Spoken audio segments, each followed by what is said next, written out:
build, build, build, build, build, build, build, build. Go, go, go, build, build, build, go, go, go, go, build, go build, go, go build, go build, go, go build, go build, go, go build, go, build. There is no compression algorithm for experience. Def and test, def and test, def and test are the most important workloads. Dance like nobody's watching. Dance like nobody's watching. Dance like nobody's watching. Dance like nobody's watching. Dance like nobody's watching. Dance like nobody's watching. Dance like nobody's watching. Encrypt like everyone is.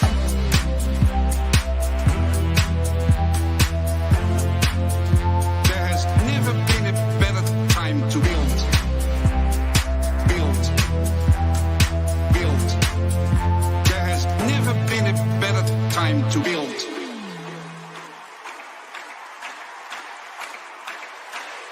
You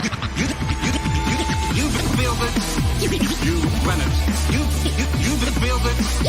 You run it. You build it. You run it. You build it. You run it. You build it. You run it. You build it. You run it. You build it. You run it. You build. You run. You build. You run it. You build. You run. Go build.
Hello, everyone, and welcome to the AWS event.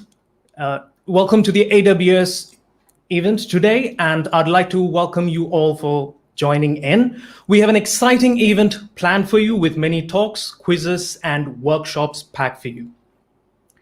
The AWS Community Day South Asia 2021 is brought to you by the AWS User Groups of South Asia. Before we get started with the event, I'd like to welcome some of the user group leaders that will be part of this event. So we have Tisha, who's from the Bangladesh user group. We have Manoj, who's from the Sri Lanka user group, as well as we have Bikas, who's from the Nepal user groups. So I'd like to invite all these three user group leaders, if they can come on and give a little bit introduction about themselves and their user groups, and also the event.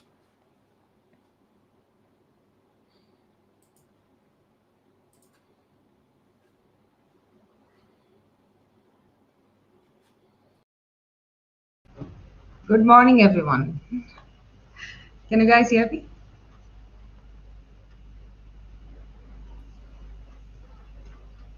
Am I audible?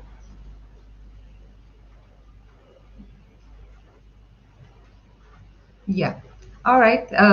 Thank you. Let me just quickly share a brief introduction about Bangladesh User Group. So we are a user group uh, who are going live from 2017, and we had our first user group community day back in 2020.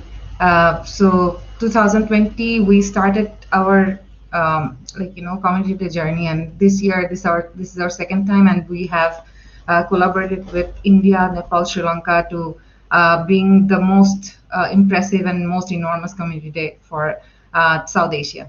So um, this is just give me one moment to bring the screen. All right. So we are passionate cloud enthusiasts running AWS User Group organically, as already Faisal mentioned.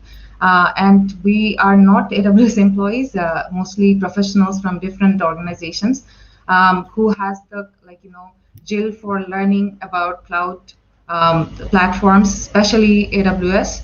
So then we gathered together and formed a group. It was a Facebook group initially, and so this is Mizanur Rahman Bhai, who is one of our founder and mentor, and then I came as a founder and mentor myself. Then we have a team of wonderful organizers.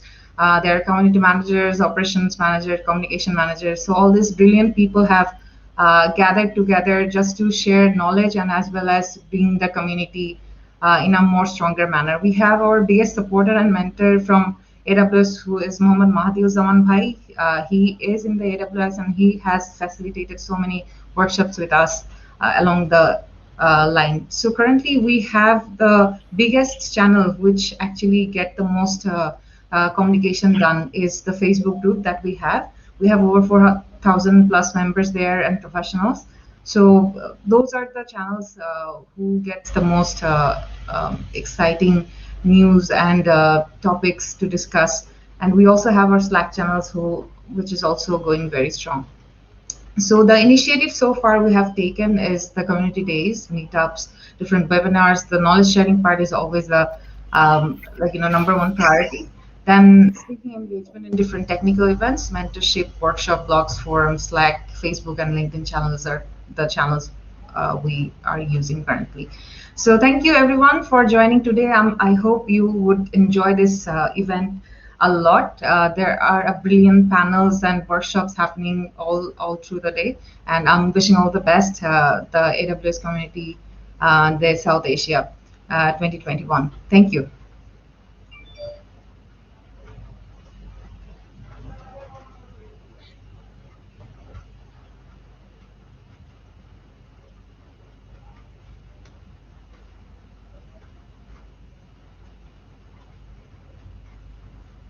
Manoj, you are in mute.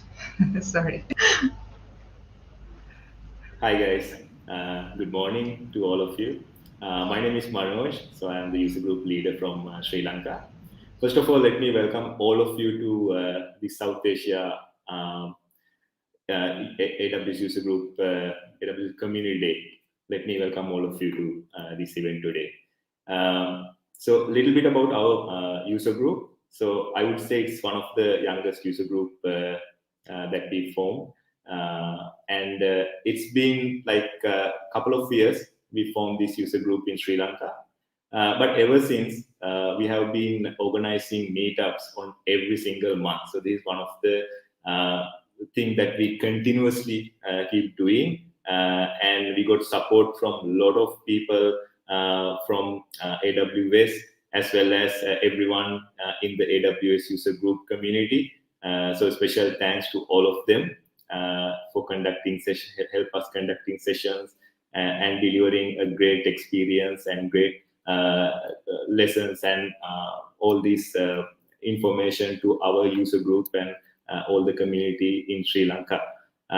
So thanks everyone, and we are continuing to go strong with the collaboration of all the user groups. And this event is, I think, one of the milestone. So I thanks everyone for joining today, because today is going to be a very exciting day. And as you have already know, there are so many sessions that we have speakers lined up for you guys. and also workshops tomorrow, and as well as quizzes, so you guys can take part in all these quizzes and win exciting gifts. So let me again welcome all of you to AWS Community Day South Asia, and hope you guys enjoy a lot today. Thanks.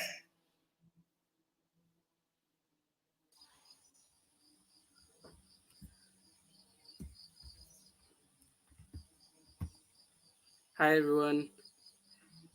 First of all, good morning to all of South Asia. I'm Vikas Adhikari from AWS User Group Nepal. I'm representing AWS User Group Nepal in this AWS Community Day South Asia 2021 virtual edition. Regarding AWS User Group Nepal, it's also one of the youngest user groups in South Asia. The user group started in 2018, and we had our first meetup of the user group in 2018 itself. And prior to the pandemic, we had a few meetups and community events, but the pandemic stopped us from doing those events.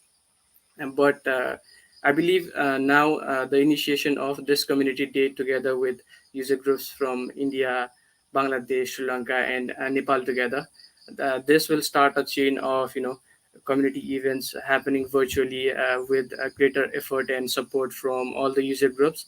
And we believe that this event will also help user groups like Nepal, Sri Lanka, Bangladesh, India, everyone held community events and similar events regularly now on. The AWS user community Nepal is not that huge. It's we currently have around 900 members, I guess. But from now on, we'll be aiming to do community events continuously, as these events bring people together, community people who are trying to learn AWS, who are trying to grow with AWS together to share knowledge, experiences, as well as different platforms that we all can grow. With saying this, I'd like to welcome you all to this event. This will be an amazing event, definitely, and I believe we all will learn a lot and gain a lot of connections as well. Because since this is a community event, we'll get to connect with people like our mindset, people who are interested in AWS, people who are interested in cloud. So I hope this will be a fruitful event for everyone. So welcome.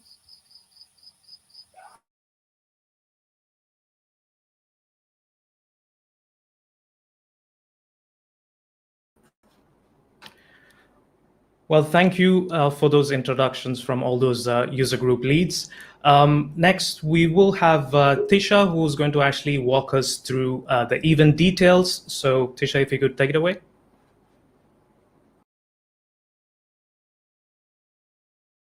Just allow me a few moments. I'm taking over.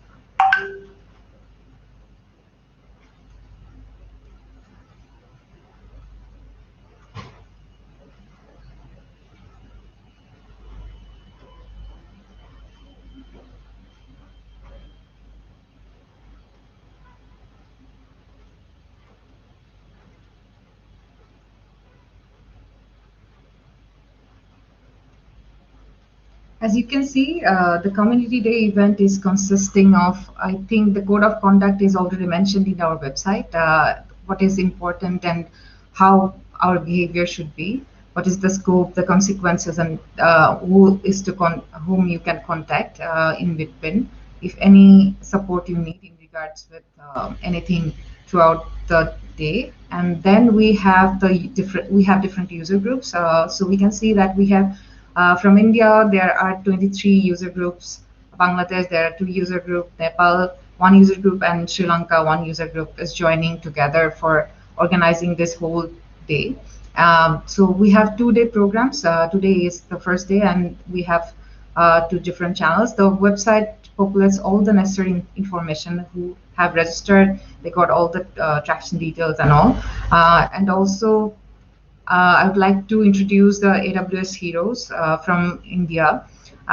So you can see Bhuvaneshwari, Dhaval, Gaurav, Jayesh, Jeevan, Manoj, Ankit Kumar, Satya, then Nilesh, Parthasarathi, then Sandeep, Prashant, Sushit, Sridevi, Dijesh, Anurag. Cheers to all the AWS heroes who have made it possible. And if you want to become community builder, there are these links in which you can apply for it. And then for more other details, the student ambassador programs, you can also tap into this link. I think we'll be sharing this presentation according to the need if people demand for it, and we'll share it afterwards. So we would like to request you to join the community and learn from the experts and leaders, share your knowledge, and get recognition by the world. So the initiatives have been so far the knowledge sharing part, women in tech conferences, different meetups, webinars, speaking engagement, technical events, and the channels in which the user groups are most active. I think the Slack, WhatsApp, Telegram, Clubhouse channels, etc. So improve your skills. Then AWS Skillshare Reskill is here. I think all of you guys can join this amazing platform. It would help you to improve the skill. It would be earning reward points, and then you would be able to build a strong network. And also the job seekers and candidates who are interested to get jobs, the talent.awsug.in is providing that facilities and support as well. So now just to run down the AWS Community Day, what the days consists of. There are keynotes, technical sessions, workshops, games, quizzes, AWS jams, gifts, and much more are awaiting. So day one is basically consist of keynotes, technical sessions, games, and quizzes. Day two is a lot more amazing with workshops and AWS Jam. And then these are the team who is working their heart out for making this event possible. So you can see the team is very large for this event so that they can make it possible for organizing it a very smooth manner. So the event will start with opening quiz, keynote presentation, then we'll follow with the technical presentation, track 1 and track 2. Please make sure that you are in the right track. If whichever you are aspire to be in. And then there are lunch break, then afternoon quiz, then another technical presentation, track 1 and 2. Then AWS training and certification sessions are there, and then we have a closing note. The agenda is right in our website. Just to double check, go to communityday.awsug.asia/#agenda. So yeah, there are these keynote speakers, amazing speakers. You can see the trainings and certification sessions is also there. Community session is here. So I think the technical sessions, you'd be amazed to see wonderful knowledge sharing from different community leaders and community members and professionals. So cheers for that. Workshop 1 is based on cloud practitioner, and it's gonna be conducted by Chandra Lingam. And then workshop 2 is for serverless, and Sandeep Kumar would be taking that session. AWS Jam would be you can put your skills to the test, and by solving challenges with AWS use cases across a variety of subject matters, you'll be able to have a fun time with AWS Jam. And then you can refer your friends and win exciting gifts throughout this event. Program ends at 12. Program ends at 14 today, and winners will be announced during the closing notes. So yeah, just get along with the whole day and try to win as much as gifts and swags possible. I think this would be an amazing opportunity for all of you to get get swags from the event. So there are some housekeeping rules that we want to let everyone know, that all the sessions are recorded. So links to individual session will be published via social media channels after the event. Just be patient and wait for that. And also you would be able to see the live event as well. There will be Q&A time for each session, and based on time availability, speaker will try to answer 3 to 4 questions, and rest of the question will be answered offline. So don't forget to ask as many as questions as possible. We'll definitely be reaching out to you even after the session is over. So if you have questions, just drop in the comment box, and that would be way forward. The live chat is meant only for the technical quick questions and discussions relevant to the topics covered by the session. So please refrain from any unnecessary messages. So I would definitely request you humbly so that we can try to keep those housekeeping rules intact and have a very great moment all together. So thank you, everyone. Thank you. Enjoy the day. Enjoy the days that's coming up. And yeah, all the very best to the community members and enthusiasts who have joined together. Thank you. Thank you very much, Afreen, for that, for explaining all of the details for the event. Next, I would like to bring in all of the hosts that will be there for your event, that will guide you through both the tracks, the track 1 and the track 2 for the event. So if you can welcome Vaishnavi, Angel, and Dolly Jane. Welcome, guys. So what we'll do right now is we'll have Dolly walk us through the actual sequence of events that will be happening today in terms of all of the talks, the quizzes, and everything. We have Vaishnavi and Angel who will actually be your hosts for the track 2.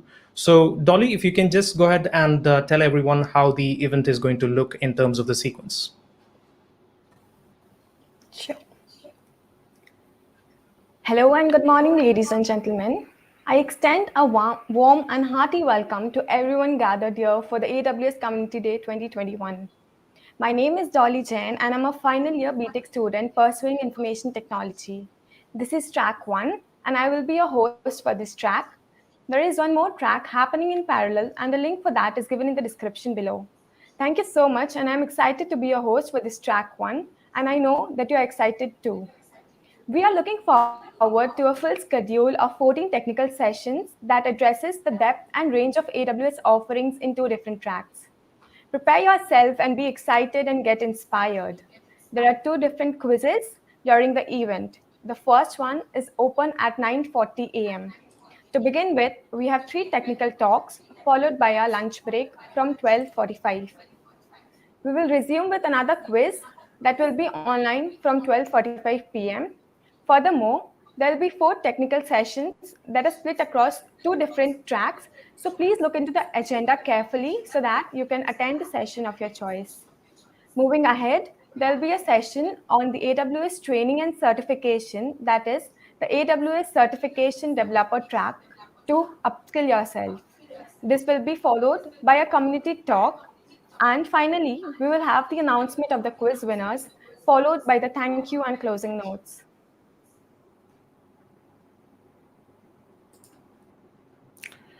Thank you for that, Dolly. So what we'll do now is we'll proceed to the quiz part. I believe it was supposed to start about 5 minutes ago. Apologies for the delay. Just be how this is going.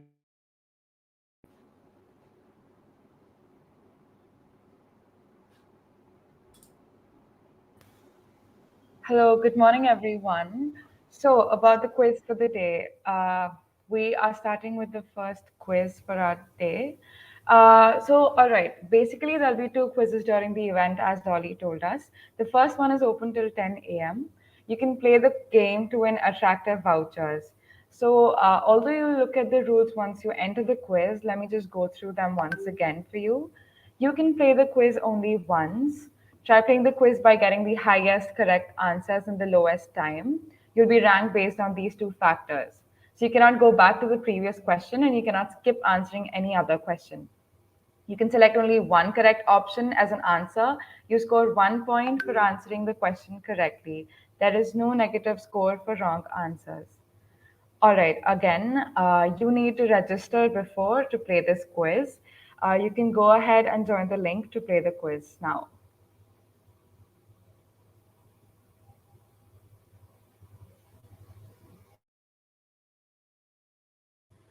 Hi, Faisal. I think you're muted.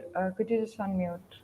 Yeah, sorry about that. So if I believe correctly, the link for the quiz should be quiz1.awsug.asia. Is that correct, Vaishnavi? Yes, that's correct.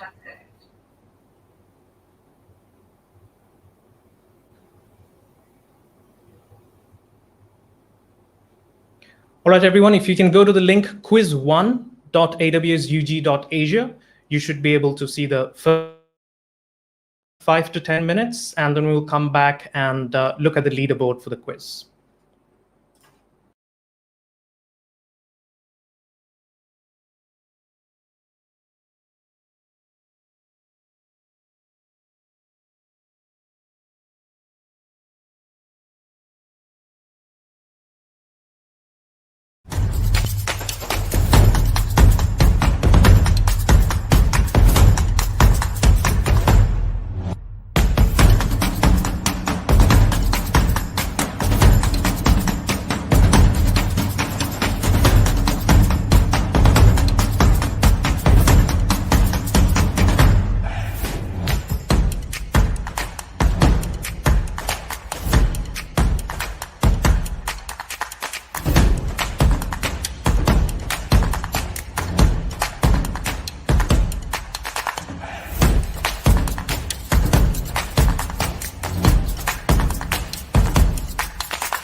All right, everyone. We are just about coming to the end of the quiz time. If you haven't participated already, please do so as quickly as you can. We're just about to close the quiz one.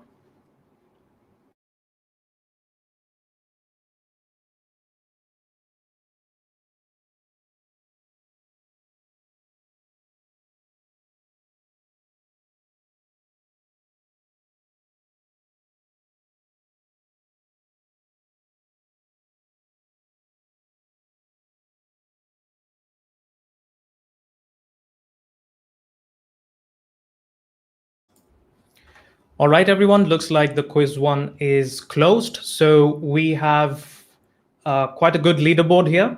We have Kamalesh Galani, who's actually got, I believe, all of the 20 answers correct, and Manasa Penukunda on second rank, and Anshul Upadhyay on third.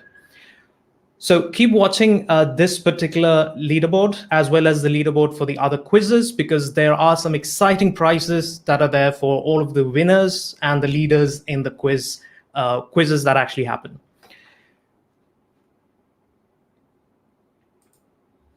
All right, everyone. What we'll do now is we will move on to our keynote sessions. We have two keynote sessions that are planned for you. The first one is actually by Puneet, who's the AWS business lead for India and South Asia. So as a country MD, Puneet actually leads the entire portfolio for the AWS services and helps organizations innovate and transform using AWS. Prior to joining AWS, Puneet had leadership roles with McKinsey & Co. and IBM Global Services.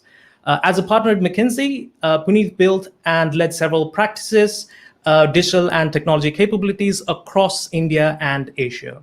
Puneet also holds an MBA degree from the Indian Institute of Management, Calcutta, IIMC. So I'd like to welcome Puneet to go ahead and give his keynote. Hello, everyone. I'm absolutely delighted to welcome you all here today for our biggest community event, the AWS Community Days South Asia edition, where all our user groups from India, Bangladesh, Sri Lanka, and Nepal are coming together to host this event for all of you. As a quick introduction, I'm Puneet Chandok. I lead the Amazon Web Services business in India and South Asia.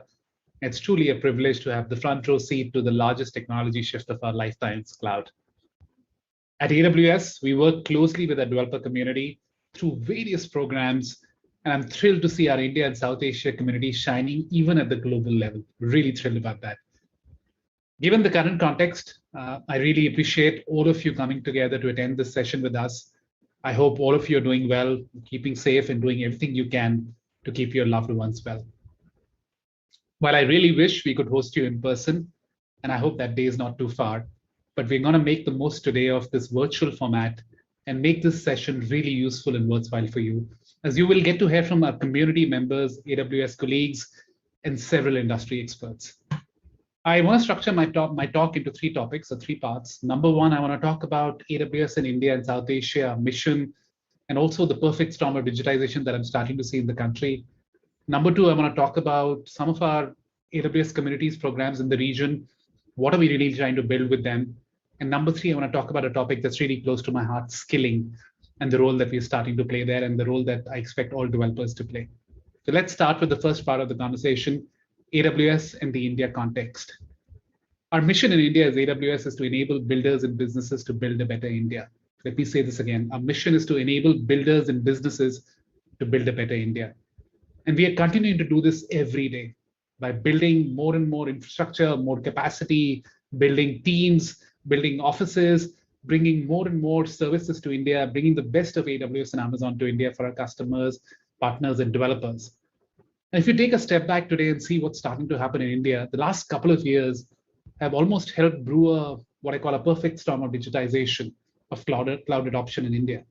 And we want to be a big part of that journey and help move the country forward and bring the best of AWS to developers and customers and businesses.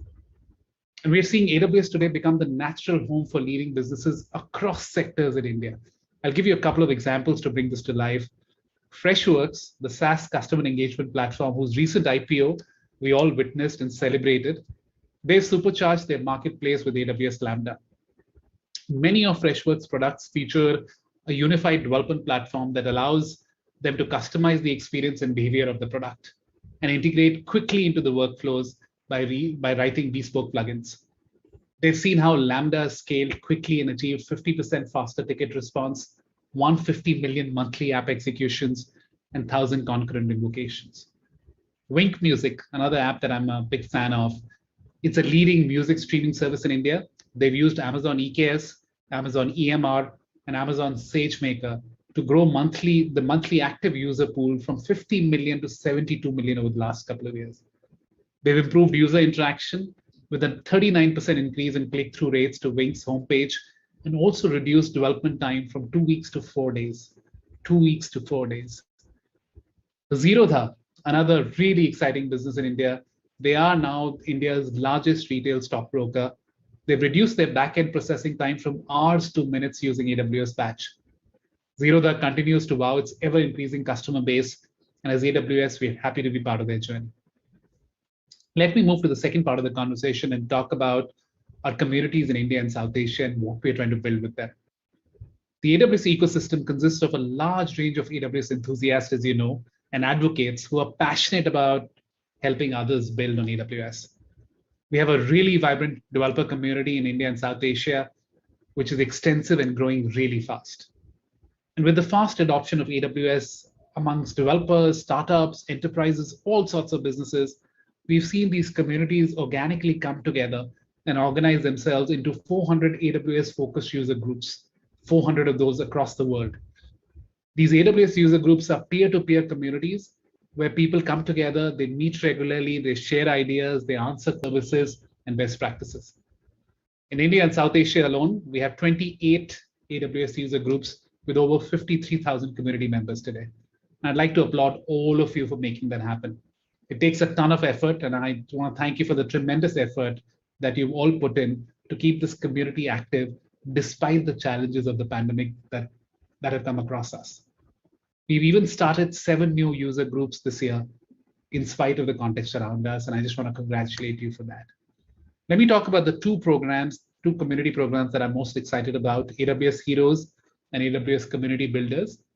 AWS Heroes is one of our premium programs, and only a select few of the most influential and active community leaders in the world who truly go above and beyond are recognized as AWS Heroes.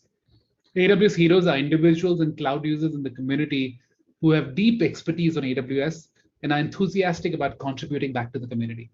Currently, there are 210 AWS Heroes around the world, including 58 Asia-Pacific AWS Heroes, of which 14 are from India and Sri Lanka. 14 are from India and Sri Lanka. 2 new heroes were announced this year.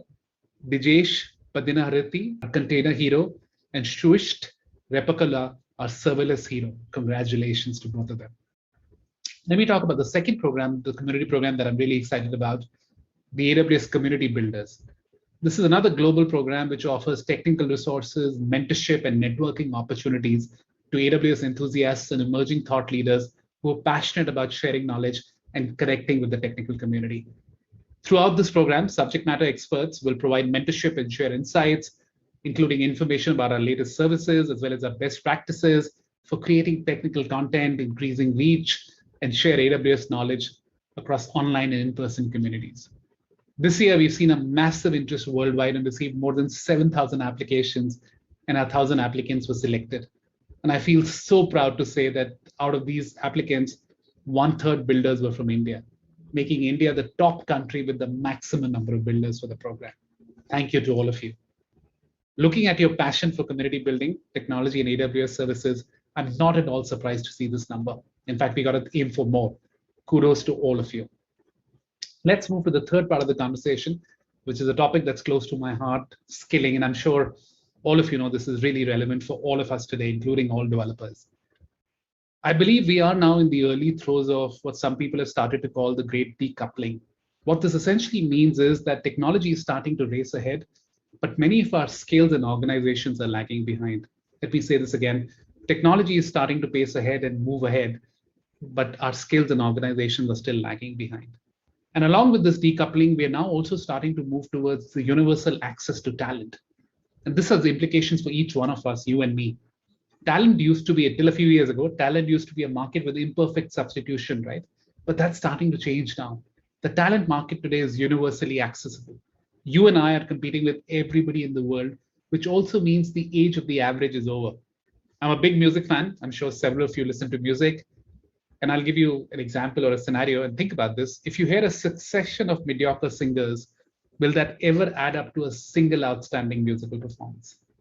Would a succession of average songs or average tracks ever add up to one single performance that can really give you the goosebumps? The answer is no.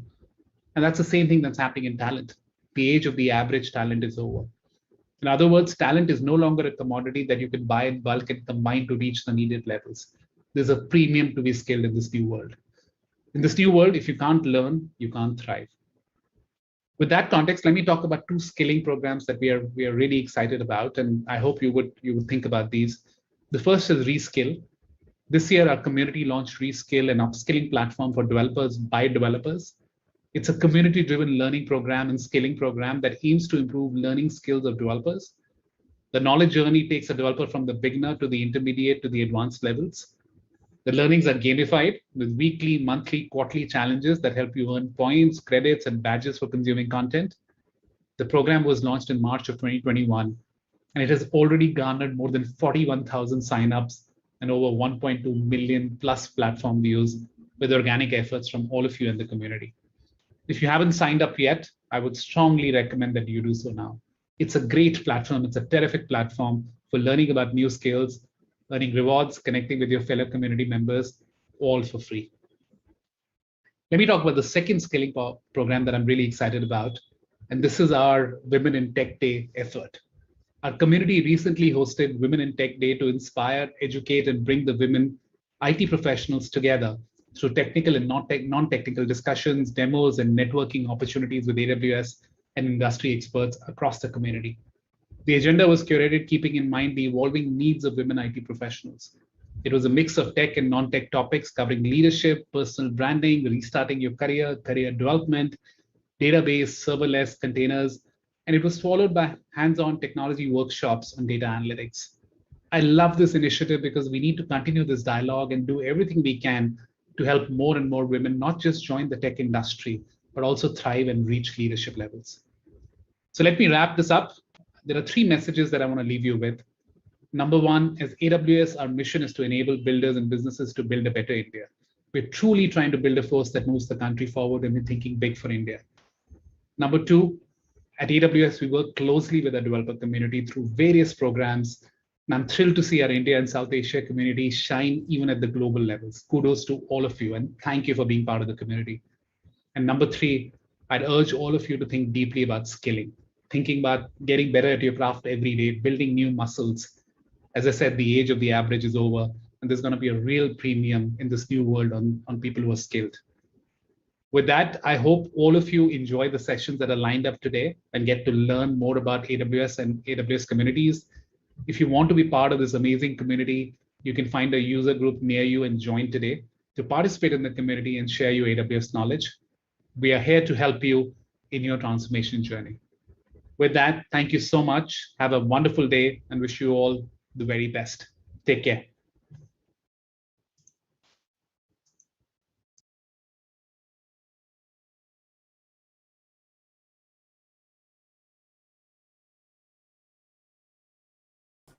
Thank you, Puneet, for that wonderful explanation of what's happening in the AWS space across the globe, as well as India and South Asia.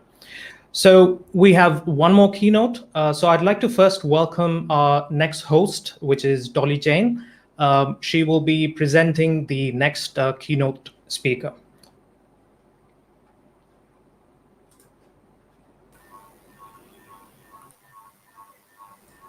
Now, I'm honored to welcome Adrian De Luca to share the keynotes. Adrian is the Director of Solution Architecture in AWS.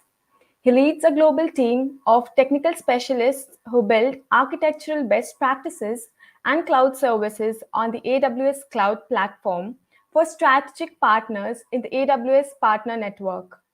He's a popular speaker, regularly conducting keynotes at industry events and appearing in online video shows.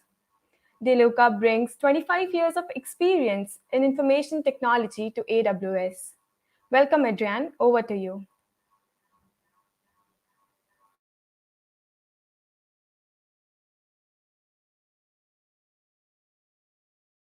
It's my absolute pleasure to be here today. Of course, I wish I could be there with you. Globally, AWS has over 55,000 community members. South Asia is the second largest developer community after the US. We're really looking forward to making it big this year for you. I want to start by thanking all of our heroes, ambassadors, and community members for their contributions. This is my first AWS Community Day, so I thought I'd start by telling you a little bit about myself. My roots are from southern Italy, where my family immigrated to Australia in the 1950s.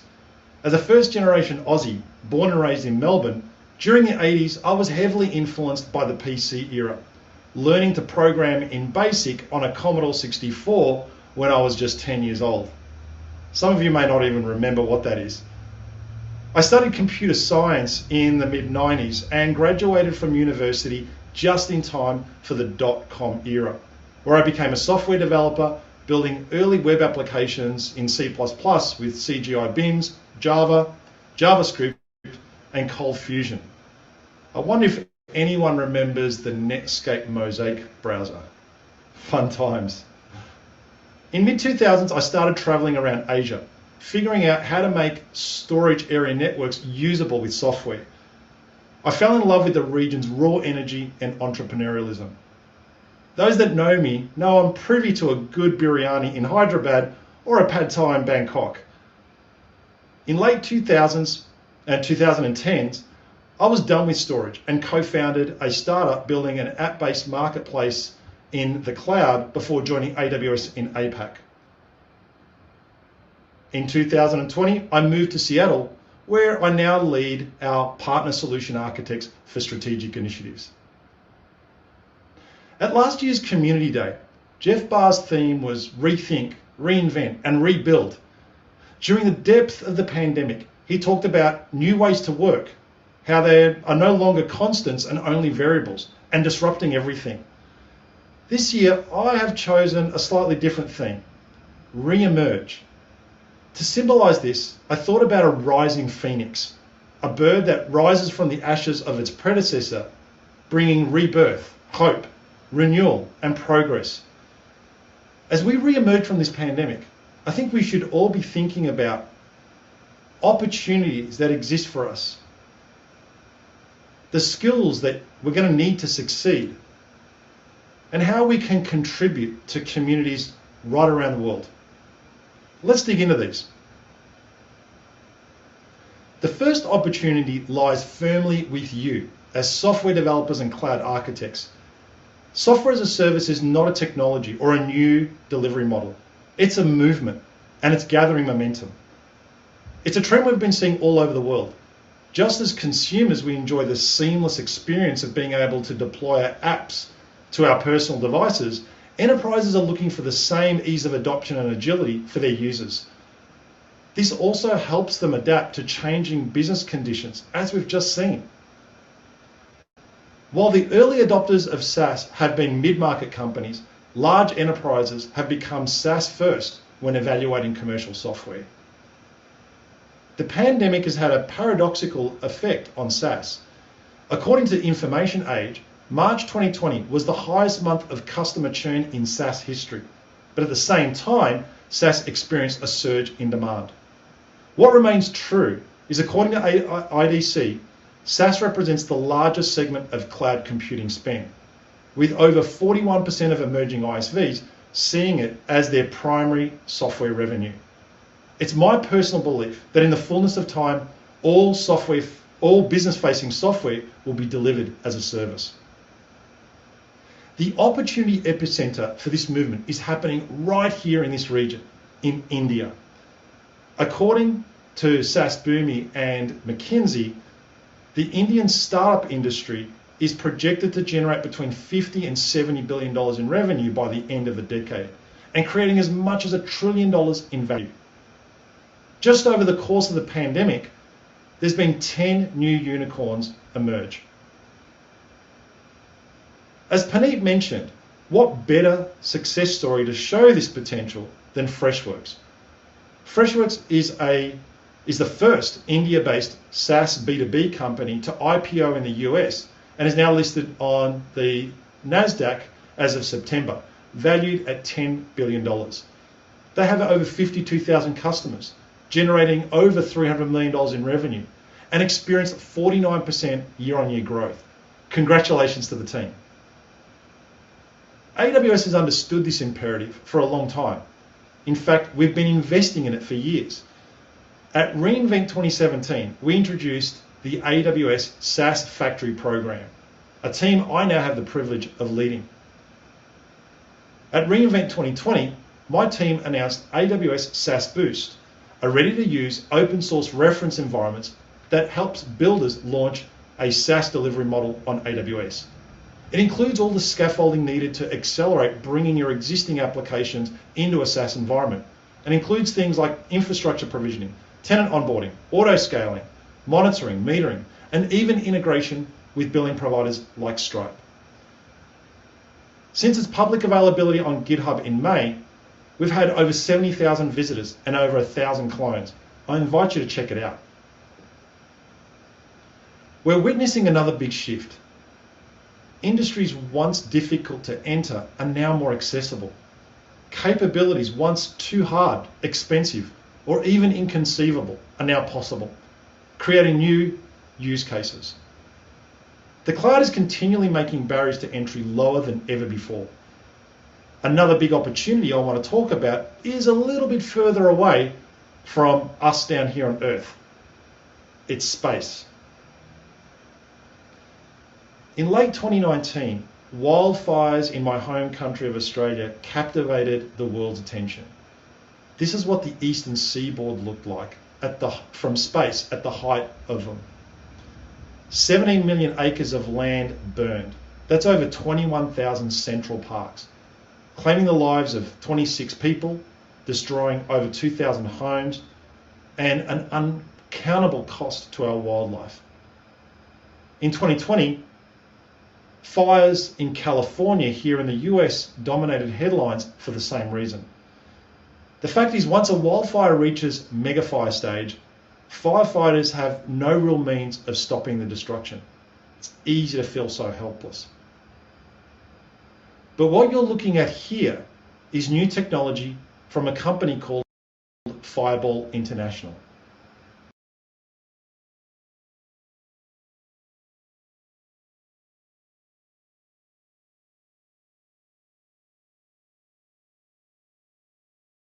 An application that is able to do early detection, assessment, and mapping of wildfires.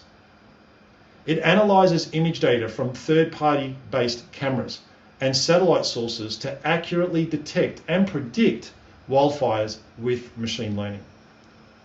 They receive and process 2.5 million images and over 30 gigabytes of satellite data per day. That's right, per day. And they're using Amazon S3 to store it and EKS to process it, and Amazon SNS and SES to alert frontline responders. In California, it detected the Kincaid fire within 60 seconds after it ignited. Truly impressive stuff. But what about something even further? Earlier this year, we witnessed a truly remarkable feat. In February, the UAE became the first Arab nation to reach Mars. After a 204-day voyage, traveling more than 480 kilometers, the Emirates Hope probe is now in the capture orbit of Mars. What is even more remarkable is that just 200 Emiratis worked on the project, which includes scientists and engineers, many of them women. It took them just 6 short years and $200 million. That's a fraction of the budget of most space missions. Earlier this year, I had the privilege to go to Dubai to film a special episode of AWS This Is My Architecture. I spoke to architects who built the solution that pulls the data from NASA's Deep Space Network, stores, processes, and distributes it to the scientific community. The entire solution was built on AWS using S3 various databases like RDS and DynamoDB, and it's completely serverless. For you curious space buffs, it takes 22 light minutes for a signal to get from the orbit of Mars down here on Earth. And it takes a big dish, like the one I'm standing in front of, to collect a signal only as strong as a butterfly flapping its wings. I visited Colorado, where I got up close and personal with the instrument that takes these photos. It's called the Emirates Exploration Imager, or EXI. And yes, that's me in the bottom right-hand corner in a bunny suit. I don't want to give too much away, so stay tuned for that video to come out. Now let's talk about another thing Puneet mentioned, skills. Each year, Stack Overflow runs their developer survey. And in May this year, over 80,000 developers told them how they like to learn and level up, tools that they like to use, and what they want. I found some really interesting insights that I thought I'd share. As you all know, web frameworks are crucial to today's application building. JavaScript continues to be the most popular programming, scripting, and markup language, with 35% respondents saying so. This year, React.js surpasses jQuery as the most commonly used framework, with over 40% of the vote. Here is where AWS's comprehensive set of services and tools to support native web, mobile, and hybrid application development really shine. A service I've been playing with a bit lately is AWS Amplify, an open source JavaScript library for front-end and mobile development. The library uses a declarative interface to make common tasks easier to add to your application. AWS AppSync is a fully managed GraphQL service that makes it easy to develop APIs to fetch, change, and subscribe to data. Anyone still building REST interfaces should definitely look at this. AWS Device Farm is an application testing service that lets you access an extensive range of desktop browsers and real mobile devices. All these services used together make it easier than ever before if you're a front-end developer, even if you have varying degrees of skill, helping you get your apps deployed faster and at scale. When it comes to programming languages, Rust reigns supreme as the most loved language with over 87% of the vote. Python and TypeScript are the languages developers want to work with most. Watch out for Julia. It's making its way up the charts very quickly. Rust programming was created to write system-level code without having to worry about memory or thread safety. Think of it as having the syntax advantages of a high-level language, but with the control and performance of a low-level language.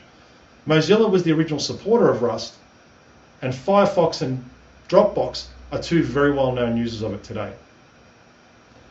In 2019, we announced our sponsorship of the Rust open source project. Funding helped the Rust community run ecosystem-wide regression tests with Crater on Amazon EC2, for example. It was a good start, but we wanted to do more. Today, we use Rust to build a bunch of products like Firecracker, Bottle Rocket, AWS Nitro Enclaves, and Lambda Runtime. We are also big community contributors, with Amazon having multiple Rust developers on staff, like Felix Klock. So if you want a marketable programming language to pick up, I definitely recommend Rust. Developers are still falling for Redis. Now in its 5th year, it's the most loved database with over 71 respondents saying so. Interestingly, the top 2 databases developers are interested in using are Postgres, with MongoDB less than a percentage behind. Also interestingly is Oracle and IBM DB2 take the last 2 places. Amazon has believed in purpose-built databases for a long time, and we have 15 services available today. In-memory databases support modern applications that require performance with fast access. Traditional disk-based databases offer data persistence and peace of mind. In August, Amazon introduced MemoryDB for Redis that does both.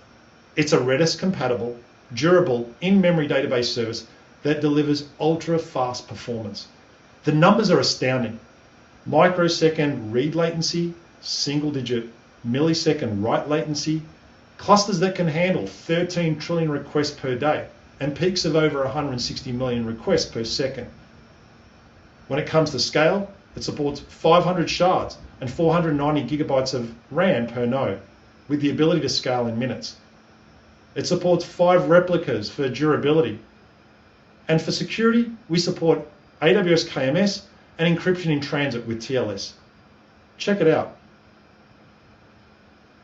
By now, you've picked up another theme from my presentation, open source. In July, Amazon introduced 2 new leadership principles. The first one was strive to be the Earth's best employer. The other was success and scale bring broad responsibility. While we started in a garage, we recognize that we're pretty big now, which changes things.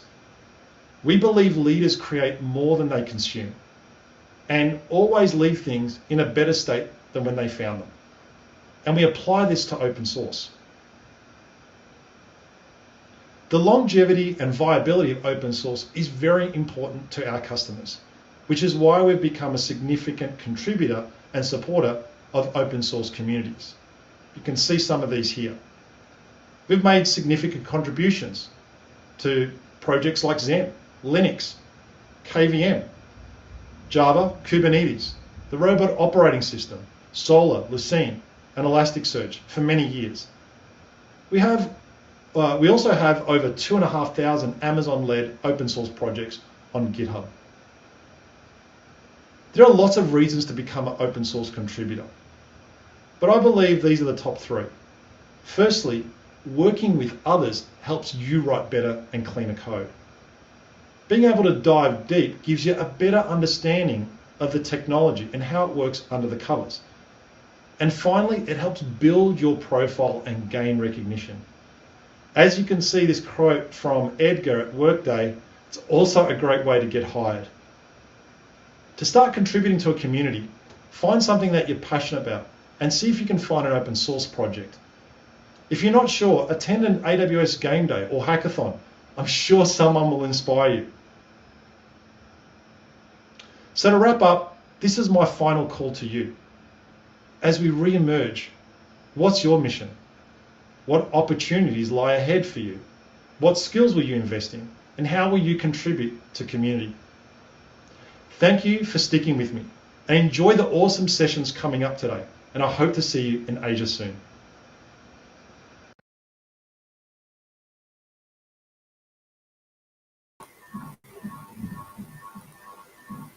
Thank you, Adrian, for this wonderful session and sharing deep insights. Thank you so much.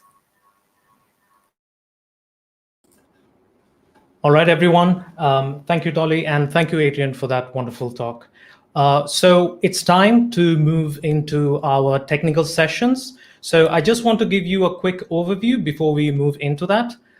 There are 2 separate tracks that are there for the technical sessions, track 1 and track 2, okay? The track 1 is what you're currently on.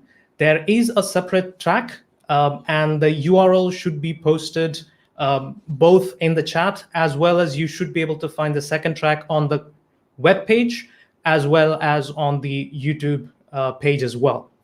So we will be splitting right now into the track 1 and track 2.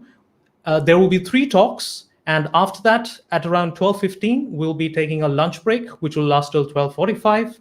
And after that, there are 4 more talks in each of the tracks, and at around 3:20 p.m. IST, we will be coming back to the track 1, after which we'll have a couple of more sessions in this track 1, and then we'll close out the event. So let's in track 1 and 2.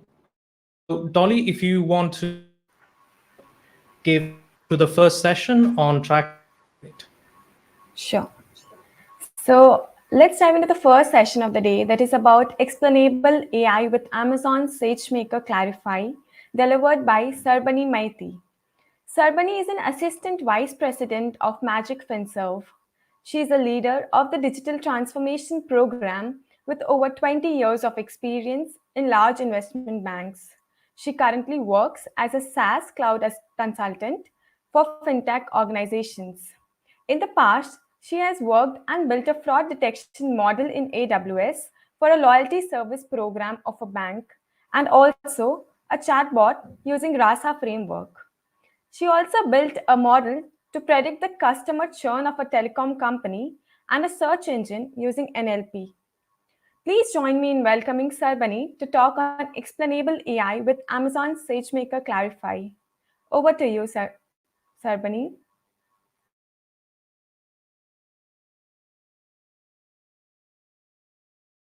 Am I audible?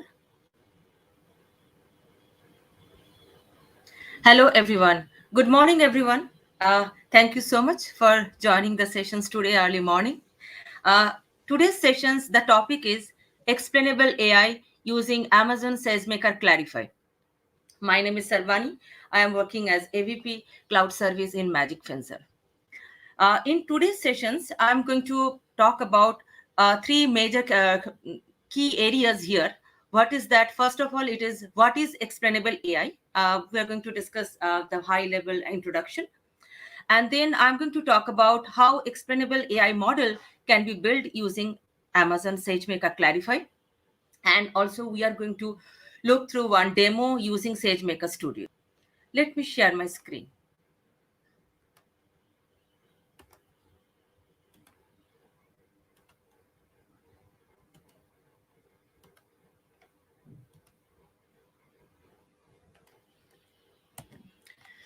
So here are the topics what we are targeting today in this half-an-hour session.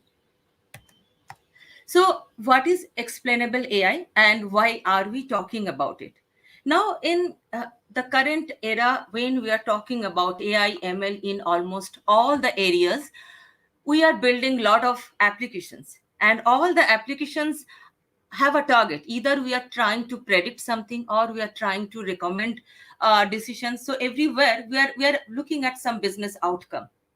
Now, most of the cases, the machine learning model is kind of a black box.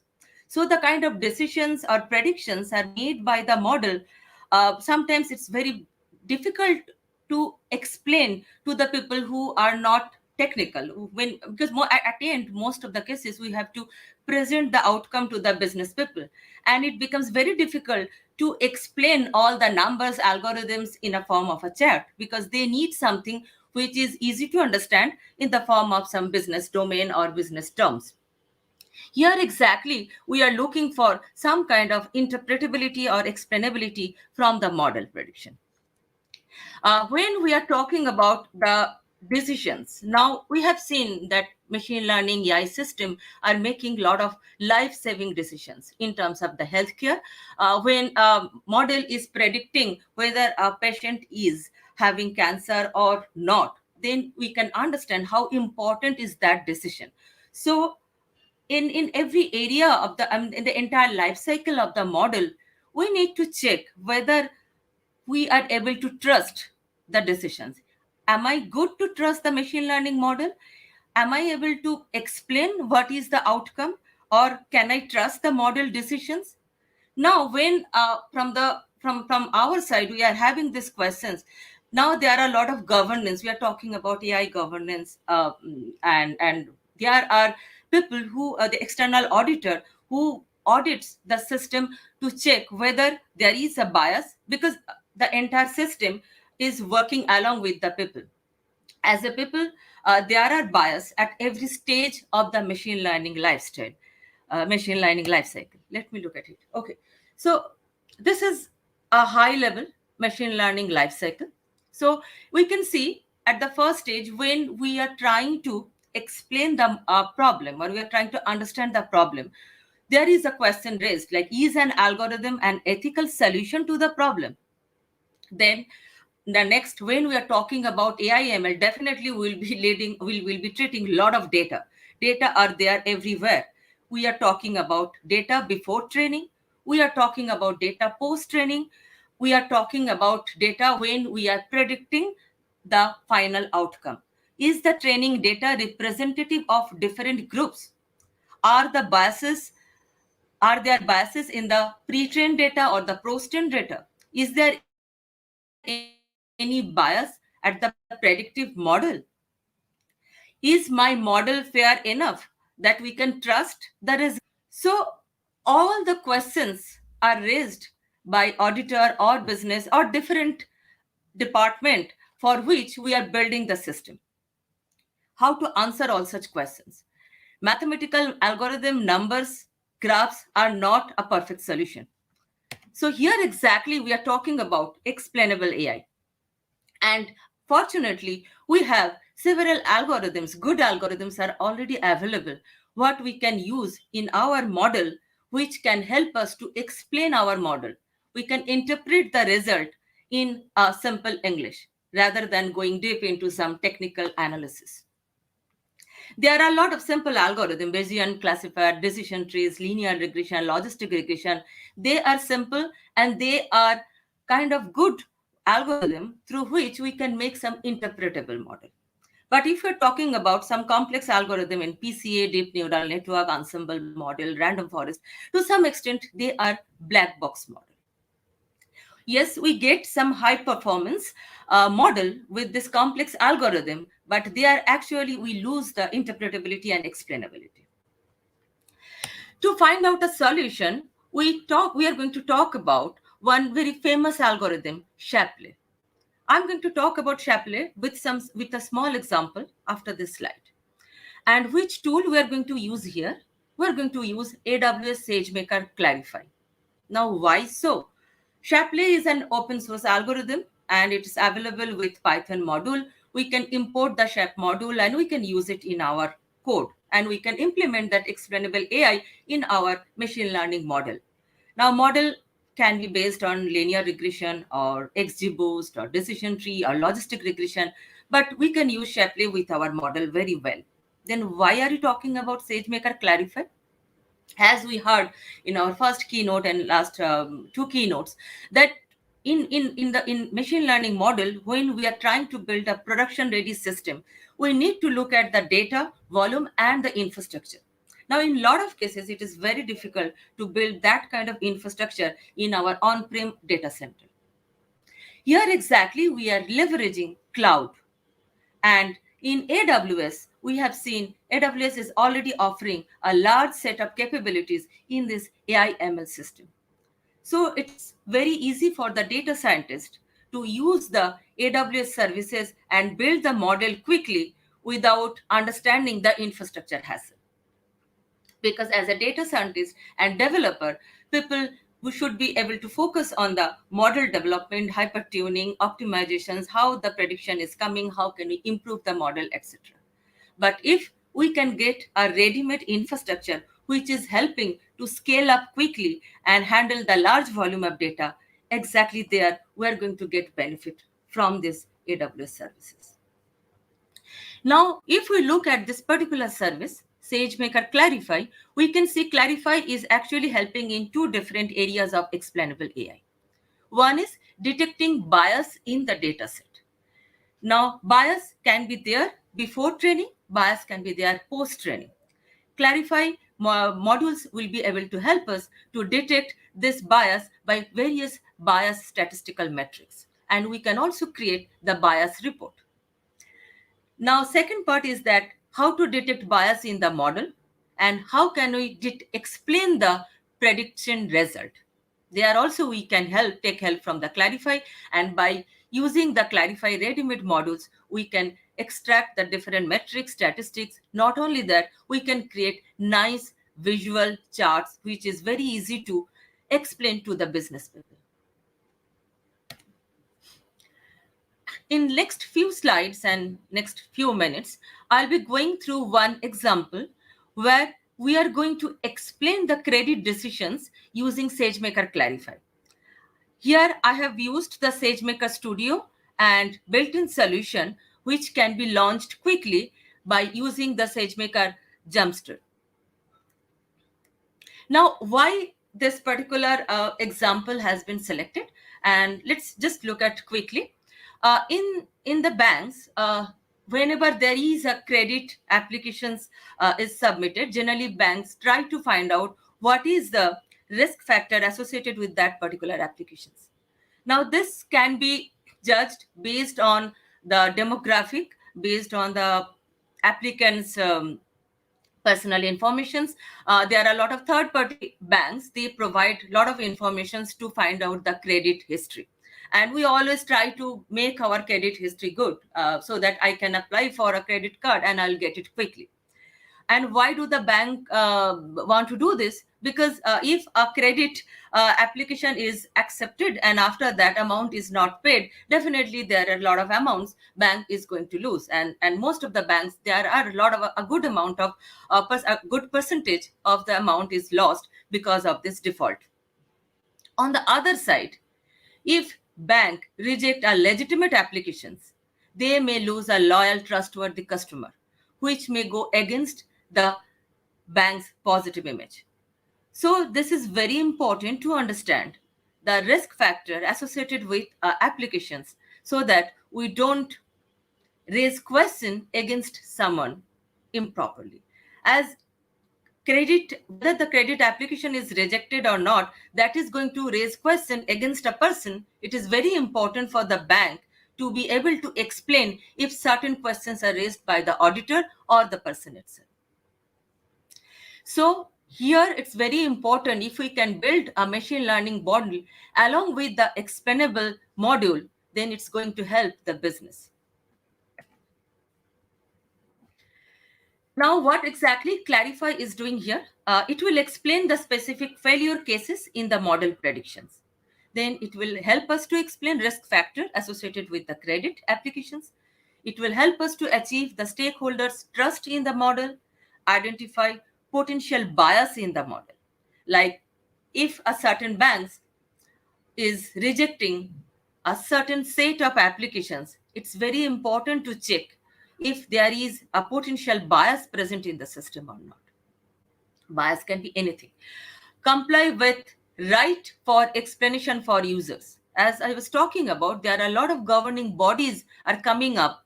As we are seeing, a lot of AI/ML systems are going in productions. This governing body are helping the system to come up with a fair decision. Let's look at an example here. The credit default prediction has been detected with the help of a credit risk score. Now on top, you can see it's written as 40%. And at the down, there it's written as baseline default rate is 10%. So this is the baseline, which is measured on the after building a basic model. There are 4 different features. Input features are used here for simplicity. One is guarantor, residence type, age, and credit amount. Now, in the second picture, you can see the guarantor is highlighted as green, and rest of the features output are highlighted as amber or red, which is telling us guarantor has a positive impact on the prediction whether the applications will default or not. So if the guarantor feature is true, that means guarantor is present, it's the prediction of the credit default is that the application is less likely to default. So that means credit score will be, risk score will be less. But on the other side, there are 3 more features: residence type, age, and credit amount are pulling down the risk factor. I mean, it's actually increasing the risk and decreasing the positive impact on the predicted output. When we are talking about this data and predictions, here exactly we are going to build our explanation module along with the prediction. In this particular demo, we are not going to talk about the bias in the pre-train and post-train dataset. We are only going to focus on the prediction explanation for this particular model by using a very famous algorithm, Shapley, which is called Shapley additive explanation. The model here, we can use any model: XGBoost, LightGBM, CatBoost, Random Forest. In this sample model, we have used the LightGBM. Now, what exactly is that SHAP? SHAP is an algorithm which is called Shapley additive explanations. This model is actually built to use in it was used in a game theory. Now, how can we relate a game with a machine learning model? In the game, the players, we can actually compare the players with the features of our model. And end of the game, there was a payout, and payout was based on the contribution of different players.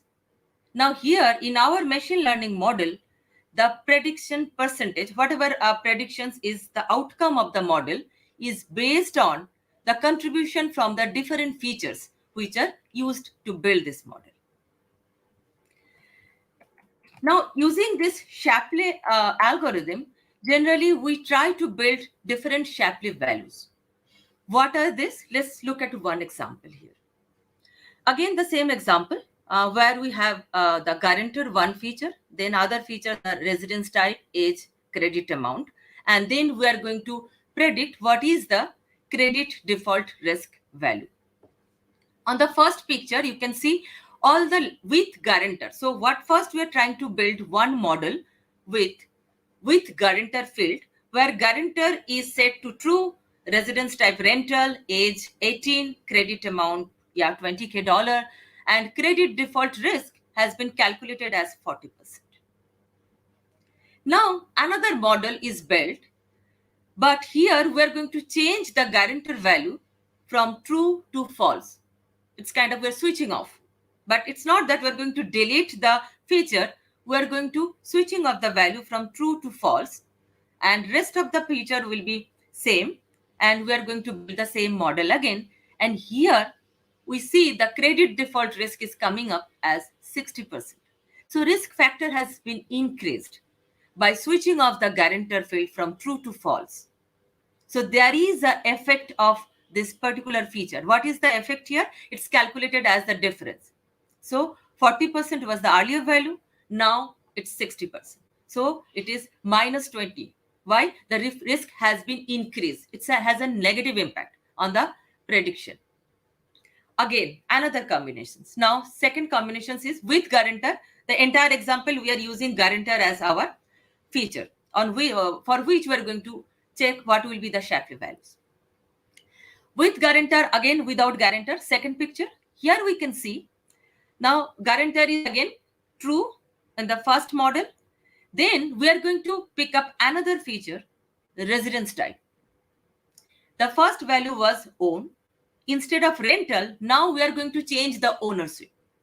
As the ownership is going to be changed here, we'll see there is an impact in the credit default risk. Now here it is 10%. Great. So risk has gone down, definitely, because the person has person is owning one house. Now another combination will be made. The residence type is now switched off. Like here, it's kind of again from rental to the ownership. But here we are also kind of switching off the guarantor. So two fields are here changed, guarantor as well as residence type. And here we are getting the value as 20%. So there is another difference coming up, minus 20%. Earlier in the first picture, we got the value minus 20%. Here we are getting minus 10%. So that will be added in this list. Now in the same way,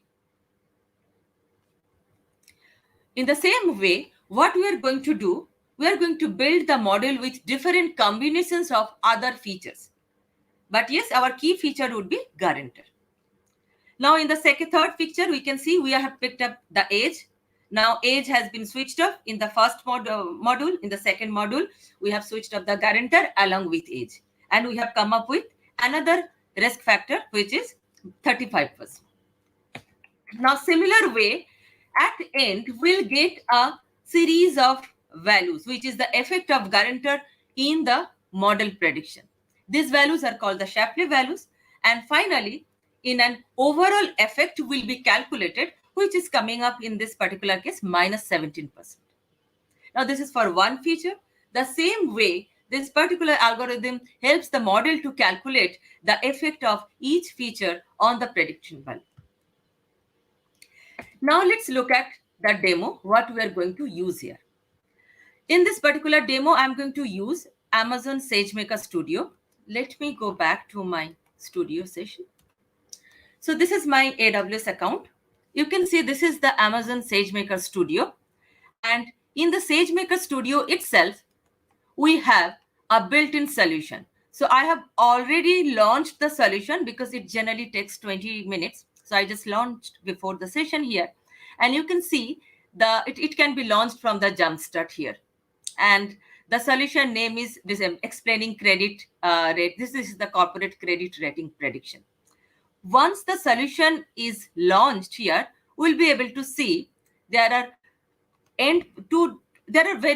lot of components will be installed in the account. Actually, the solution is using one cloud formation stack, and the parent stack will launch several other child stacks. So that entire solution will be built just by clicking launch, and that's it. Here you can see I have already built that endpoint and model. Now my endpoint is already active and model is also available here. Now let's look at the architecture of this solution, and then I'll open the notebook. Now, what are the services we are using here? So here we are using AWS Lambda, AWS Glue, S3, Notebook, ECR, and SageMaker Endpoint and SageMaker Batch Transfer. Now, where exactly is the Clarify and all this explainable model? Now, they are available. Once we'll build the model, after that, we'll apply all these explainable modules on top of the model so that we can build the endpoint solution along with explanation. Here, I'm not going to go deep into how the Glue, S3, and model training is used, because you will be having a lot of exciting sessions probably in the upcoming days. Now, here, I'm going to show you the architecture. So here is the architecture. So the Lambda is used to build the data set. It is a synthetic test data set which has been downloaded from a public site. The data set is having the credit transactions, the applicants' demographic informations, and the contact information. I'll show it in a bit. Then the S3 bucket is used for all the storage purpose. We'll store the data, we'll store the model in S3 bucket. Glue is used, it's an ATL job. It is used to pre-process the data. Then Amazon SageMaker is used to train the model.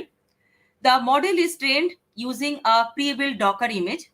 The Docker image is pre-built with the scikit-learn model along with our model environment. All the modules are already pre-built there, and it will be running inside the container. Now here in this particular solutions, both the modules are included here. One part is once the model is built, how the model is used to predict the credit risk for individual transactions and the batch transaction. So here we have model endpoint, and then we have used the SageMaker batch transform to predict the credit risk for a batch data.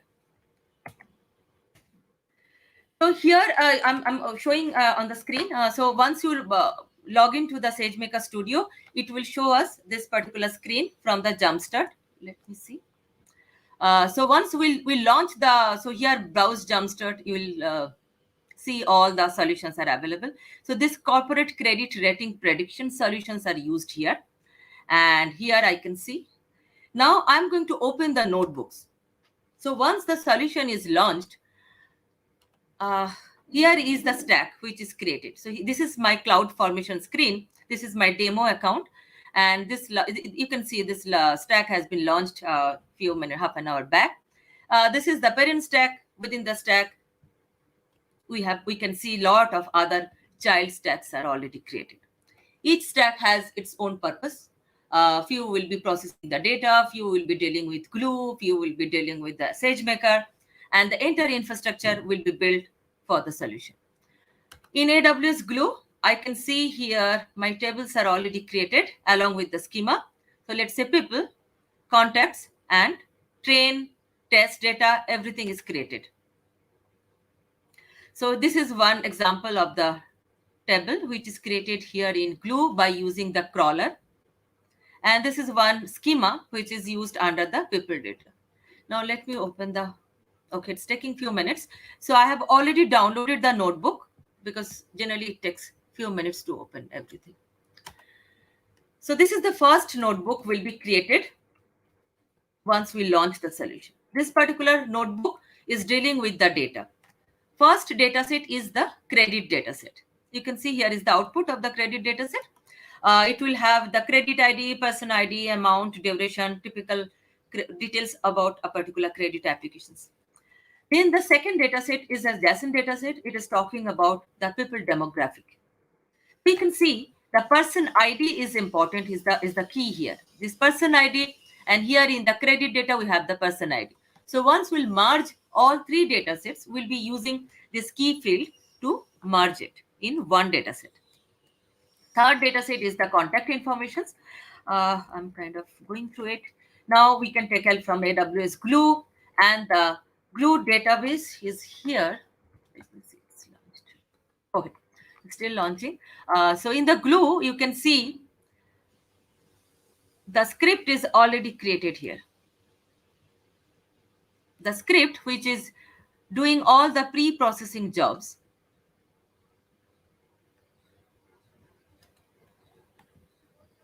So this is an example of the script. I'm not going deep detail into the script, but here is the script. It's a PySpark script which is created, and it's doing all the good things about the data. And here exactly we can see the benefit of the solution because we can customize it. Now let's say we are using it for our own data set, then we have to customize and modify this script so that we can use our pre-processing script, or we can upload our own pre-processing script and we can use it for our own data. Now second, let's move on to the rest of the data set. Here we can see the data set is created.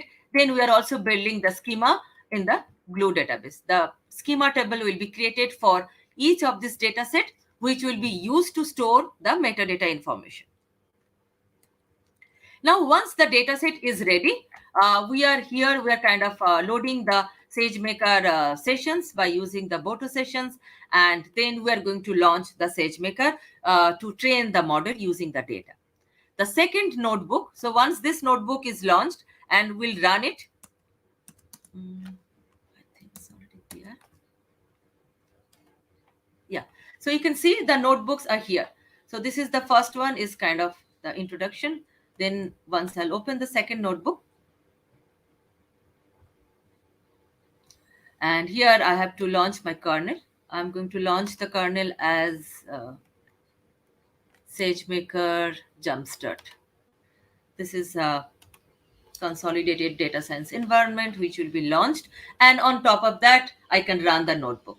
Now I have already run it and downloaded here. So this is the output of the first data set we have just seen. Now let's look at the second data. Now second notebook is talking about the model training. So let's look at it. So we are exactly here. So this particular notebook is going to launch the SageMaker training job by using the predefined pre-built Docker image on the ECR. And then the final model will be stored in the Amazon S3 bucket. Here are all the input files. Then here we are launching the container, and here we are starting. You can see here is the output, which is starting the actual training job. So it takes around 10-15 minutes. I'll not be able to run it here. You can see all the result, and then so training job started. Now here you can see training job completed. Now here you can see how the training job is triggered here by using the estimator and .fit. And here we are passing all the schema, what we have built in our previous notebook. Then train dataset, level train, then test dataset, all are passed by using the SageMaker AWS S3 bucket. The absolute path is given here. So source and target path are placed, and then model is built, and model will be available on the S3 dataset. Now again, if we need to customize that for our own model, we can do it here. And I'm going to now show where all the codes are residing inside the SageMaker Studio. So once all the notebooks are launched and we run them, we'll be able to see here exactly on the S3 download folder, we'll be able to see all our solutions. So this is the solution I just launched. Here you will see a couple of folders. One is the model training, model interface, and there are a couple of others. Let's open the model training. So train.py. So train.py is the model actual Python code where exactly we are writing our Python code for model training. If we want to run our own model, we have to change this code. So that's kind of your whatever model we want to use, whatever data we want to use. Then another place, you can look at it here. Model inference, that is for the endpoint. We'll go there later.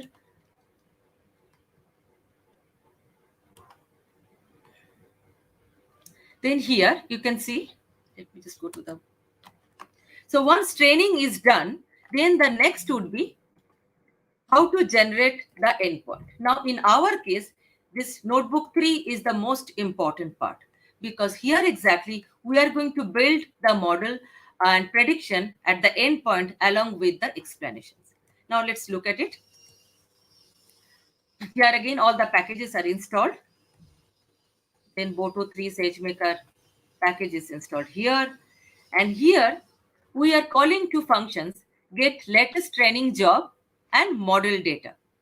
So why we are calling this? Because in our previous notebook, we have built the model and always we are trying to take the latest model which is built by the notebook or our previous jobs.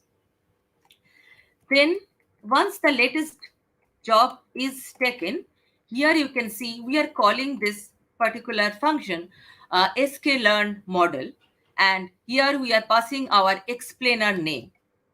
Now, if you look at it in this model, when we are getting the model data, we are getting all the model artifacts. All the model artifacts are stored in the S3 bucket.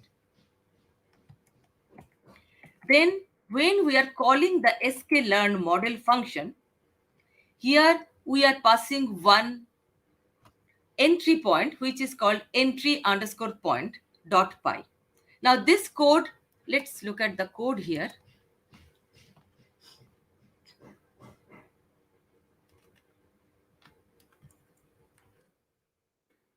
So if you see here in this training mod also, we are going to call several other models. Let's not go deep into this one right now.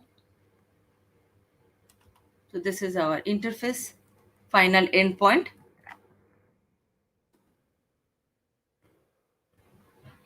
Okay.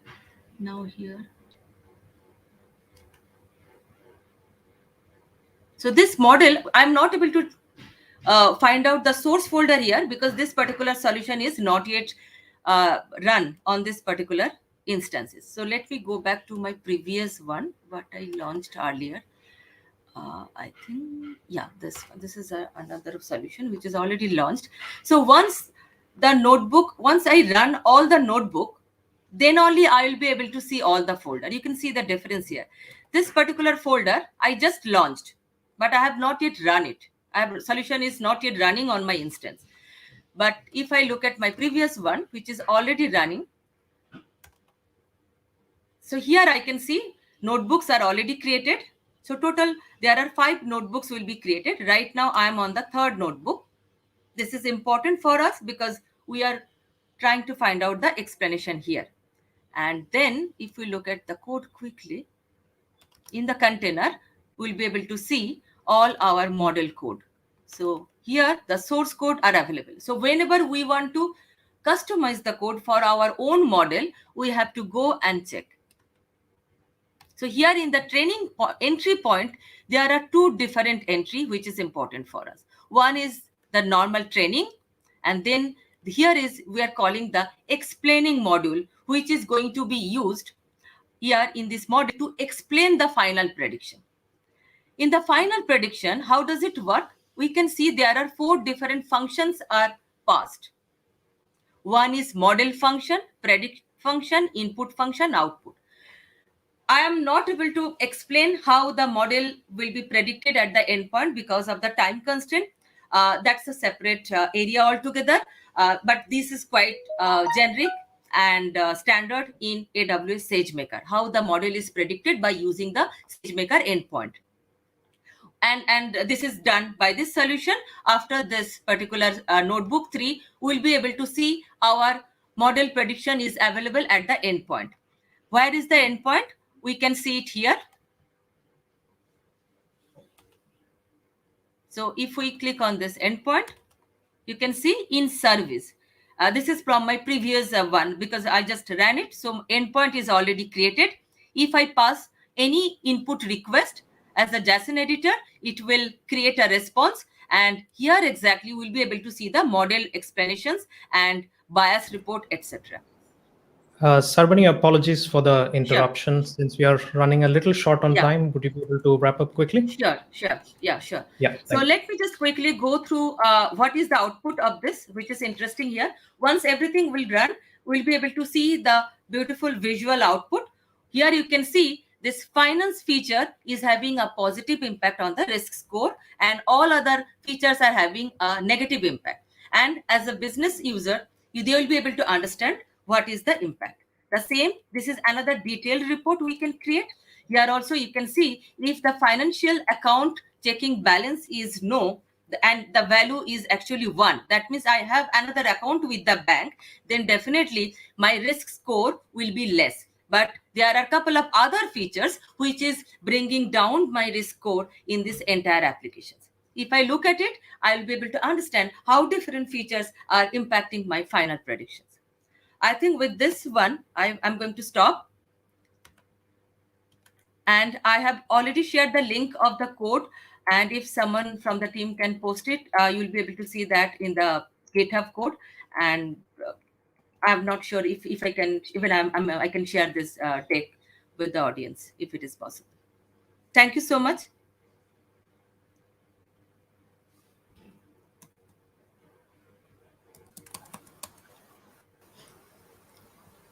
That was quite interesting. Thank you so much for this insightful session.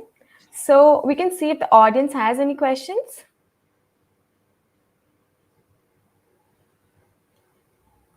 Okay, so moving ahead to the first question from our attendees. So Yuvraj Pandey says that he's currently working on home loan defaulter prediction, but due to huge data set that is having 7 CSV files, even most of the time Collab also got stuck. So how can he do this by using AWS for future EDA?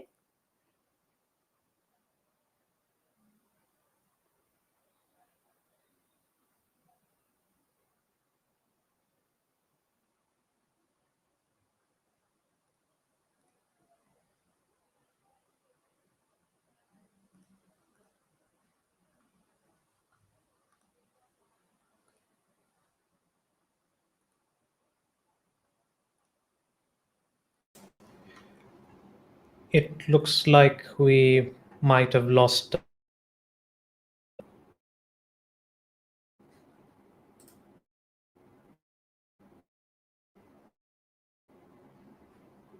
All right, the speaker back on. Months online. What's right questions for you? Moving on to the next, Kubernetes deconstruct.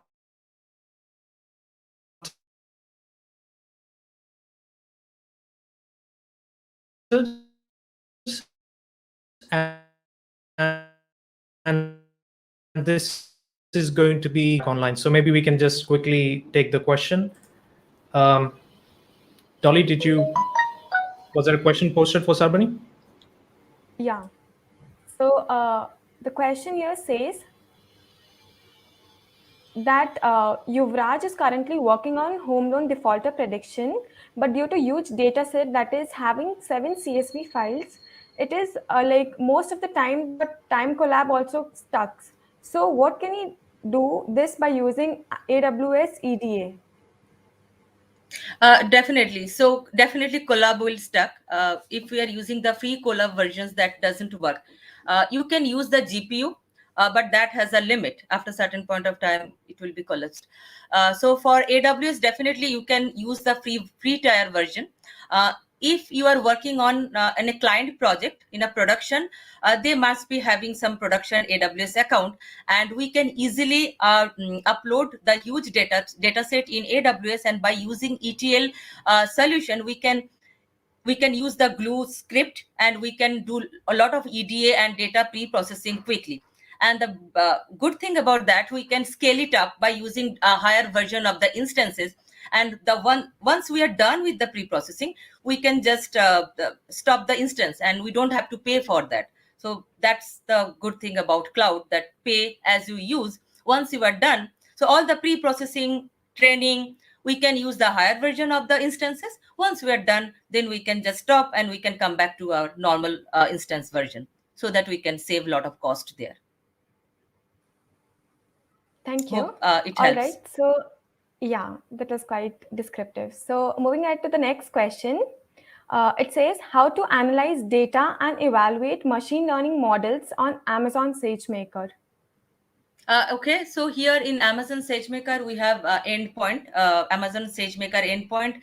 Then we have tuning options. We can also use the hypertuner, and good thing that each is kind of having a separate module. It's quite modular. Pre-processing, model training. Then we can move. We can run all our hypertuning jobs, where we can evaluate our model depending on the hypertuner different values, and we can also visualize this in for all the cases. And everything can be done using SageMaker Studio.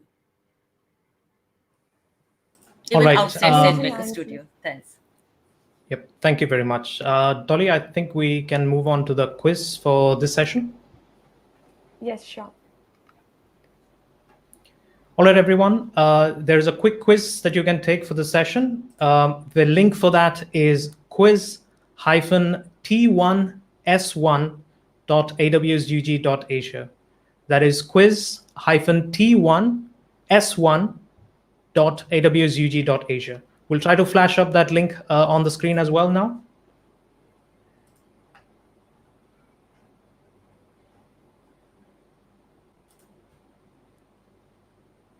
All right, you should be seeing the quiz link on your screens right now. So we'll keep it open for a few minutes, maybe like 5 minutes, if you could quickly take those quiz.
All right, everyone, the quiz for this particular session has closed. And I believe we have top three over here, which is Aniket, who's got 2 answers correct, and Mukesh on second, and Lavanya on third. So watch out towards the end of our program. You will get to know what the complete winners are, the complete list of winners, once all the quiz sessions are done. All right, it's time to move on to our next session. And this will be, as I was mentioning before, this will be Kubernetes Deconstructed, the AWS edition, and it's going to be delivered by Ninant Pundelik. Ninant is actually an engineering manager at Slack, the program that you use for chatting internally in the office or other groups. He has more than a decade of IT experience. And when we asked him how he would like to describe himself, he said that he likes to learn systems by tearing them down and building them back up. And because of this, his toys never lasted more than a year. So I guess I understand where his love for deconstructing Kubernetes comes from. So let's have a quick look and see what Kubernetes Deconstructed, the AWS edition, is by Ninant Pundelik.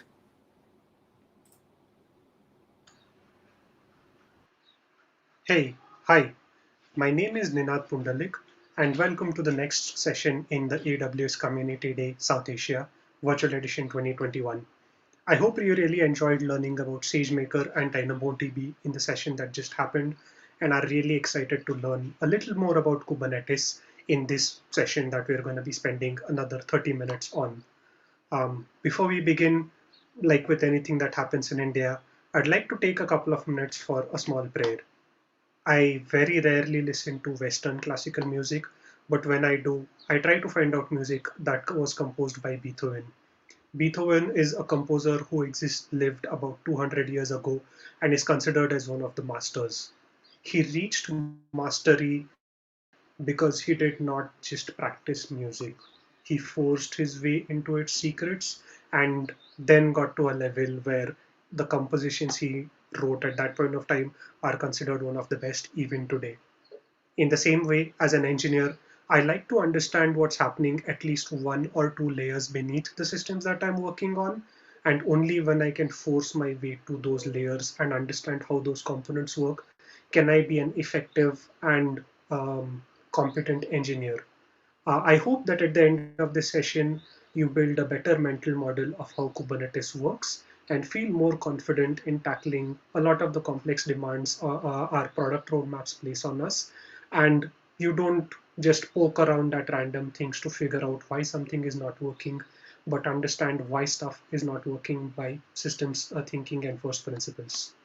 In today's session, we're going to be looking at Kubernetes from a few different perspectives, or from the eyes of a few different people. First off, we look at Kubernetes as a user.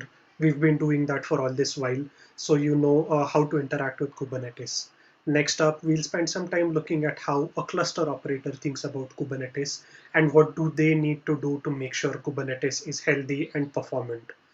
After that, we'll take a look at how a network provider looks at how their various components hook into Kubernetes and how they can ensure that anything that's running on Kubernetes is successful.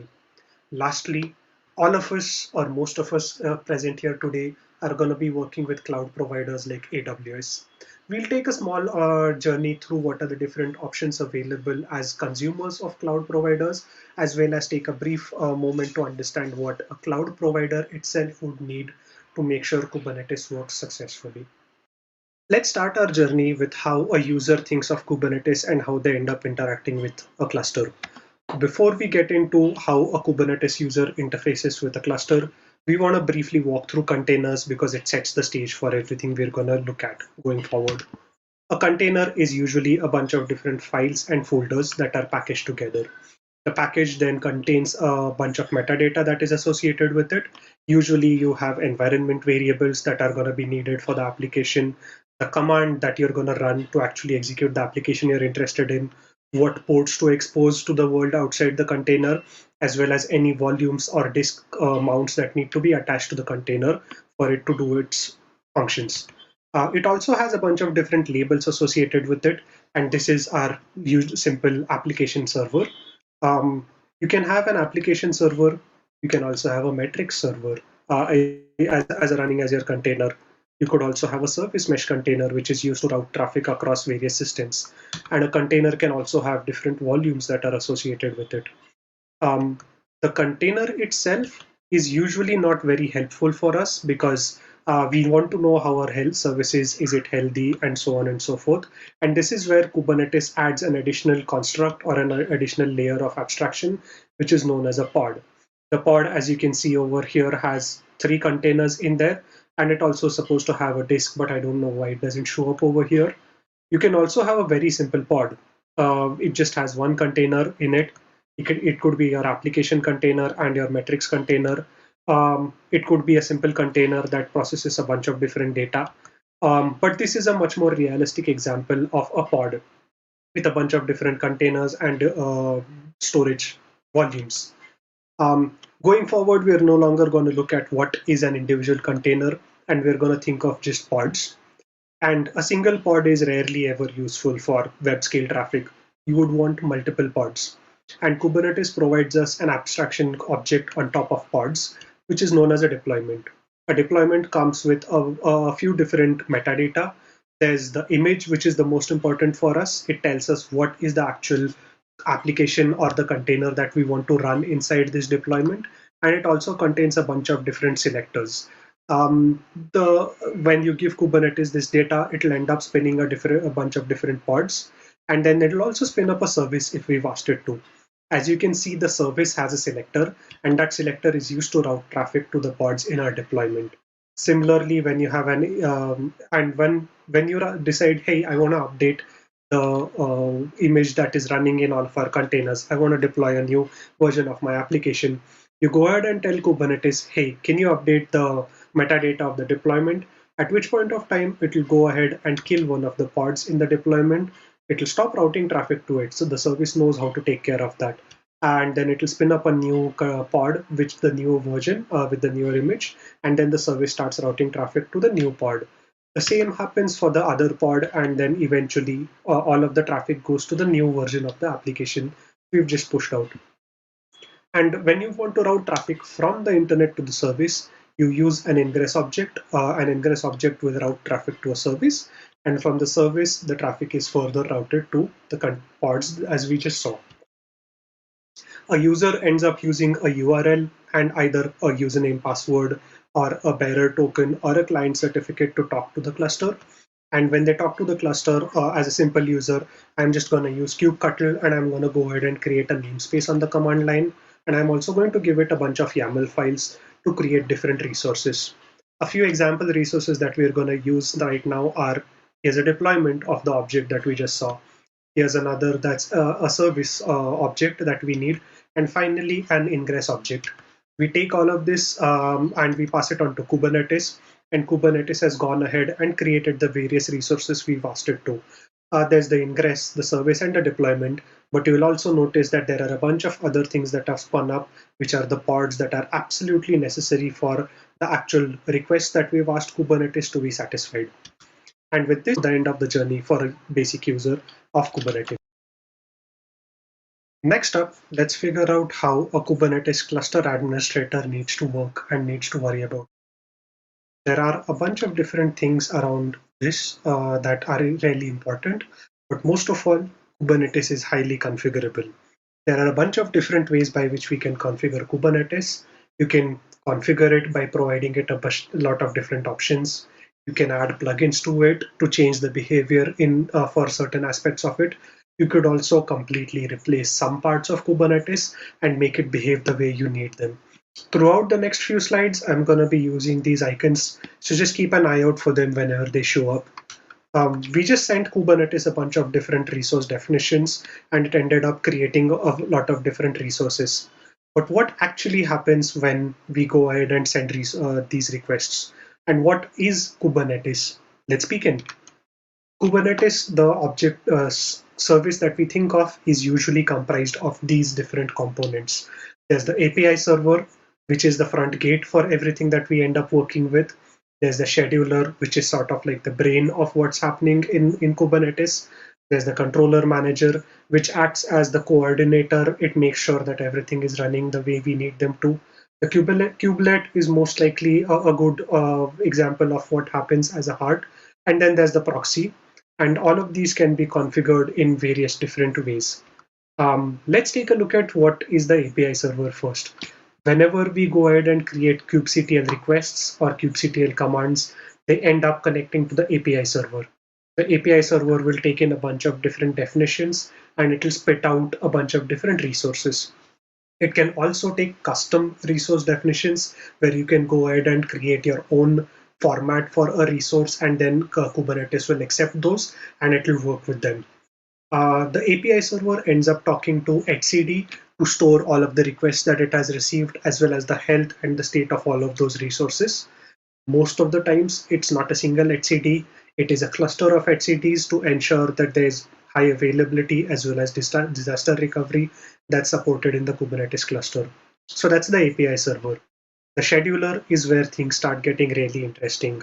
The scheduler keeps a watch on all the events that are happening in the API server and then goes ahead and figures out, hey, once a request has come in, pods need to exist. It will go and talk to all of the different nodes and it will figure out where to move them.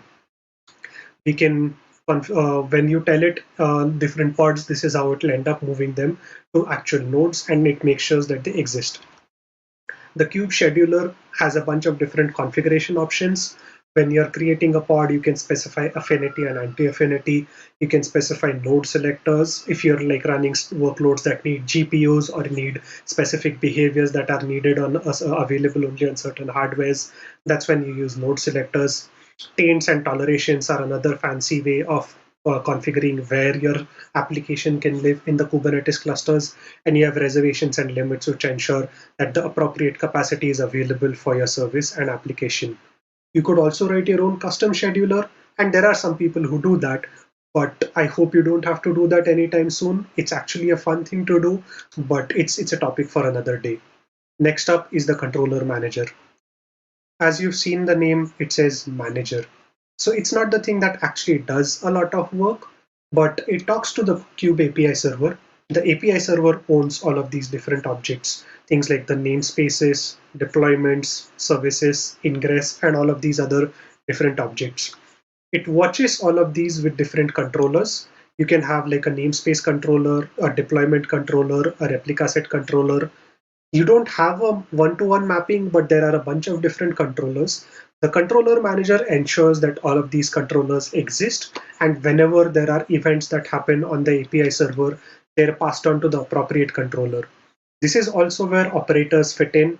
Operators are a very nice and useful paradigm for making sure that all of the custom resource definitions we pass into Kubernetes are actually acted upon, and various resources are created for the requests that we have sent in. And this is one of those cases that you can plug in really well. Let's take a look at how the controller manager actually works. You have a controller manager, there's a namespace that has been created, and there's a node that exists. We go ahead and ask it to spin up a bunch of pods. But before all of those pods exist, a service account needs to exist for the identity of the application that needs to be run, and also there's a bunch of secrets that are associated with the applications running in the container, and it will create these first through the actual controllers for all of these objects, and then it will go ahead and create the deployment, the replica set, and the pod, and those will go ahead and function, and they can only happen when the service account and the secret exist. Similarly, here's another example of the controller manager making sure that a service, endpoint, and a bunch of pods exist, and all of the traffic routing exists the way it needs to be. So that's the controller manager. All of the components that we've looked at so far usually run on what are known as the master nodes or the control plane of the Kubernetes fleet. The next two things that we're going to talk about also exist on the control plane, but are also available in the worker fleet. The kubelet watches the API server. It looks for events around pods or any other objects that need to happen that it needs to watch. And then it goes and talks to the actual container runtime that is configured on our node. In our case, it could be Docker, it could be RKT, it could be something entirely different. It's going to go and talk to Docker, and then it's going to go and tell it, hey, go ahead and create the pod that I need. And then Docker is going to go ahead and run all of those different commands to make sure that all of those containers are created in the appropriate namespace, and then they're created. The kubelet also does a bunch of other duties. It makes sure that the pods that we've created actually live. It ensures that it runs health checks against all of those pods depending on what we've defined, and keeps checking whether the service is up and running or it has died. It also checks for liveness probes, as it calls them, whether the service is ready to take traffic. And this is information that it continuously monitors and keeps sending back to the API server. And lastly, we have the kube proxy. The kube proxy will take a look at all of the different service objects that exist in the API server, and it will go ahead and create them. And it knows how to make sure that traffic is routed to the appropriate pods on the right set of nodes where they exist. Maybe a pod dies because of some, the kube proxy can also be replaced by a bunch of different systems, things like load balancers, service meshes, and all of these are pluggable or replacements that can be used for kube proxy. And it ensures that whenever like a pod dies, traffic is no longer routed to that node, and it does not end up being a black hole. And then a new pod comes up, and it ensures that traffic is routed to the appropriate one. So this is how a kube actually works. And next up, we're going to take a look at how the network actually functions to satisfy all of the traffic that we just saw, all of the routing and all of the behaviors that we just saw. We've seen so far how all of the different objects in Kubernetes can be created and how Kubernetes ensures that they exist in the appropriate machines that need to live. But what's the point of having multiple services running in different nodes if they can't talk to each other? Let's take a look at how the network actually works and what the administrator needs to know for the Kubernetes cluster. We'll start with a very simple example. You have an ingress that points to a service that points to two pods in a deployment. Before we get to all of these details, we need to understand a few basics. Let's take a look at a pod. A pod is given an IP address. The IP address of the pod is different from the IP address of the node. Whenever you use Kubernetes, each node will usually have an IP address range that is associated with it, and pods are given IP addresses in that range.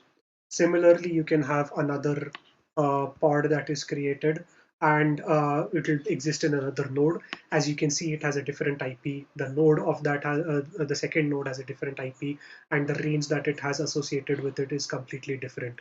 It's entirely up to the network provider how to configure the CIDR ranges and how to ensure that IPs are available. But that's up, and then it's also their responsibility to route traffic correctly through all of these different systems. But how does cluster networking actually work? There are only 3 simple rules for anything to be qualified as a cluster networking provider. Oh, sorry about that. Let's continue through cluster networking. The first rule that we need to think about is all containers can communicate with each other containers without NAT, without network address translation. Similarly, all of the nodes can connect to all of the containers and vice versa without NAT. And lastly, the IP address that a container sees itself as should be the same IP address that everyone else in the world sees it at. And how does this actually look like? Let's go through all of these step by step. You have 4 pods. These could exist in completely different nodes, but they should be able to talk to each other. Similarly, you can have pods that are running in different places, and you have these 2 nodes. Services running on these 2 nodes should be able to reach these pods on the IP address that is assigned to each pod. And even in the other scenario where pods are running on the same node, it should still use the same IP address to talk to the pod. So this is basically what satisfies the second rule. And lastly, the IP address that it sees itself as is the same that any other box sees it as. So let's go back to our example and try to actually work through all of the different components that make this work. When you have a service can actually have multiple ports. As you can see, our application service has port 2015, which is exposed to the world as port 80. Similarly, you can have the metrics server, for example, running on 2016, which is exposed as port 8080. You can expose the same port twice. So we've done double 8, still exposes port 2015 over here. So there's nothing stopping us from doing that. There are three different kinds of services that exist in the Kubernetes world. There's the load balancer type, the node port type, and the cluster IPs type. All of these have exist to route traffic to various pods, and we'll start with cluster IP as it's the most easiest to understand, and it helps us build up the logic to get to the other types. So you have a service that is of a type cluster IP. We are taking our example where we have a web app or a web tier that is running in our kubedcon pods, and it needs to go and talk to a bunch of pods that are running caches. Maybe it's Redis, maybe it's memcached. There is a service which we've created for the cache, and it's configured at a cluster IP. It's set to the IP address 10.0.178.1. You could also refer to it as just the name service, cache.kubedcon, so service.namespace of the namespace that you're using, and service.namespace.cluster.local. All of these different DNS addresses or DNS names will always resolve to the same IP address that we have over here, which is 10.0.178.1. And the pods are configured to talk to the IP address of the cache service. What does this actually mean on the node level? Let's take a look. We have pod 1 running on a node, and when it tries to reach to traffic, send traffic to 10.0.178.1, we are going to actually have IP table rules that are going to intercept the traffic that is coming out of this pod for a particular IP address. And then it ensures that this traffic is correctly routed to either of the two pods that exist for the cache service. And we have services and endpoints that exist in API servers, and kube proxy that is running on each of these nodes actually monitors the service and endpoint objects and updates IP tables whenever things change. So let's say one of our, so that's how traffic is routed to all of these different services. Let's take a look at the next example or the next type of service objects. You have a node port. Let's have two web application boxes that are running over here, are pods. They're available on these two different IP addresses, and something from the internet is trying to reach them. We previously set a port on the service type, which you would have noticed over here. I've highlighted, we don't just explicitly specify port 80 and port 2015, but we've also specified 30225. So on the node, port 30225 is allocated, and IP tables catches any traffic that is coming to these ports, and then it ends up routing that traffic to the appropriate pods. So we have a mobile user who's trying to reach our service. They end up at port 30225 on our second node, and IP tables is then going to route traffic either on a round robin basis or other logic to the pod on the same box, or it could also go to traffic or send the traffic to the pod on the other box. Similarly, you have another user. This one ends up getting connected to the other node, and IP tables is going to do the same thing. As some of you would have recognized by now, this is not really a very scalable solution, and it gets us to a point where users will keep switching between different pods, and they will not have a great experience. For our sample static site, nobody cares, but for an actual application, this is not a great example. And this is where the load balancer type comes into picture. The load balancer still uses a port on the node. It still uses the application ports, just like we did for the cluster IP and the node port.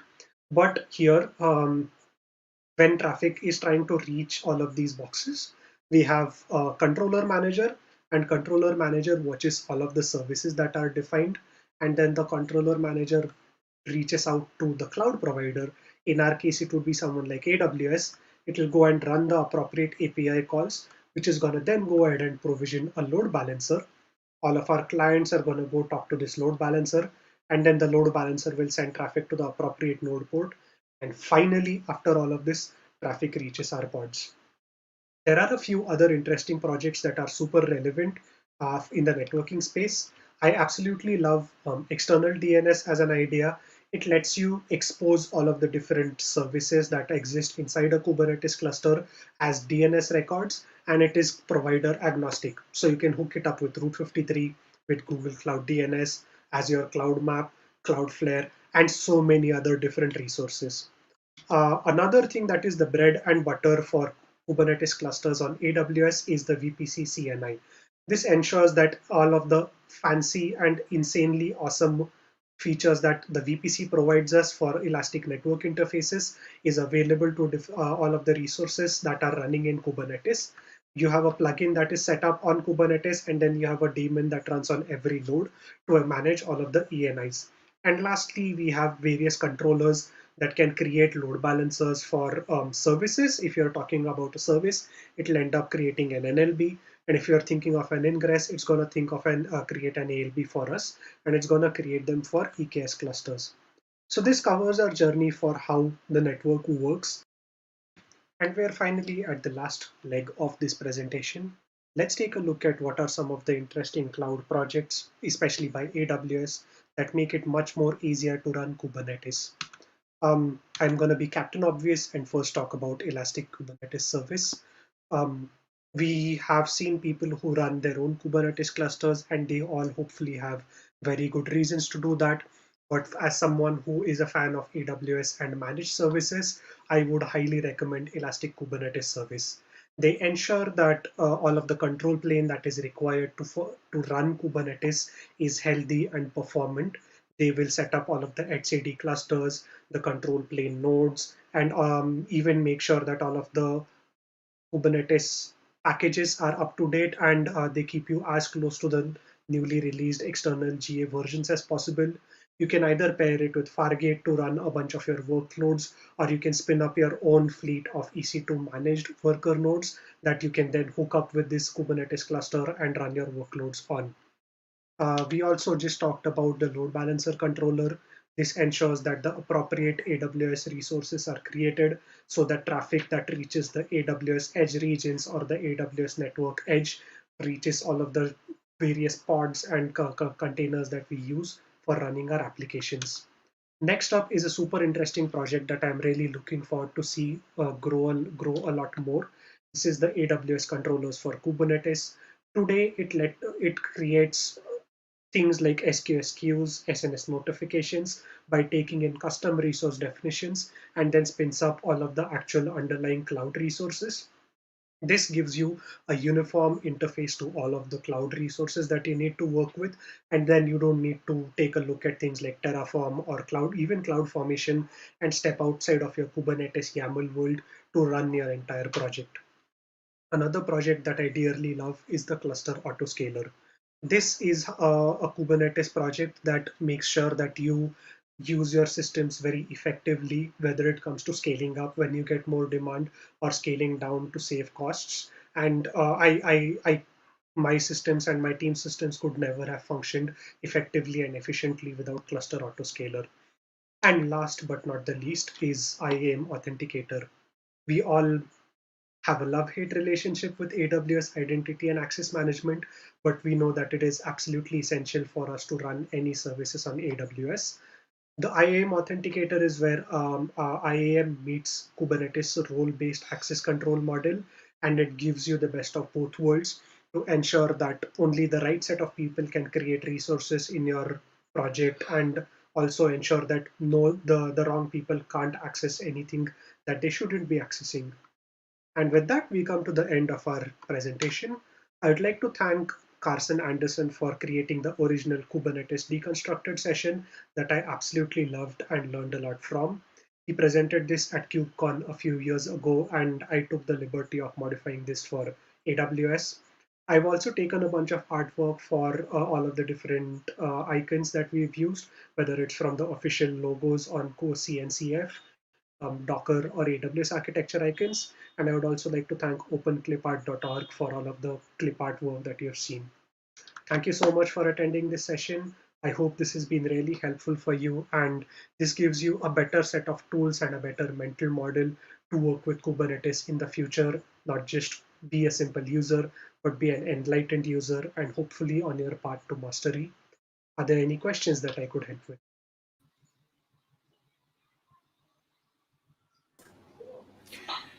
All right, Hey. Ninaz, that was a wonderful teardown. Thank you for that. Quickly, if there are any questions, please do post it in the chat. In the meantime, we have actually opened up the quiz for this session. So you should be able to see it on your screen right now. So the quiz is quiz-t1s2.awsug.asia. You should see a QR code on the screen as well for participating in the quiz. So we'll keep the quiz open for 5 minutes. In case if anyone does have any questions, please do post them in the chat.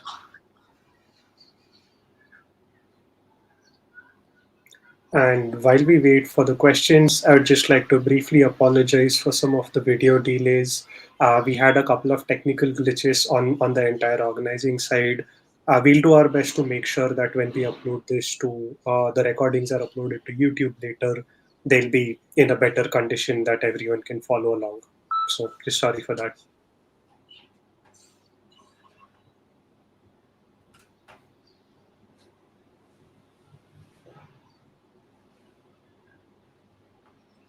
Does everyone already understand Kubernetes? Looks like everyone's an expert already. Then my job's done here.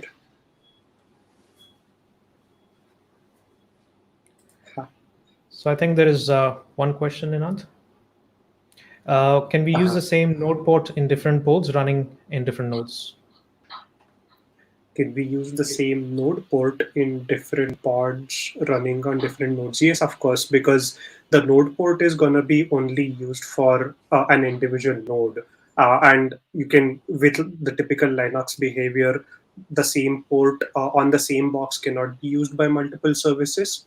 But if they're running on different nodes, then of course the port you're using is going to be available on the other node, and then nothing stops us from running them. And even in certain cases, if you look at things like Apache, you have the same port that can proxy, or HA proxy or other systems. They can take an existing port and proxy it to multiple backend services. So even if you're running the same pod on the same node or multiple copies of it, Kubernetes will ensure that the traffic reaches it in a round robin manner. So I hope that helps answer the question. We have one more question. Yep. That is, sorry. No worries. How do we usage of control? Yep. So a Kubernetes by default affords us two controls that we can set up on the usage of various resources on the system. You can control how much memory is allocated to a pod, or rather how much memory should a pod take at the most, and the same way how much compute capacity can a particular pod take. You can specify that in the resource section in your YAML, and there's also a limits section. The way this works is, if when you set up a resource configuration, Kubernetes ensures that when a pod spins up on a particular node, that node actually has the additional like 400 or 500 memory, that MB of memory that is required for the pod to run. And if the node only has like 200 MB of memory remaining, it will not schedule the pod on that box. It will schedule it on a different box. And by limits, what happens is the moment your pod crosses the 500 MB of memory, in a typical Linux scenario, the OOM killer will kick in, and it will also terminate the pod for excessive usage of memory. So this is how you end up controlling your pod's resource usages. So far, I've mostly used resources and limits for CPU and memory. And over time, there might be other approaches or other resources that you can control. Any other questions? We have the quiz open for. Yeah, we have the quiz open for 1 more minute, Ninad, and I think there's one more question. If you could quickly answer that, just as we are closing the quiz. Sure. This is actually not a great question for me, because I've personally not worked a lot on the security side of the Kubernetes world, but I'll do my best to answer this. Along with the API servers configurations on who can authenticate with it or not, especially if you're in an AWS world, you want to look at the IAM authenticator that I briefly touched upon at the end of the session, and ensure that the right set of people or the right set of AWS roles can go and make various changes in Kubernetes, whether it is creating new pods, deleting old pods. That's something that you want to probably limit. So you you make use of everything AWS IAM and Kubernetes RBAC, and you add a lot of security. There's a lot more that can be done in security, and I would probably look up some of the CIS benchmarks on Docker and Kubernetes security to ensure that your systems are safer. I'm not a security person, so don't take my word for like that's the final word. Cool. So I think we're at the end of questions. I would like to just end off with a small note. My team is hiring for a bunch of different reliability engineering positions, and I think Satya or someone from the group will be sharing the link for that later. I'd love to talk to you if you're interested in running systems at a large scale, and we should probably chat outside this session. Anything else we want to do, Faisal, before we close this off? I don't think the quiz just closed out, and looks like we have 3 toppers there. One is Pranavi, who's got 3 correct answers, and then there is Yasas and Nasiullah. So top 3 on this quiz. So keep attending the other quizzes, guys, for the sessions. And Ninad, once again, I want to thank you for giving that wonderful breakdown for the session. Thank you, Ninad. I hope. All right, so let me bring on Dolly here, who's going to speak about the next speaker that we have in line. And once again, I'd like to apologize for any of the issues that you've been seeing on the YouTube stream. The rest of the sessions, we've made sure that those issues don't come up. So you should not be seeing any more interruption with the upcoming sessions. So Dolly, take it away. Yeah. So our next talk is on S3 security, the attack and defense by Nitin Sharma, who is a SecOps specialist from Click Software. Nitin Sharma is a cybersecurity researcher, a DevOps professional, and a published author. With over 5 years of experience, Nitin has gained expertise in security automation, cloud security, and technical cyber risks assessments. He is a core member of AWS User Group Delhi NCR and Information Warfare Center. In his free time, Nitin helps out people across the globe at Quora for all their queries around cybersecurity, DevOps, privacy, and data breaches. In this session, Nitin will cover the fundamental aspects for data protection and securing S3 configurations while purely being dedicated to folks who really would like to understand AWS S3 related misconfigurations and exploitations. Please join me in welcoming Nitin to share his experience. Over to you. Sure. Thank you, Dolly. I'm going to share my screen. Just let me know if the screen is visible.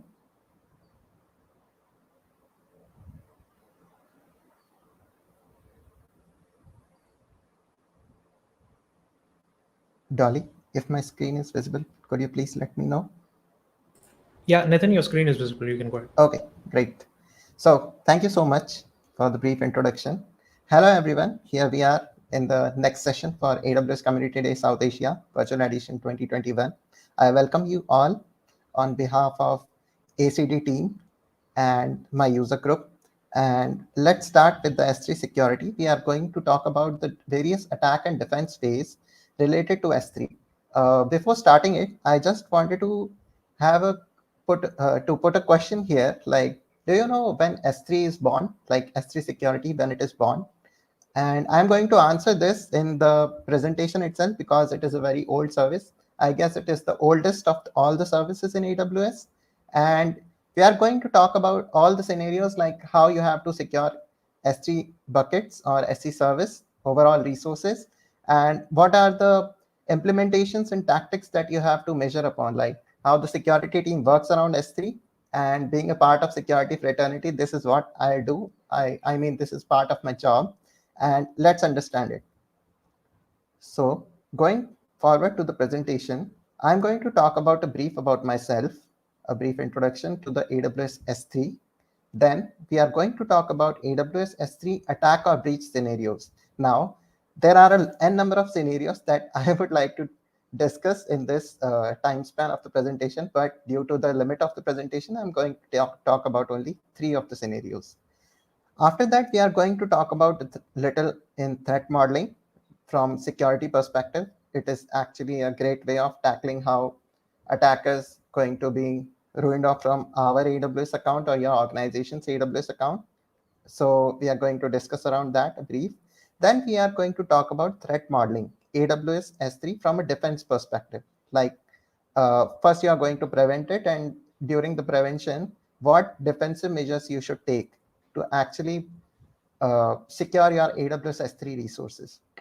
Now, apart from that, we are going to take a look about S3 security best practices, like what AWS recommends and how you can follow them all. So let's start.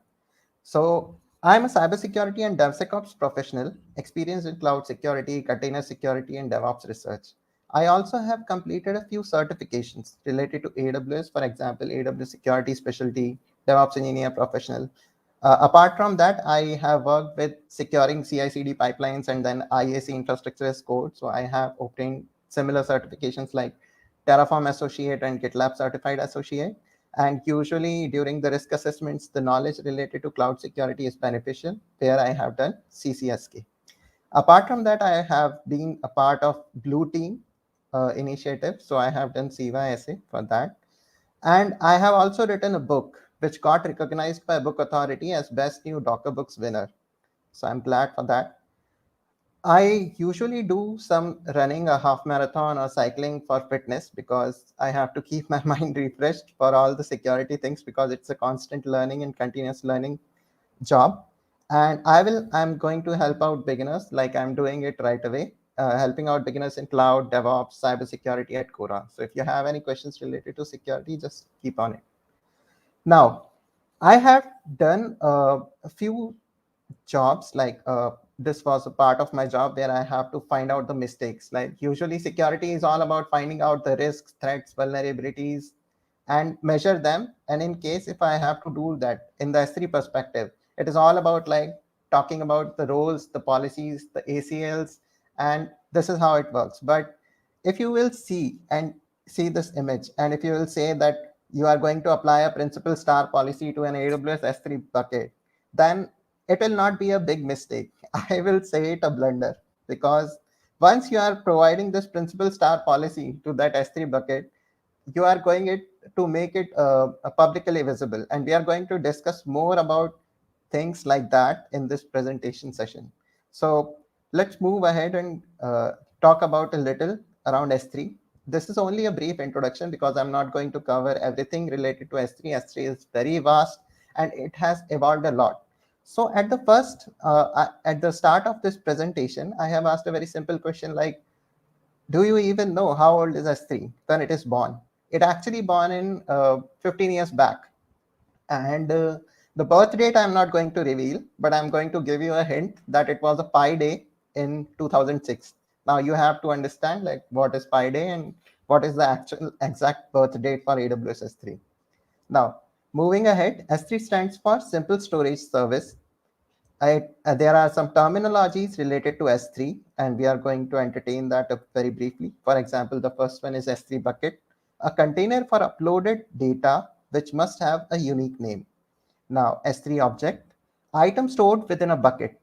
Usually you are getting containers in S3 service where you can upload data. This data could be any kind of file. And the whole S3 service will depict the storage type as object storage. Now, you might have heard about the block storage or like file system storage terms. So this is an object storage service, and S3 stands for Simple Storage Service. And you have to put the data which is in object storage type, for example, PDF files, XML files, .jar files, things like that into the S3 bucket. And those files that you are putting in the S3 service are termed as S3 object. So bucket is synonymous to folder, and S3 object is the key, which is the file actually that you are going to store. Now, this file can be identified with the help of a key and a version ID. It depends whether you have enabled the versioning or not, but it's up to you. If there is any requirement for you, then you can enable the versioning.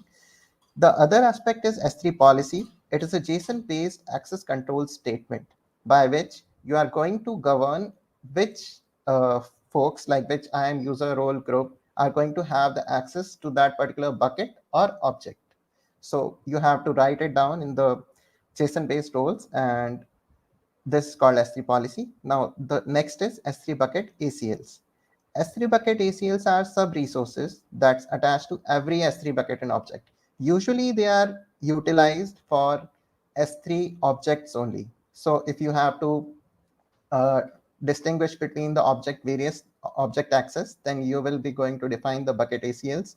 Like there should be access requests, like only read should be provided or write should be prohibited. So this is one kind of a policy. Or read should be provided and write should be provided. That could be a public access that should be prohibited, but in some cases related to the website, static website images that you are going to store it is allowed. So it is one example. It defines which AWS accounts or groups are granted access and the type of access. Now, when you create a bucket or an object, Amazon S3 creates a default ACL. So AWS has already determined, like by default, there should be a sense of security with AWS S3. And right now it has evolved a lot. Like there are 5 policies already attached to, like there are 5 controls already attached to AWS S3, like block public access and so on.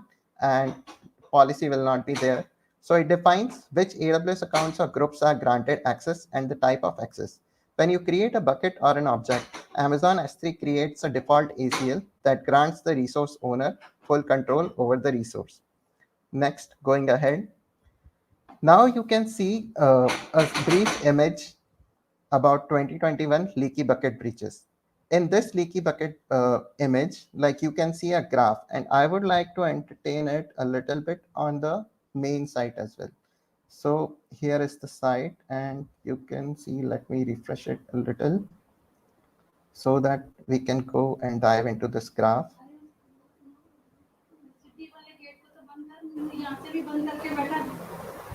So in this graph, what we are going to discuss about is, yes, here it is. In Feb, we have gone through a lot of breaches in 2021 itself, and we can see here we are in October region. So there had been a breaches like Thingiverse, Condenser Amon, AWS, and all these breaches are highlighting or diversifying kind of AWS S3 use cases only. Like this whole complete AWS S3 scenario is related to AWS leaky buckets only. So you can see there are 30 plus breaches in this scenario. So we can see here, Meet Mindful is the first breach that we have entertained in January, like CHS Consulting, Meet Mindful. And in last 10 days or 11 days, we had some breaches like Thingiverse, Plug and Play Ventures, Condenser Amon, and so on. So if you will click here in this graph, you can see that Thingiverse, a website dedicated to sharing user-created digital design files, reportedly leaks a 36 GB backup file that contains 228,000 unique email addresses. 1 second. Can you give me a little bit time? I think someone is calling.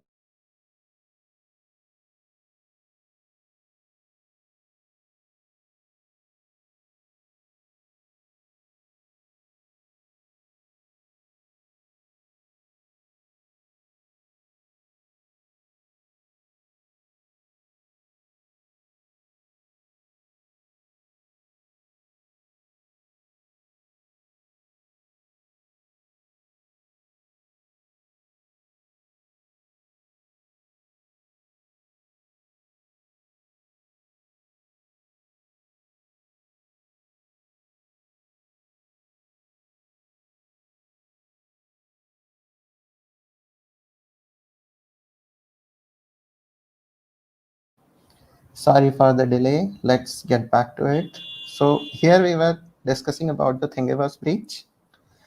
So Thingiverse breach, it has happened. A website dedicated to sharing created digital design files reportedly leaks a 36 GB backup file that contains 228,000 unique email addresses and other PII information. The date revealed is October 11, 2021, and the date discovered is 13/10/2020. Now you can see here that data exposed contains a 36 GB backup file with 228,000 unique email addresses and other PII. Now, the interesting fact or the fun fact here is the reveal date is October 11, while the data discovered date is 1310. There has been 20 days around of gap. And this is what happens in most of the security incidents. And this is the minimum gap that we are going to have entertained here, but it might be years or so, months, weeks, years, and so on. So it depends on the incident.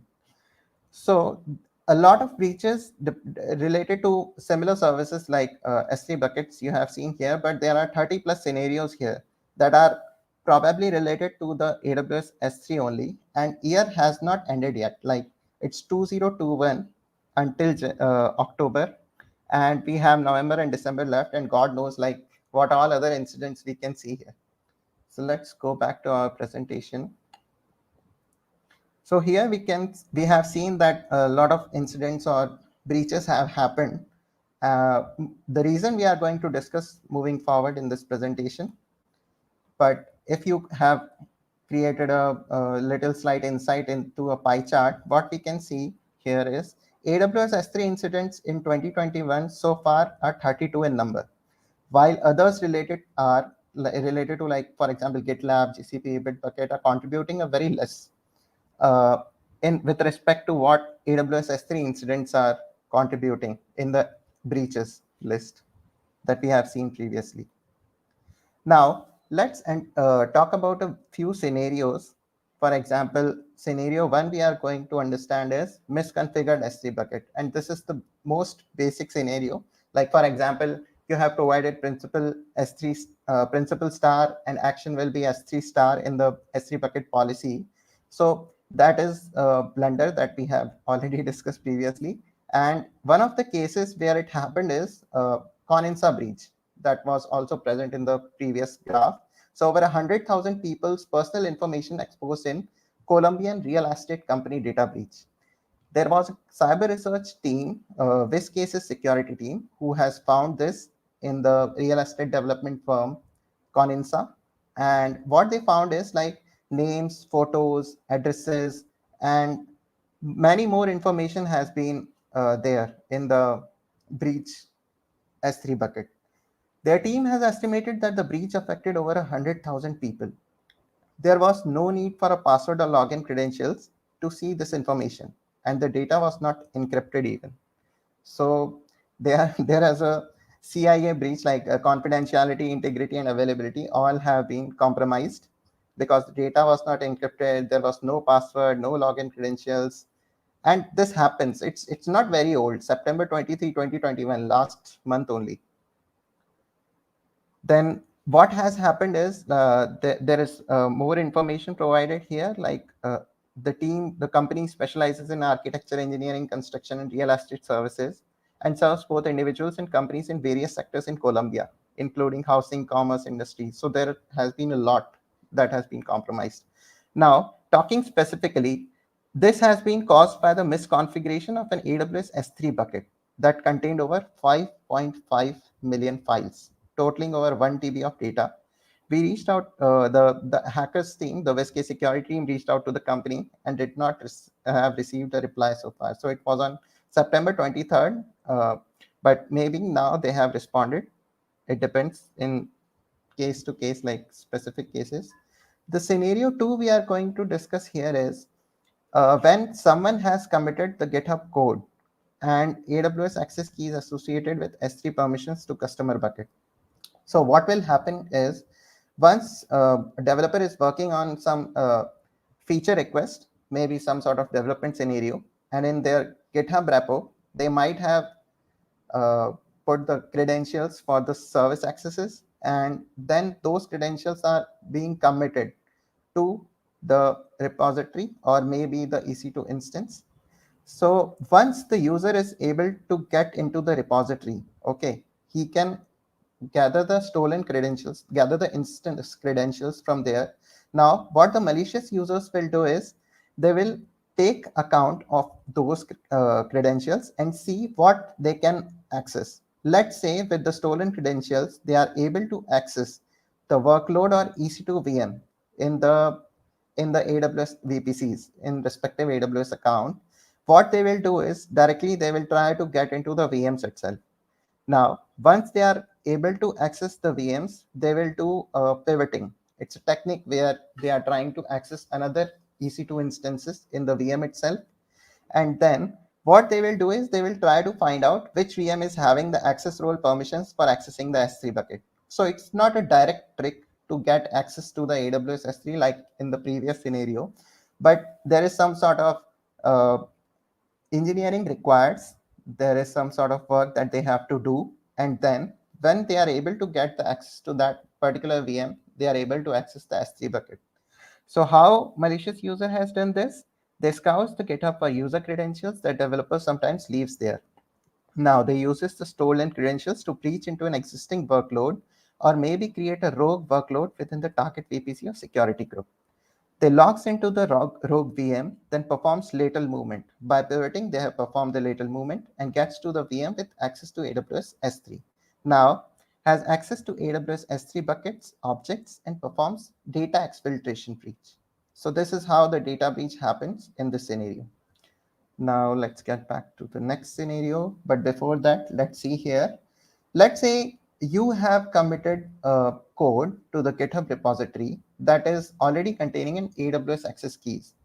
Then how it works with associated S3 permissions, like whether you are going to be notified by AWS or something like that, if AWS takes care about its customers or not. So this is actually there.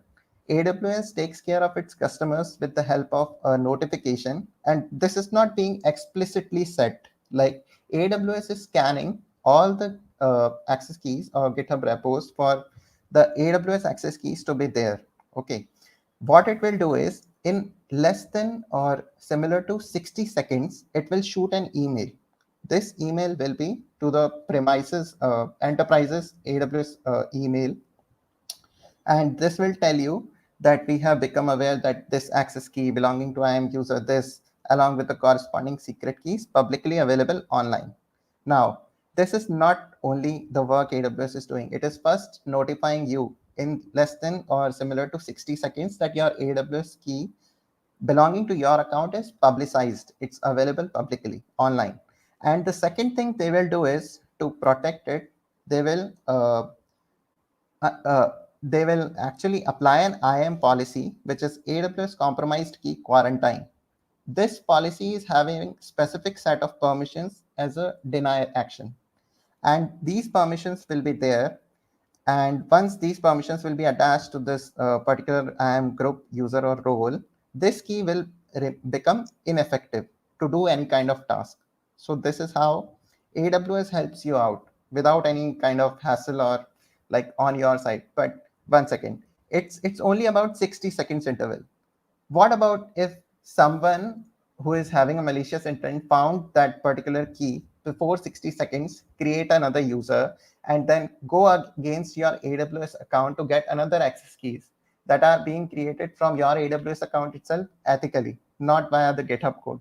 So there is a level of risk that you have to ascertain and you have to manage on your own. So this is about the second scenario. Now let's talk about the third scenario, which is a little bit complex, but I have included it because of the ransomware scenarios that are going on. So there is a specific ransomware scenario in S3 also. For example, attackers encrypting S3 buckets in victim AWS account with their own KMS key. Now, what the attackers are doing, let's understand this in a bit detail. Attacker creates a KMS key in their own personal AWS account or another compromised account, because to be on safer side, why to use their own AWS account? So they will have already a compromised account. They have created a KMS key. KMS is key management service in AWS. With that KMS key and they have provided the world access to use that KMS key for encryption. Okay, so anybody can use that particular KMS key for encrypting. Now, attacker identifies a target S3 bucket and gains right level access to it. For example, previously also the attacker has got the access for S3 bucket, so it is a level up for him. Here he is having already an access to the target S3 bucket, which is right level access. Now attacker checks the configuration of the bucket to determine if it is able to be targeted by ransomware. Okay, there is a specific level of permission set that needs to be there for an attacker to change. Mostly it will be like write permissions to that particular bucket. And after that, or the change policy or bucket ACLs related permissions, or these kind of permissions will be required for the attacker to be targeted by ransomware. Now, attacker uses the AWS API to replace each object in bucket with a new copy of itself. This copy of itself will be the encrypted one with the KMS key that he has generated first.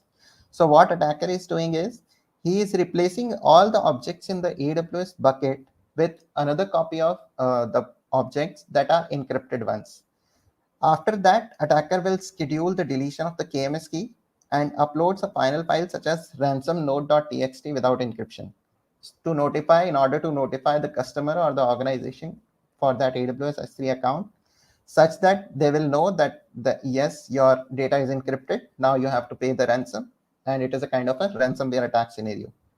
So this is a bit more complex scenario, but I have tried to explain it in simple words. This is how ransomware analogy works, that your data got encrypted, and then they will ask for the ransom to pay in Bitcoin mostly. Similar to this, there could be n number of scenarios. Like we have discussed only 3 scenarios. There could be n different such scenarios to understand and then tackle the AWS S3 attackers. Hence, an efficient way to address the attacker concerns is needed. And that efficient way is threat modeling. I don't know whether you are aware of threat modeling or you are using in your organization the threat modeling, but we are going to discuss about it a little brief. So, introduction to threat modeling. Threat is any circumstance or event with the potential to harm an information system through unauthorized access, destruction, disclosure, modification of data, and/or denial of service.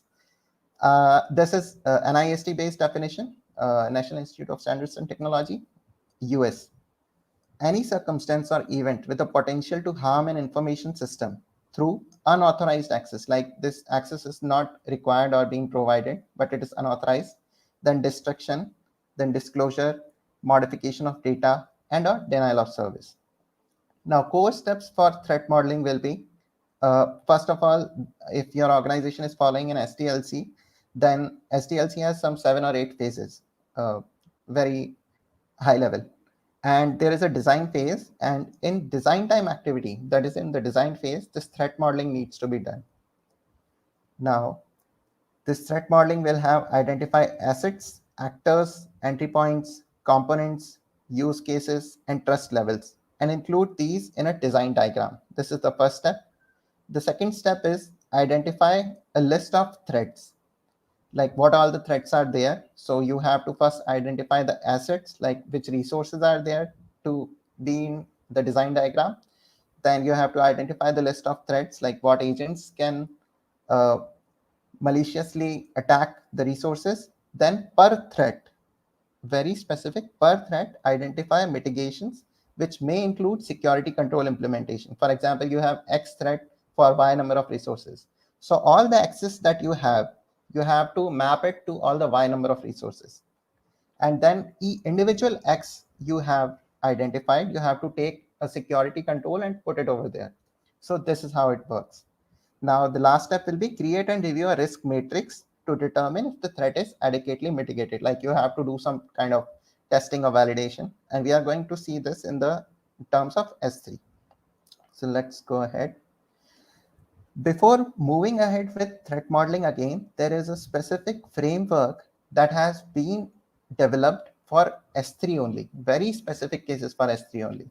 So this framework is called MITRE ATT&CK framework. It has different versions for like OS hardening, for studying the TTPs actually. TTP stand for tactics, technology, and procedure.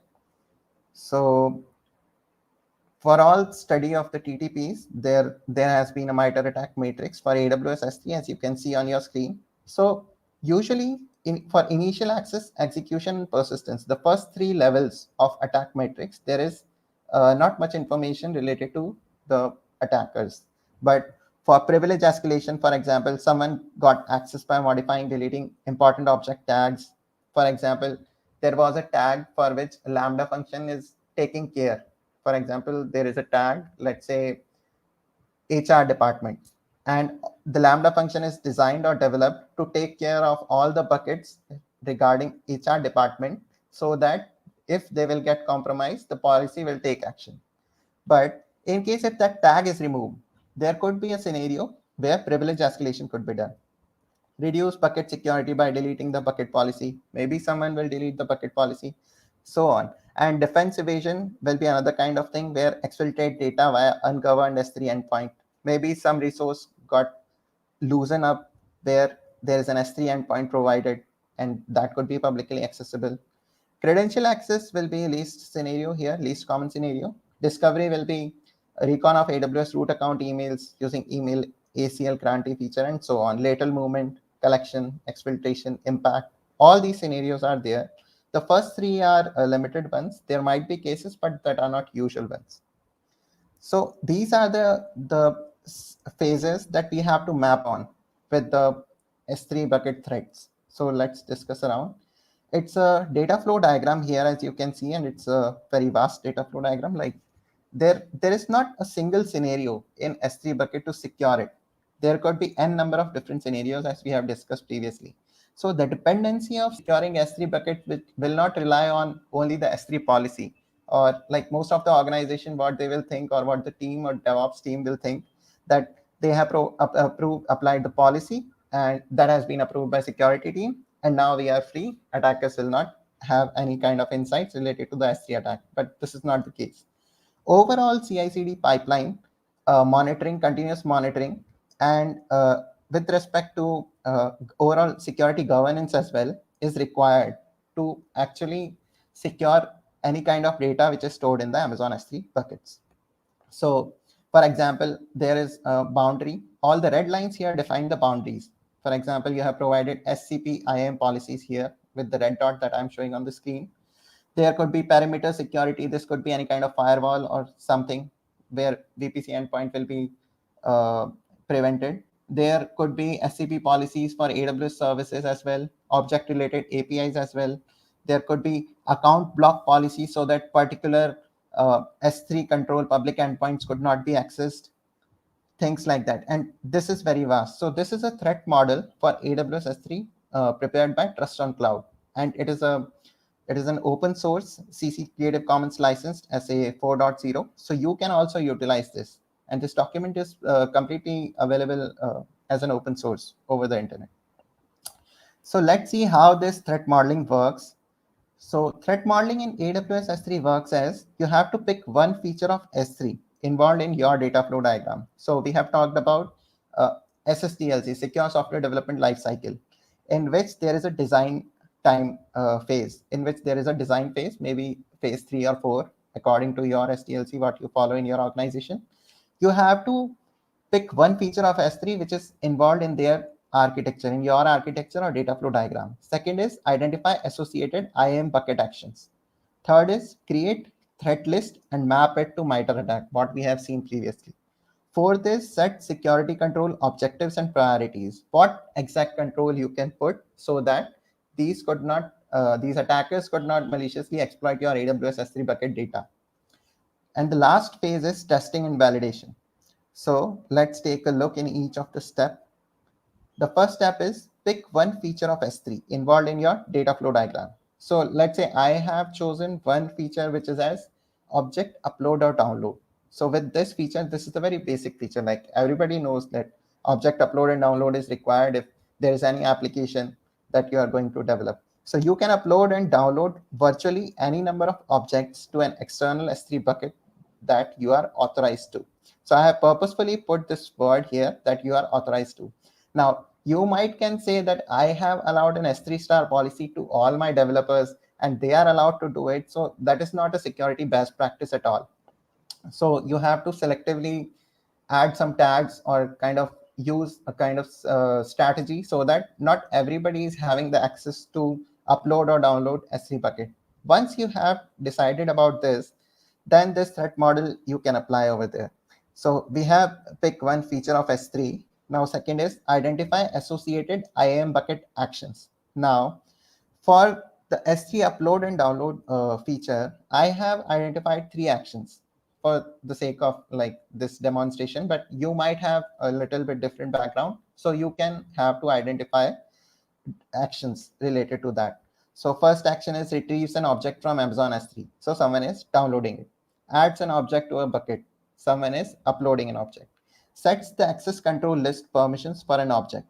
So this could be another use case that I have added here, which will be like setting the access control list, ACL permissions for the object, like who can upload, who can download, things like that. So you must have right ACP, access control permission, access control policy permission to set the ACL of an object. So if you are going to translate it into the AWS IAM world, how you are going to have it? It is like S3 get object, S3 put object, and S3 put object ACL. Now we have done 2 steps, I guess, so far for threat modeling AWS S3. Let's go on to the next step. Now create threat list and map it to MITRE ATT&CK. So we have already analyzed MITRE ATT&CK framework, and we have to prepare a threat list like this. For example, exfiltrate your data hosted on an external bucket by Nitin, sorry for the interruption. Are you sharing something else? Because we are seeing just the PPT with the email on it. One second. I'm already, oh my God. I'm already sharing my screen. It's showing me stop screen. Okay, I will stop screen share and I will again go ahead to share the screen. 1 second. Share screen. Here it is, entire screen. Yes, so I might have covered a lot, but the screen share was not there. So from which slide should I start again?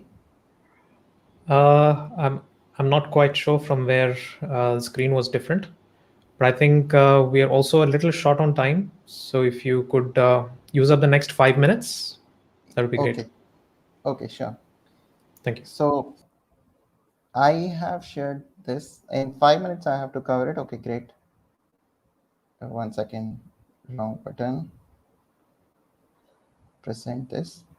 So I'm going to cover it a little bit at a fast pace.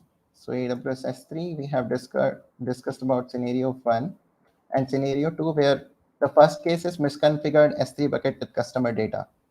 So there has been a compromise due to 100,000 personal data information exposed. Now the second thing will be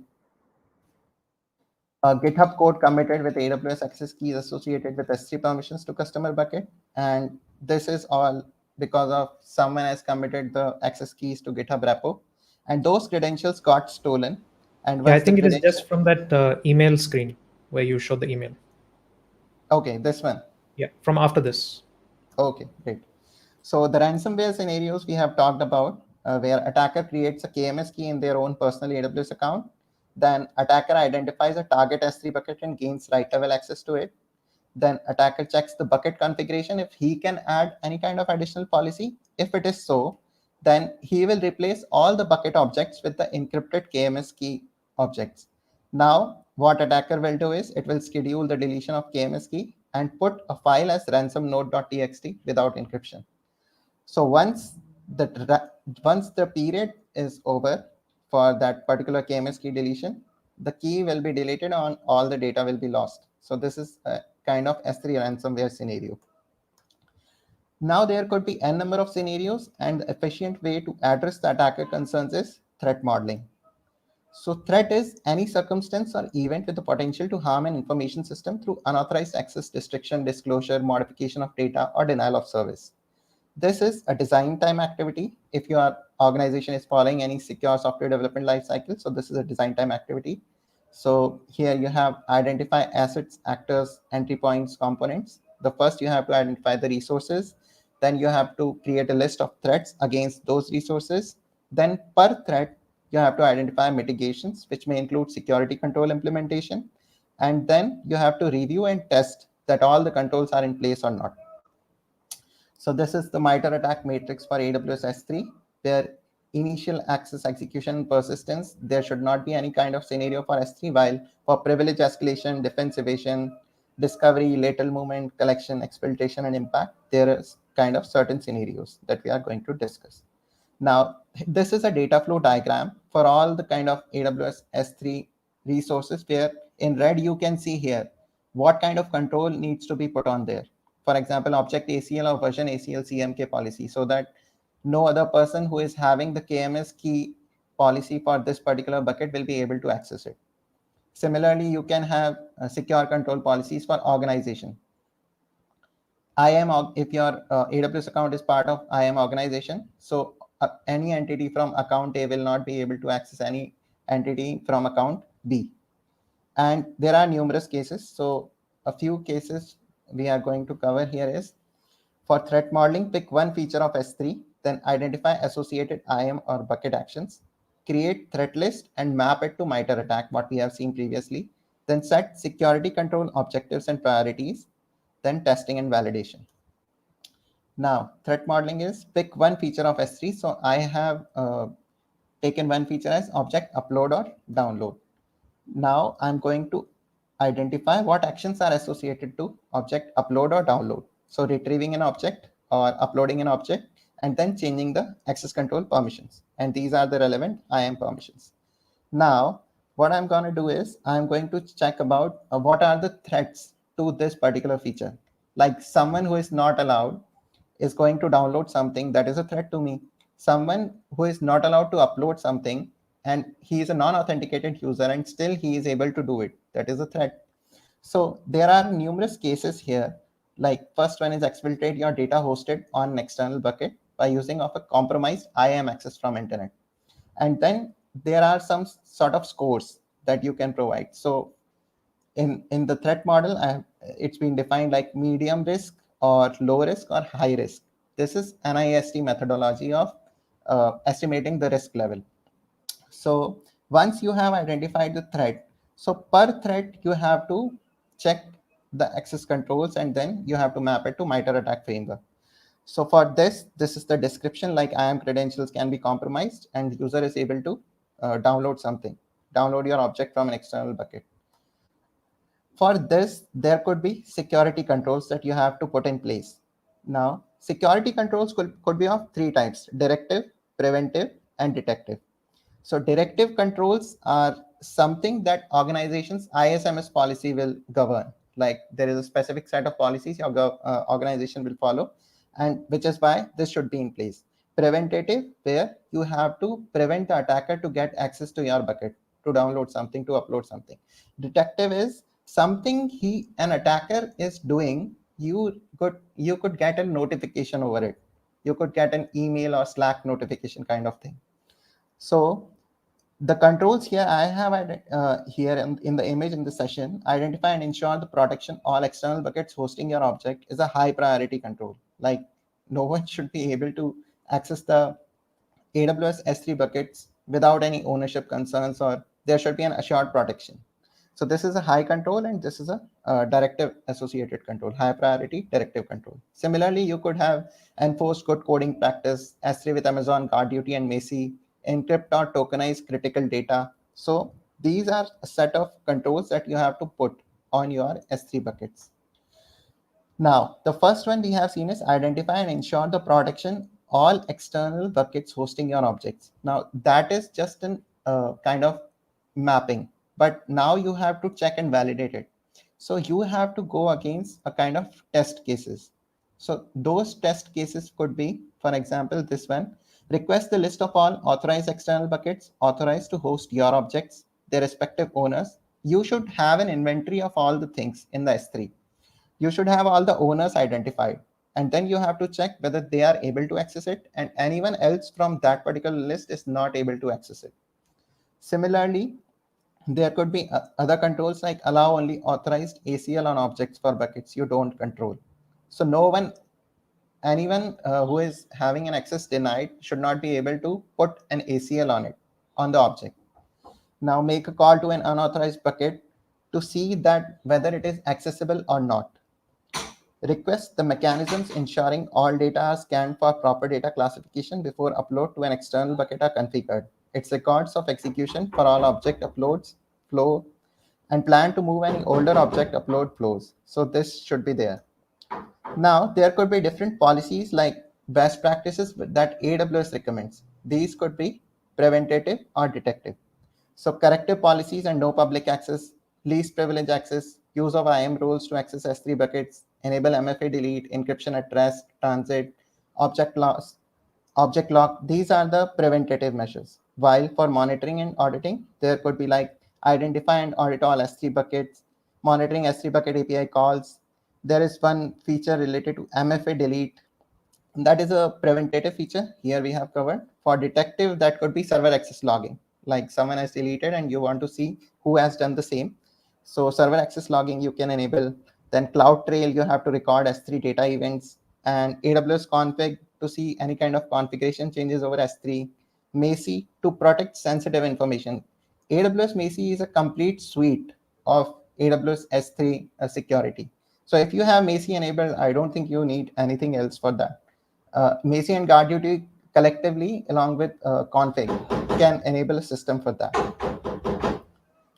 Yes, so here I am done. Thank you. Over to you, Faisal.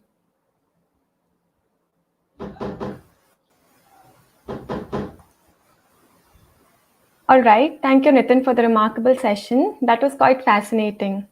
So we have opened the stage for Q&A. Let's see if the audience has any questions.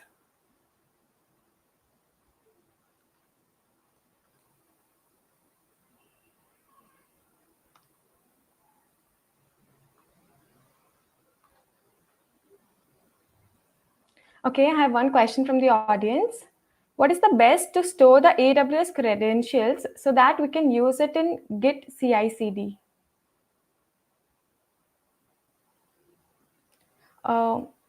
Just to interrupt in between, you're on mute. Can you please unmute? Yes.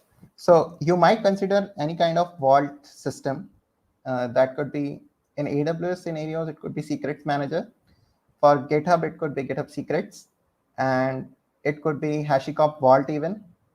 You could have different kinds of scenarios, but it depends like what is the exact purpose for which you want to put the secrets. For example, I won't recommend to have IAM credentials to be put in Secrets Manager. I will recommend it to be in HashiCorp Vault and then integrate it to your pipeline. So it depends what exact scenario is there. All right, moving on to the next question. Yes. Okay. So moving on to the next question. How can we use S3 for app development? Okay, for app development, what one can do is one can simply host a website with static website hosting with S3 buckets. Like all the static content could be stored in the S3, and then you could have any EC2 instance, or it depends on your scenario. Like if you have to scale it, you can use ECR for all the backend stuff. So this is the way you can use S3 bucket for a website or web app kind of development. And all the resources related to a web application, you can store it for the processing into the S3 bucket itself.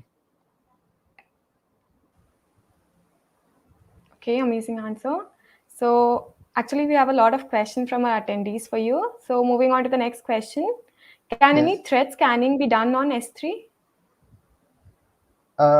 Thread scanning, okay, you are asking about the tool, so that how you can scan the threads related to S3.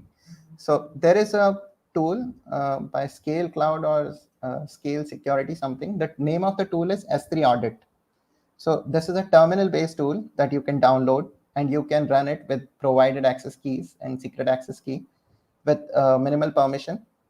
There is a requisite permission level required for that particular access key. And with the S3 audit, you can check what all the access permissions are there. And I'm telling this because this is an open source tool, so that you can run it anyway. Now, the other thing you can do, and I would recommend, will be using AWS Macie. So Macie will provide you all the security strategies that S3 audit will also do, but you will have a dashboard, overall dashboard with in the AWS account itself. Macie will be a region-specific region constructed service, and you can use Macie plus GuardDuty to get information about all the threats related to S3.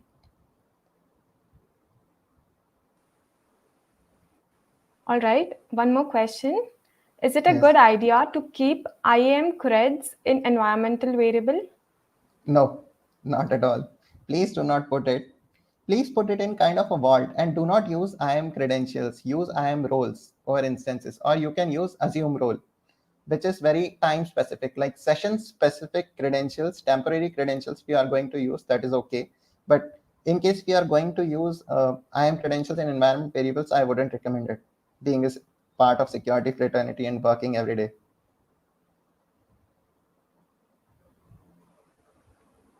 Okay, another question. Why Yes. AWS being in top breach 56%? What are the steps we need to improve our security mechanism? Okay. Any idea Yes. of restricting the creation of S3 buckets at customer level itself? Yes, you can do that, but why to give access customers to an organization's S3 bucket? This is little strange. Like, you should have the control. Being an organization, you should have the control, like what all S3 buckets should be created and how they are creating it. That should be automated. Now, coming to this DFD data flow diagram here, if you want to actually understand like how AWS S3 can be security can be improved. So there is one second. There is a threat model PDF which has been having 163 pages. Like, this is more than enough covering every scenario that you are having. If you are able to see my screen, one second. Are you able to see my screen? Let me share my screen again. Not yet. Share screen. Yes. So if you are able to see my screen now, there is a PDF which is available in open source. That is threat model for Amazon Simple Storage Service. This is having 163 pages. And whatever the security mechanism that you want to employ in your AWS account, you will have all the details here. And this is available for free. Isn't it amazing? I mean, I feel it as a really fascinating thing because every use case, most of the use case has been covered in this particular document. So it's available on Trust on Cloud. It's by Trust on Cloud that we have seen threat model for AWS S3, and it will cover most of the scenarios. Now, I don't recommend to give the control to customer for creation of S3 buckets. Like, that should be governed by your organization itself. And the third point will be enable AWS Macie and AWS Guard Duty along with CloudTrail with S3 data events. So these 3 points, if you will consider, you can have better security strategy for your AWS S3.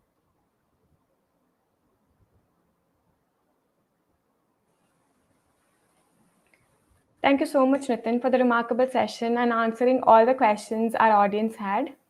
So now we have quiz 2 online, and participants can go register and win exciting prizes by participating in the quiz. Great.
Hello, everyone.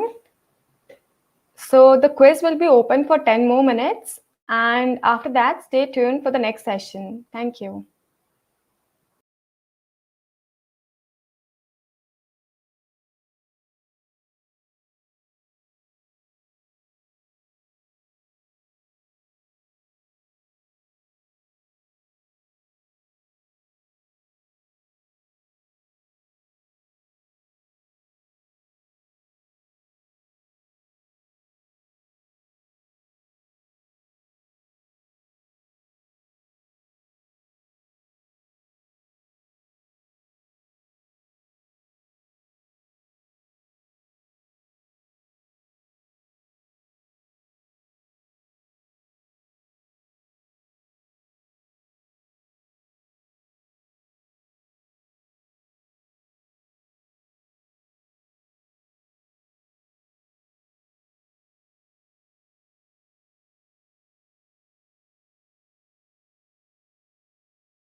All right, everyone. The quiz for the session has closed, and it looks like we have many winners. And we have top 3, who's Dinesh Devasi, who's got 21 of the answers correct. And then on the second place, we have Gaurav, who's got 20. And we have Rujul Kundan on third place with 19 answers. So watch out for the chats as well as your other notifications. You'll be notified if you're the winners, and for the goodies, you'll be notified as to when you will get them. All right. All right, everyone, it's time to move on to our afternoon sessions. So let's move on to the next talk, which is going to be the talk is going to be on AWS Glue Data Brew, which is basically a visual data preparation tool that enables users to clean and sanitize data without any code. So Sanchit is actually an AWS APN ambassador, and he's a lead architect at Quantify. He has over 6 years of experience with designing, building distributed architecture on AWS. He's also up secure and distributed platforms on AWS using infrastructure as code. He's also a DevOps Sec admin. And welcome Sanchit, who's going to do a talk on Brew. Welcome, Sanchit.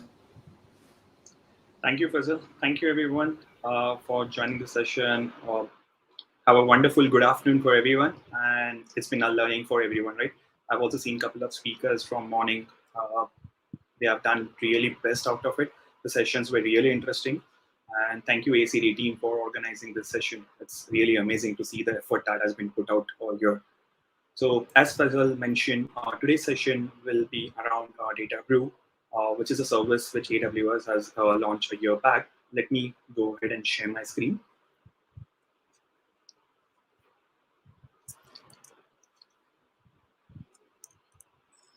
So I hope my screen is visible to you guys.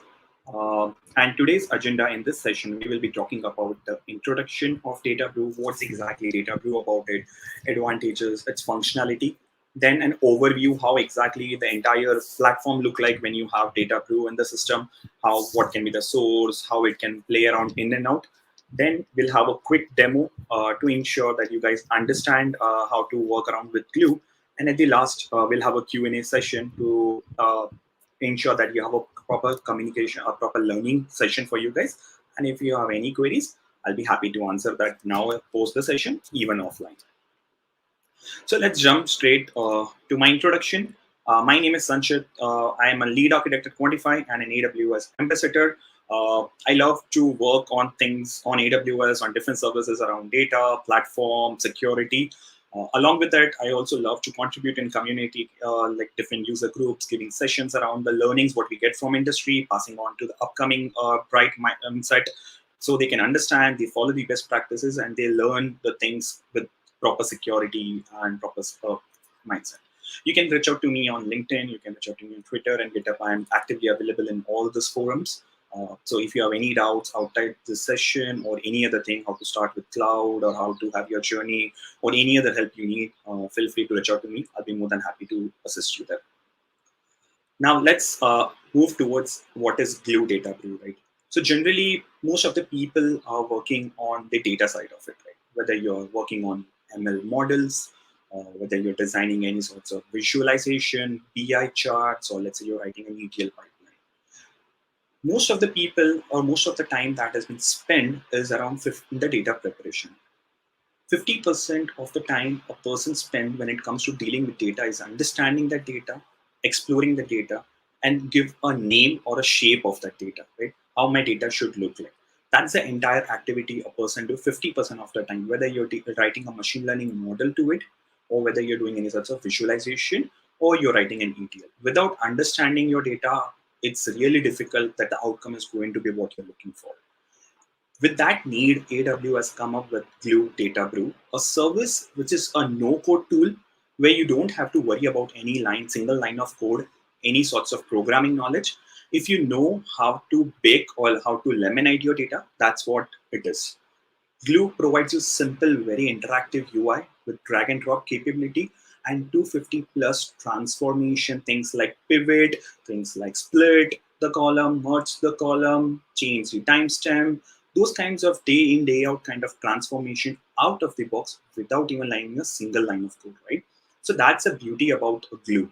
And let's first understand why we need Glue, right? So as I mentioned, 50% of the time our data analysts just spend for prepping up the data, which is a time consuming activity. We all know that we run in a very fast world. We always love the output, but the entire thing that takes place in the back end to prep the data or the time that's spent to analyze the data, we want to minimize that, right? And again, it's very difficult around it. You need to get the right tool, or you have to pay for license costs and all other stuff. So it's very expensive in nature. And at the last sense, it is very heavily, tightly coupled with the code. Any change in your data will also implement or implicate in your code base, right? Let's say, for example, you need to add one more column in your audit. That's one addition of column will lead to multiple rounds of iteration in the backend. You need to change your code, you need to test your code, test in different environment, promote it, right? So bare minimum, even if you have a dedicated team to do it, it will take a minimum of 2 weeks of effort even to add one addition of column if you follow a proper test-driven approach, right? Where exactly Glue comes into or Data Glue comes into as a survivor to minimize the entire backend or entire route that takes place to have the elegant output ready for you guys, right? And the things which you do in and out, like profiling your data, exploring, analyzing, cleansing, or automating that as a job, all those are the capability even Glue supports it, right? Without even a single line of code. That's exactly what is Glue Data Brew and how it generally helps people. This is the overview around how exactly the end-to-end system works when it comes to data, right? On the left-hand side, you see a different data source, which are just limited to like your data lake, local files, S3, catalog, Redshift, and JDBC. In the center, you will see Data Brew, where you can provide your data, you can build recipe, the instruction, how you want to massage your data, you can perform different joins operation, and then you schedule so it can run in an automated fashion. And here are the couple of functionalities, as I mentioned, 250 plus built-in transformation. Those are limited, a couple of them, left join, right join, split the column, merge the column, drop a column, lowercase, uppercase, those kinds of different functionalities it provides. What you get as an artifact from Glue is a cleansed data store, a recipe which you can reuse again and again, data profile, you can understand the quality of the data, and then last is the lineage, a visual workflow, you can understand how your data was processed throughout the entire journey of Glue. And at the outcome you get, which is the prep data, you can plug to QuickSight for analyzing it. You can plug to your machine learning model. You can also have Glue ETL on top of it to do any transformation part of the stuff, right? Heavy lifting transformation. Or you can load to things like Redshift, or you can have it in ETL pipeline, right? You can do numerous kinds of functionality once the data is there. And the entire process is being done in a very seamless manner, which can be automated, which can be scheduled, and it can run without any sort of human intervention, without a single line of code. So that's the beauty of working on Data Brew. Let's understand the advantage, right? I've called out the advantage even in few slides. Let's try to understand from a right to left direction, from a clockwise perspective, what are the different advantages? First, it's a serverless data prep, right? So when you talk about Data Brew, you're not launching an EC2 instance, or let's say any EMR cluster or any AWS services, right? You just have to work in and out on AWS Data Brew console. It's a serverless in nature. So let's say today you plug 1,000 rows, tomorrow it's 1 million, next day is 10 million. You don't have to worry about it. Data Brew will scale as per the volume of the data. So, and you just have to pay whatever we do in a serverless kind of a manner, pay only for what you use kind of stuff. So that's a big advantage when it comes to working on Data Brew. The second part is around connect to different data sources. So as we saw in the previous slide, you can connect to any JDBC source, any of your data lake, flat files, S3, like all possible source, all possible formats when a person needs an industry, that what connector is provided by Data Brew. It provides an seamless no-code 250 plus built-in transformation. The best thing which even I like much about Data Brew is it can integrate with your data pipeline. Let's say you already have data pipeline, you can integrate in that existing data pipeline with having APIs, right? You can write APIs in any of the programming language, and this API will more act like an orchestrator to trigger your job, to get the status of the job, those kinds of stuff, right? You don't need the code for transformation, but if you want to orchestrate the job, then you can use that, or you can also use the schedule capability provided by Brew that can work as a standalone. So both the functionalities are provided by Data Brew. And at the last, the visual data lineage. It gives you a very clean workflow to understand how or what was the source, how that source was massaged over a period of time, what outcome it generated at each step, and finally, where did you wrote the output of it. So let's say if you run the glue job mid of the night and you're not available, it's an automated way. You need to have this clear lineage to understand the next day that, okay, if something went wrong, where it went wrong, why it went wrong, right? So those kinds of clean workflow is also provided by Data Brew. Next, I will talk about a couple of core concepts, right? These are the core concepts, even it will help us when we are doing a demonstration. So let me start from the left side of it. So first is a data set, right? It's pretty simple to understand. Data set is nothing but a source data. We spoke about the JDBC, Redshift, S3, those kinds of source data, what you will be providing for Data Brew to process or transform it. Project is more like your workspace, a folder where you will be doing all sorts of operation on that data set which you provided. Next is the recipe. Now, recipe is more like your instruction or a manual which you're giving to Data Brew that, okay, hey, given this data set, here are the list of transformation or here are the list of processing you need to do on that data, which can be anything, lowercase to uppercase, or let's say split a date column into 3 different date, month, and year, those kinds of various kinds of transformation. The next, if you move towards the right side, it's a next job comes as a job. Now, job is like a package. As I mentioned, Glue also provides you the capability to automate the entire execution. With help of job, you can execute this entire package whenever you schedule it. Next is a data lineage. We understood it very well in the previous slide. The clean visual workflow is called as data lineage. And at the last, the important or the core is data profile. Profile is nothing but a kind of a report that help you to understand how or what is your quality of the data. Is the quality is good?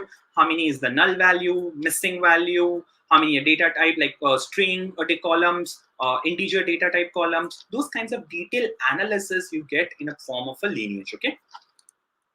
So here we end about the theoretical section about what is Data Brew, advantages, and couple of core concepts. Next, we will switch over to the AWS console so we can understand how exactly in a real life Data Brew works, and it can help us when it comes to the execution perspective. So first, what I will do, right, as a step 1, I will launch a cloud formation. I will walk you through what exactly is this cloud formation also. So let me upload a template, and yes, whatever the scripts, the presentation, what I'm presenting currently or what I will be using throughout the demo, I will be uploading into the GitHub, and the links are already embedded in the presentation. So you don't have to worry about that, how I can get the scripts and all.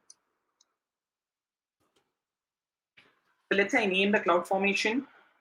I keep all the option as is as a default, and I click on next. On the review page also, I click next and I give my approve that, okay, I'm good to launch IAM. So this cloud formation will take a minute and a half to finish. In meantime, I'll switch over to walk you through what exactly this cloud formation will be doing, right? So this is the same cloud formation what I have launched or deployed here, right?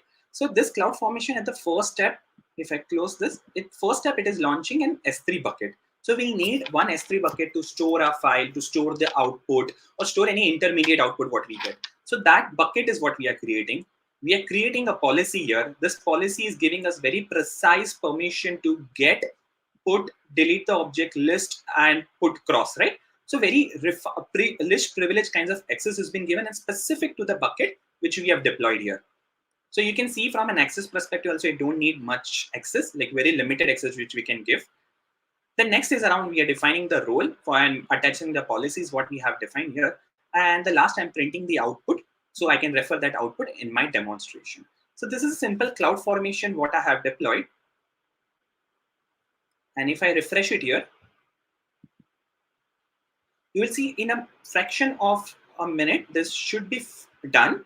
It's currently launching your IAM stack, which we can also go and check in the resource section that it launched an IAM role, IAM policy, and an S3 bucket as we look into the template.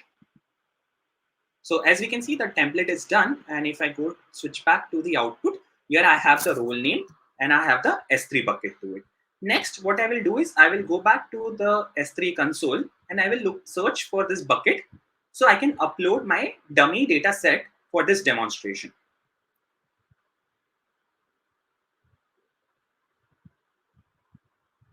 So what we'll do in meantime, until this is loading, we'll just copy this bucket name. It's starting with demo ACD 2021. Okay.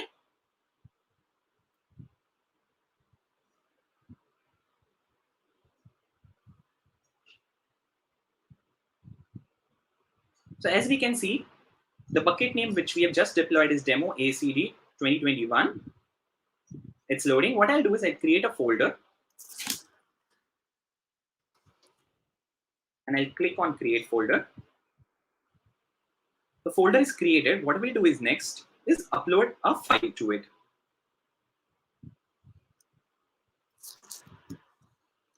So this is a file. This is a COVID data set which I've downloaded from an healthcare health website. It's a public data set which is available. I'll upload this data set. So as you can see, the data set is uploaded. So data set is uploaded as a demo ACD 2021, and its name is under raw file, all states history.csv. Next, what I'll do is I'll go to the data brew console now, okay, which you can directly search here and you can get it. On data brew console, I'll go on the project from the left navigation, or you can directly click on, if you haven't deployed anything, you can go and click on the create project from the landing page. So here on the landing page, I will give a name to it. Let's say I'm giving a name as, so I'm giving this as a project name. If I go back to the core concept, project is a workspace. Okay, so I'm giving a name to my workspace. Similarly, when I'm giving a name, by default, it gives me a recipe name, which I can change. Just to call out, this recipe will be a blank recipe, a default one, which is created when you create a new project, which you can change as you start working around it. Next, I will create a data set. This data set is from my previous run. I will go ahead and create a new data set so we can understand how to define a data set.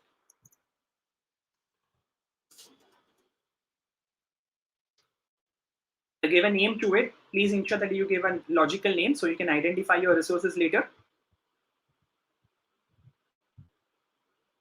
So I select my bucket. As I mentioned, it is under raw file, all states history.csv. So this is a file which I've selected here. So as I select the file, it automatically detects what format it is, how the delimiter it is, right? The first row is a header, so I select yes. I leave the remaining option, which are optional, as sampling, tag. Tag is like the normal tagging policy what we give for the resources as is. And from the drop down, I will select the IAM role. Please ensure that you select the right IAM role because we have mapped the IAM role to a specific bucket. So I click on create project. Now, this is a very interesting thing where I want to walk you through is when I'm creating a project, right? This entire loading time will take like a minute or two. What it is doing behind the scenes, as you can see the messaging that is coming on the screen, right? Provisioning the compute. So as I mentioned, it's a serverless service, but behind the scene, it launch a compute for that time frame where it is analyzing the entire data, right? Where you will be doing all the operation. That operation get execute on that compute. So that first it launched the compute. Second, now it's launching all the algorithms, right? So Glue Data Brew is based on NLP machine learning algorithm. So anything which they need behind the scene, they set up on that compute. Now what they are doing next is preparing the data frame. So the CSV file what we uploaded, it is preparing, it is mapping that into the data frame. So it can analyze now the data set, right? What data set we have given. So they can analyze the data set. They can understand a different relationship, different kinds of schema and other stuff. And now it's generating the data statistics. And once this is done, it will just give us the entire view of the data, that the data which you uploaded. Here is a default kinds of analysis which you can understand that data. So it will just take fraction of a minute to finish up the entire processing behind the scene. And again, these are the standard time. I would say this is not in variance to your entire data or other stuff like, okay, I've had a heavy load of data or I have less data. This is a standard time frame it takes, right? So I'll close this. Now, as I mentioned, right, when I've done nothing for now. I've just plugged my data source to it, and you can see the kind of different narration or interpretation which I get of my data set, right? I can easily get, okay, what is my data set around it? How's my distribution of data look like? And this is again the tabular view of you. If I go to the schema, you can see the different schema part of also of how the data how my data look like. What are the different columns to it, different data types, the quality of data, the basic data, the value distribution. This is the basic thing which I get without writing a code. Now you can understand, like if you have already been playing a role of data analyst or a data science, you'll understand this. For doing this basic stuff also, how much pain it takes to write the code, right? You might to use certain libraries like pandas and all other stuff to play around with it. And here, without a single code, you can get those functionalities. Also, as I've seen in the industry, when you plug a raw data set, right, it's not necessary that you process all the columns, right? You will only process the interested column. You create in short, you create a subset or an extract out of it. So those kinds of capability also you can do. You can show, you can hide, you can do any other functionality. You can also change the data type of that column. Those kinds of all kinds of functionality you can do here, right? Next, what we will be doing is we will be going on the profile screen, and I'll create a run data profile, right? So by default, the job name is here, which is fine. You can run on full data set or you can run on the custom, right? It depends what kind of thing you're doing. Let's say if you're doing machine learning, for sure you will do on partial of data set. If you're doing a BI and all, visualization and all those work, you will want to look forward to the entire data set. So let's say I'll go for the full data set of it. Now I'll go as an outcome, right? Where I want to store the output. So this is the bucket that I have. What I'll just give is, I'll just add a meaningful folder to it.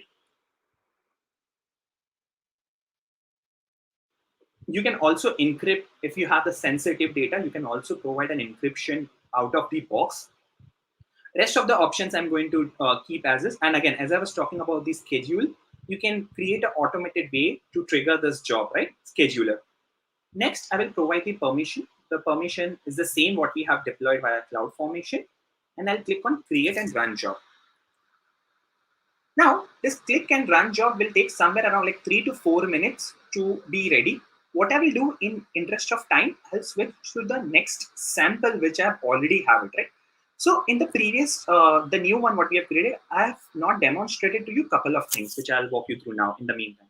So this is the entire grid view, right? In a tabular format, you get a different analysis of your data. Now, how to generate a recipe? Now, it's very important that you generate the recipe because that's the core logic which you can plug or reuse. It's very important to understand how to generate a recipe, right? So for an example, let's say this is a column. I want to convert this column into the entire lowercase part of it, right?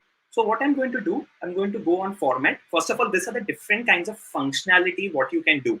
Duplicate, delete, move, hide, like these are the 250 of plus functionalities are there. So in the format, I will change to, let's say, uppercase, which is already an uppercase. So as you can see, it's smart enough there to understand that it's already uppercase. What I'll do next is I'll just go and I'll make it to lowercase.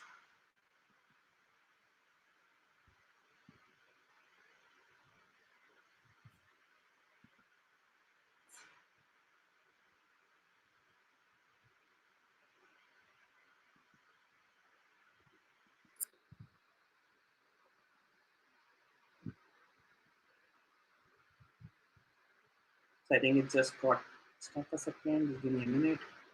So yeah, state to lowercase all the values, and either you can apply for all the rows, which is 500, or you can filter and apply for specific rows. We will apply for all the rows, right? And you can see it's just previewing currently. It's just processing it, and it's just fraction of second. I have to just get all the column, state column as, let's say, lowercase, right?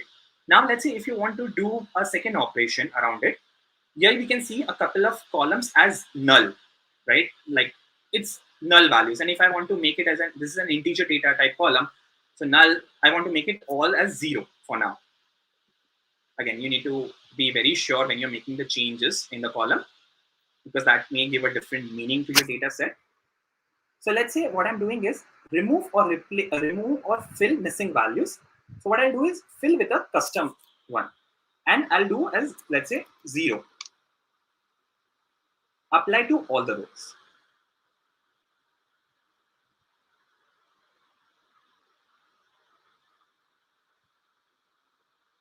Right? You can immediately see that in a less than a minute time, all the null values got replaced by 0.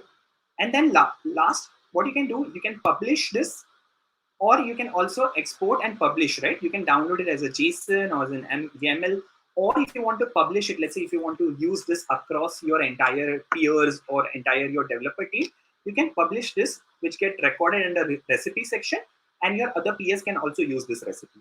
So this is how the recipe is generated. Let me go back to my previous execution, and if I try to refresh the screen, hopefully by now the profile would have been completed.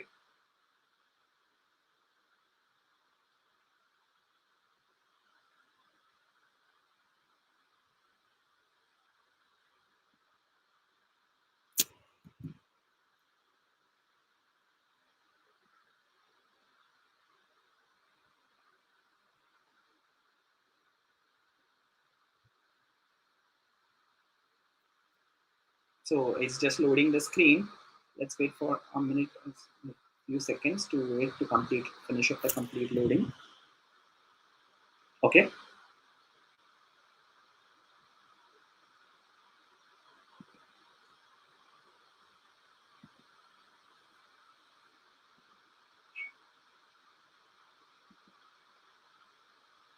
Okay.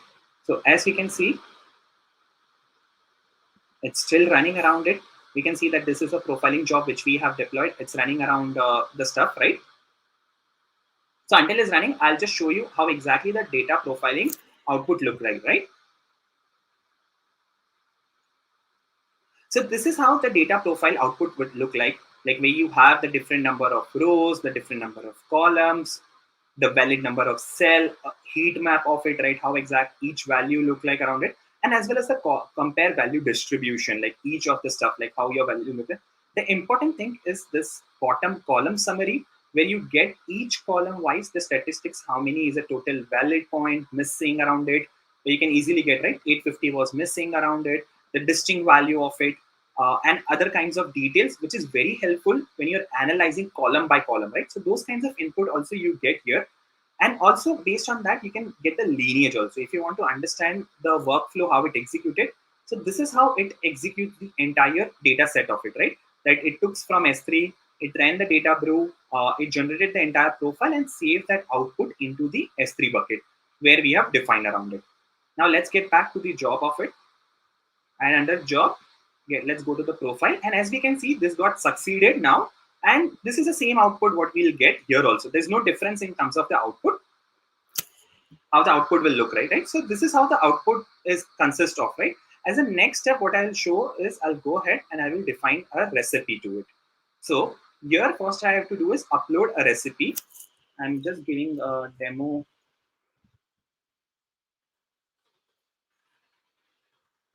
I'm selecting as choose recipe from here. The recipe I've already imported what has been there, right?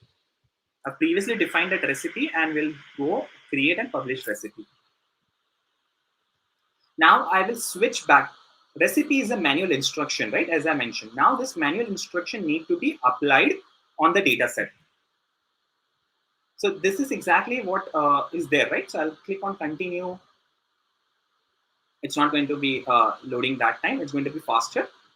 What we'll do is in meantime, we'll just wait for this to complete. As you can see, this is completed. I'll go back here. I'll add on import recipe. So we will import the recipe which we have just defined few seconds back.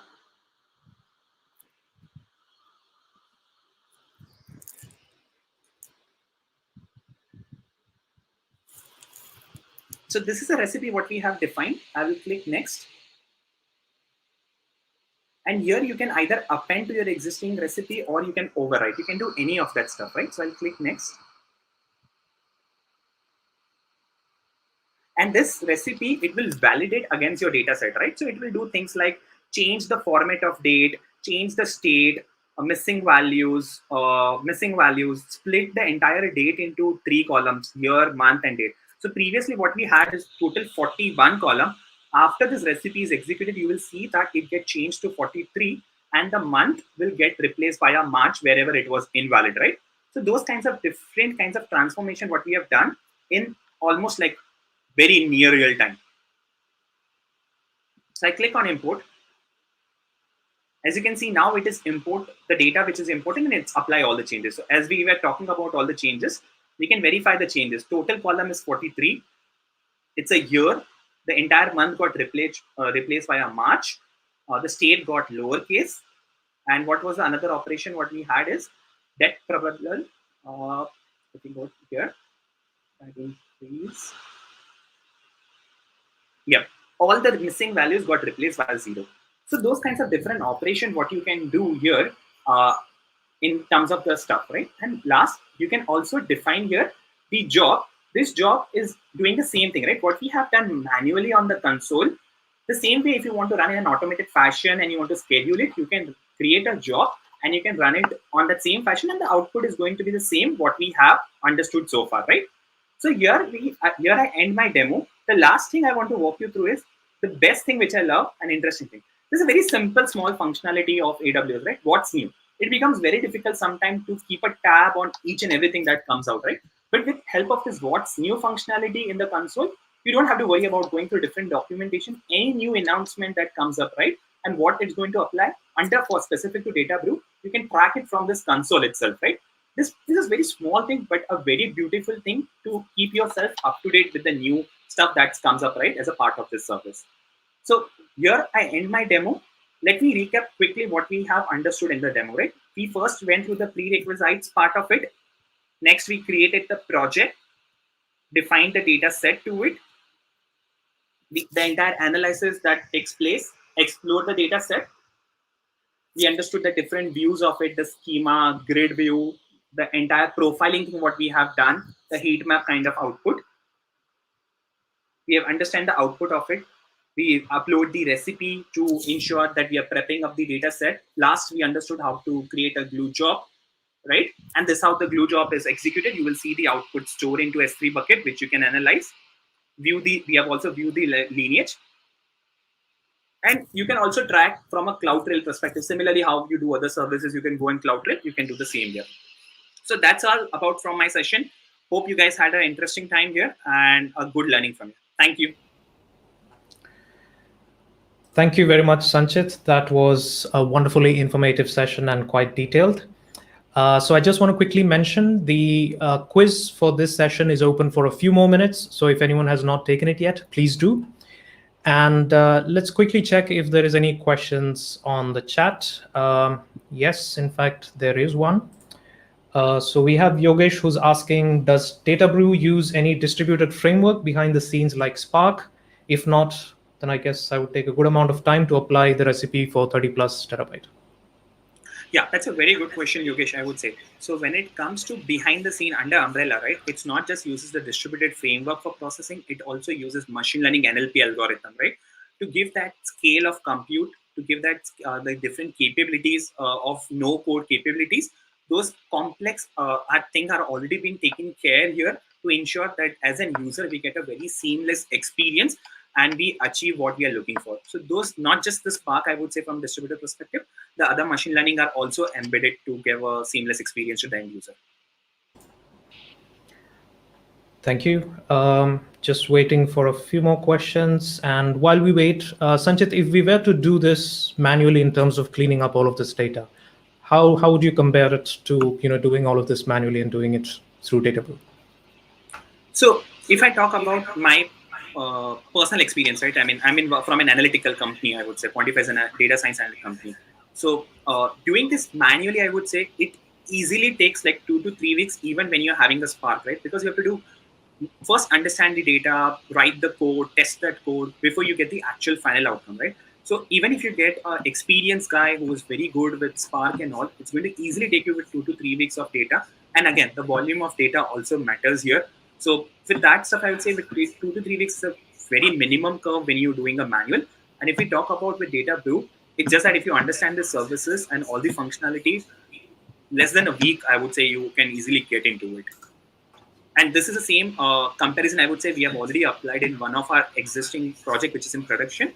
We have seen the difference where we were doing it manually previously and versus what we are doing in a current fashion and via Data Brew. Wonderful. Thank you for that.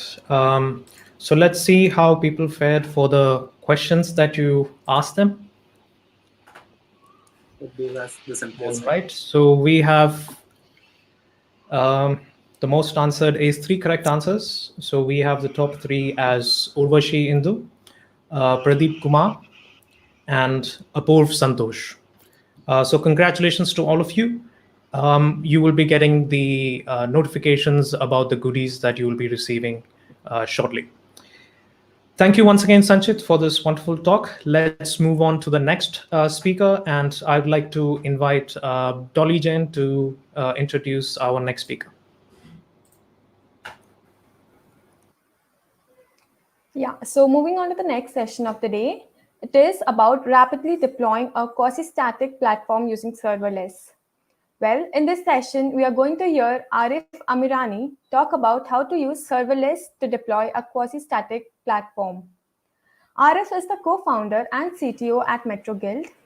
In the past, he has built large-scale systems and high-performance teams across 15 years of his career and worked in various enterprises and startups. Arif has won IAF Entrepreneur of the Year along with the Startup of the Year award in 2020. Let's gear up to hear from Arif on how to deploy a quasi-static platform using serverless. Thank you so much, Dolly, for having me on here. It's wonderful to see so many people on a wonderful afternoon. I'll quickly share my screen and get started. All right. So before I begin, I just wanted to make sure that people understand that this is what I'm going to talk about is our experience when during COVID times, we were tasked with building a platform to share information. And instead of going with a very traditional route, we sort of ventured into an area building an architecture that was not based on databases, but purely on serverless solutions that Amazon provided. Okay? A little bit about me. I run a startup, B2B startup based out of US. I've built architectures for over 15 years and have been working with Amazon for over 10 years. So I have a pretty good handle on what Amazon provides, and that formed the basis of several decisions that I made going forward. Right. So what was the issue that we were solving, right? What was the challenge that we were given? So during the COVID period, what happened is that we basically were given, information was not available for people. And if you remember during the second wave, the information resided with very few people, and the number of people that needed that information were a lot. So we were working with an NGO, and they came up with a few requirements, and they said, okay, first you got to work with volunteers, right? So our entire project that we were supposed to build was to work with several volunteers, and these volunteers weren't very technically savvy, right? The other thing was that the focus was only sharing information. So there was a lot of emphasis on reading information, right? We also knew that this could get very large. We knew that this could go across the country, which it did. Also, it needed a lot. It had a lot of stakeholders, right? So the various stakeholders that we were involved with were, of course, people who needed the info. There were medical professionals. There were government agencies that were giving us this information. There were NGOs who were trying to also take this information and use it in different ways, right? We also did not have a lot of time to do this, because when the COVID pandemic hit, we had to get started and get this to the market very, very quickly, right? The last and the most important thing was that there was a requirement that you had to be an ease of data entry. And what that meant is that we couldn't really give any complicated UIs. We didn't even have the time to build complicated UIs to sort of make this, right? So these were the important needs that were there. Beyond that, there were technical requirements that were given to us. And by the way, this was only a couple of people starting it off. It wasn't a very large team, right? So the first thing that was there was we needed media support. That means we were, because we were giving out information to people, there was a lot of information that we had to also store. And that was not only just textual information, it was videos, images, podcasts, a lot of other things that could help people during this time of the pandemic. Another interesting requirement that we got was it had to be multilingual, right? And needed to have regional support, because during the pandemic, different regions faced the lash of the pandemic in different ways, right? So the information also differed from region to region. And because this entire system was not being built for technically savvy people who knew Twitter and Facebook, couldn't read English very well, we also had to do it for the masses. And therefore it had to be multilingual, right? And we ended up supporting around 8 languages by the end of the 8 weeks that we worked on it. Also, one interesting attribute of this entire system was that the data that we got from various sources was intermittent. And this is very, very crucial, right? Because this wasn't a ticker tape system. This wasn't a real-time system in any manner. This wasn't about stock trading or anything of that sort. So one of the crucial things that we kept in mind when we designed this architecture was that data can come, but in very short bursts. And there is also wasn't a requirement that the information had to be available on the UI at the same second. You know, we could take 5-10 minutes, right up to 15 minutes to actually show this, update this data on the client side, right? And this is going to be very, very crucial as we talk more about it.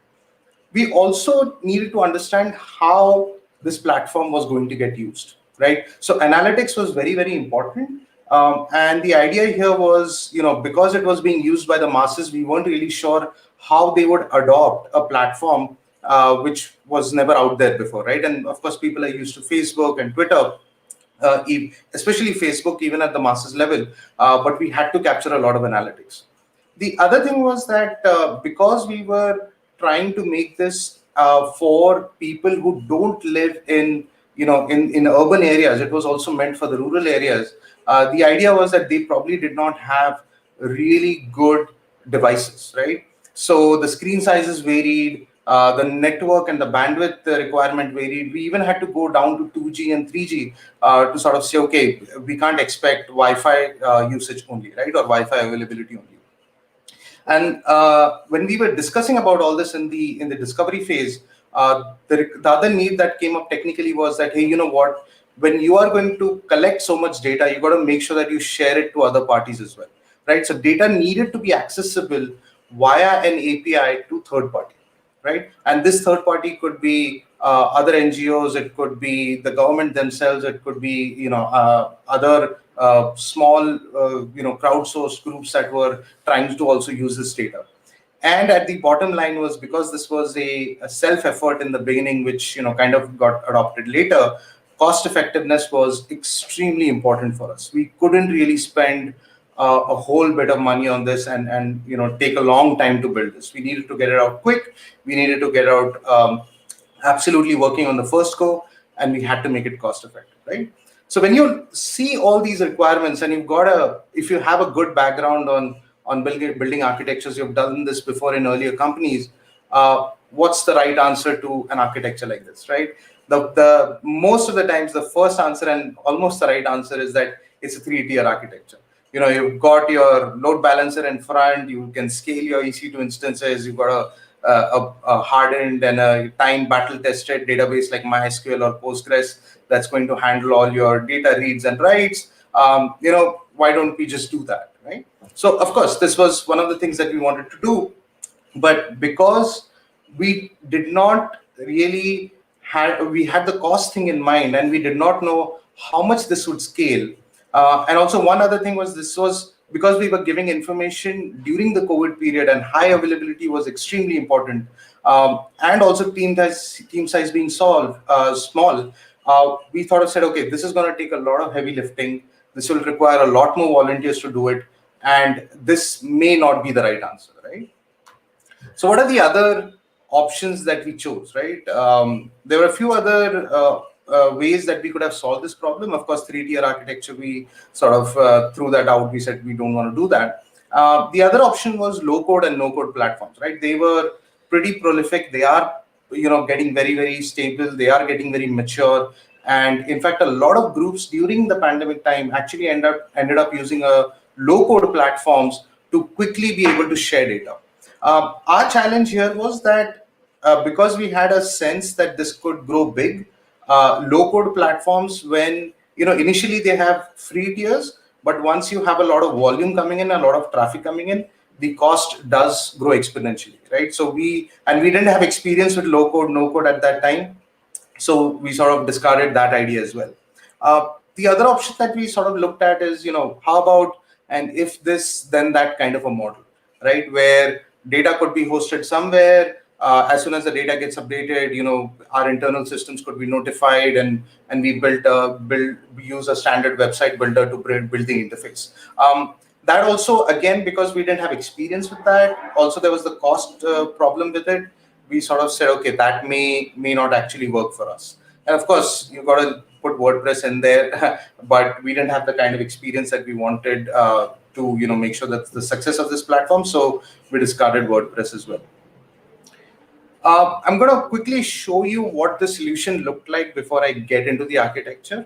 At the end of the day, based on the decisions that we've made, based on the solution that we provided, and of course, a major impact or a major focus was on the UI, because the usage of it was very, very important. It wasn't an academic exercise that we were doing. We actually wanted adoption of this.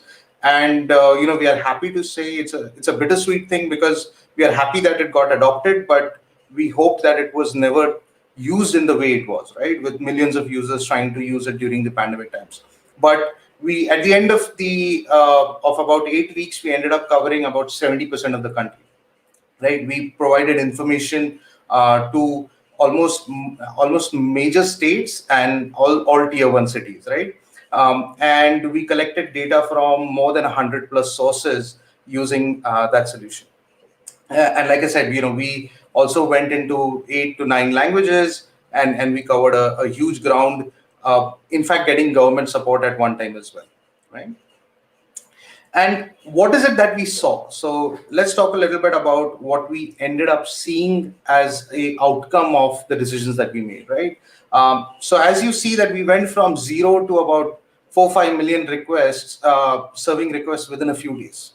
And a 3-tier architecture or any other architecture, we believe, given our experience, wouldn't have scaled so much, right? And given the criticality of the platform, given how critical it was, right? If you're looking for a critical resource, if you're looking for a bed or plasma, and if your UI is not able to serve it, right? Your UI is down for some reason, or it's running slowly, you are not actually solving the problem of the visitor, right? You can't expect them to keep retrying or refreshing the page while they are under duress, correct? So given all of that load that we received in a matter of days, our error rate, especially in the first spike that you see, which by the way is just 1.4% of our total request, that was due to an issue on the client side. We have had 0 errors on the server side. And that is because there were really no moving parts, right? There was nothing that could actually go down or have a downtime or needed maintenance because of the combination of choices of the solutions provided by Amazon, which is what we use, right? So this was really, really great to see the volume of traffic we got, and literally having a 0 error rate over a period of 4 to 8 weeks, right? Now, of course, the flip side of having resiliency and having such uptime is that did we actually end up spending money? We didn't, right? In most of the cases, we actually were under the free tier of Amazon. In fact, Amazon helped us a little bit as well. But we were under the free tier for most of our backend systems. The only thing that we ended up paying money for was data transfer. And that's something obviously is a function of the volume that we got. We couldn't reduce that. We ended up adding a lot of caching and a few other things. But and we'll talk about those aspects as we go along. But data transfer was the only thing that we ended up spending money on, right? Everything else was pretty much under the free tier. The tech stack that you see was an experiment that we did of getting data from PDFs because a lot of sources were PDF sources as well, and Amazon helped there too, right, to get information from all of that. So this was just a really good success story as far as cost optimization also goes for us. So what did we actually do? Having given you the background, having given you the outcome that we achieved, how did we actually go about doing it? So one of the first things that we did is that instead of using a real database, we actually created a database kind of a system by using S3 as our data store, right? That's why we call it as a quasi-static, which is, it looks like a static database, but it had some updates coming to it. Now, remember, why did we do that, right? So the most important thing was that data came to us intermittently. And we had a ratio of, I would say, 1:100,000 when it comes to writes versus reads, right? So if a write came in, there'd be 1,000,000 reads for that same data, but it would be a single write for us, correct? So at the top of the architecture, you'll see the origin databases, right? These were the data sources that we collected from. These were different kind of databases, and we'll talk about them a little bit. But it's spanned from your MySQL sources to S3 to Airtable to Google Sheets as well, right? Everything we could be considered our original database. This data was being pulled through a fleet of Lambda functions, right? So we ended up using Lambda for polling these databases over an interval, and everything was written in Python.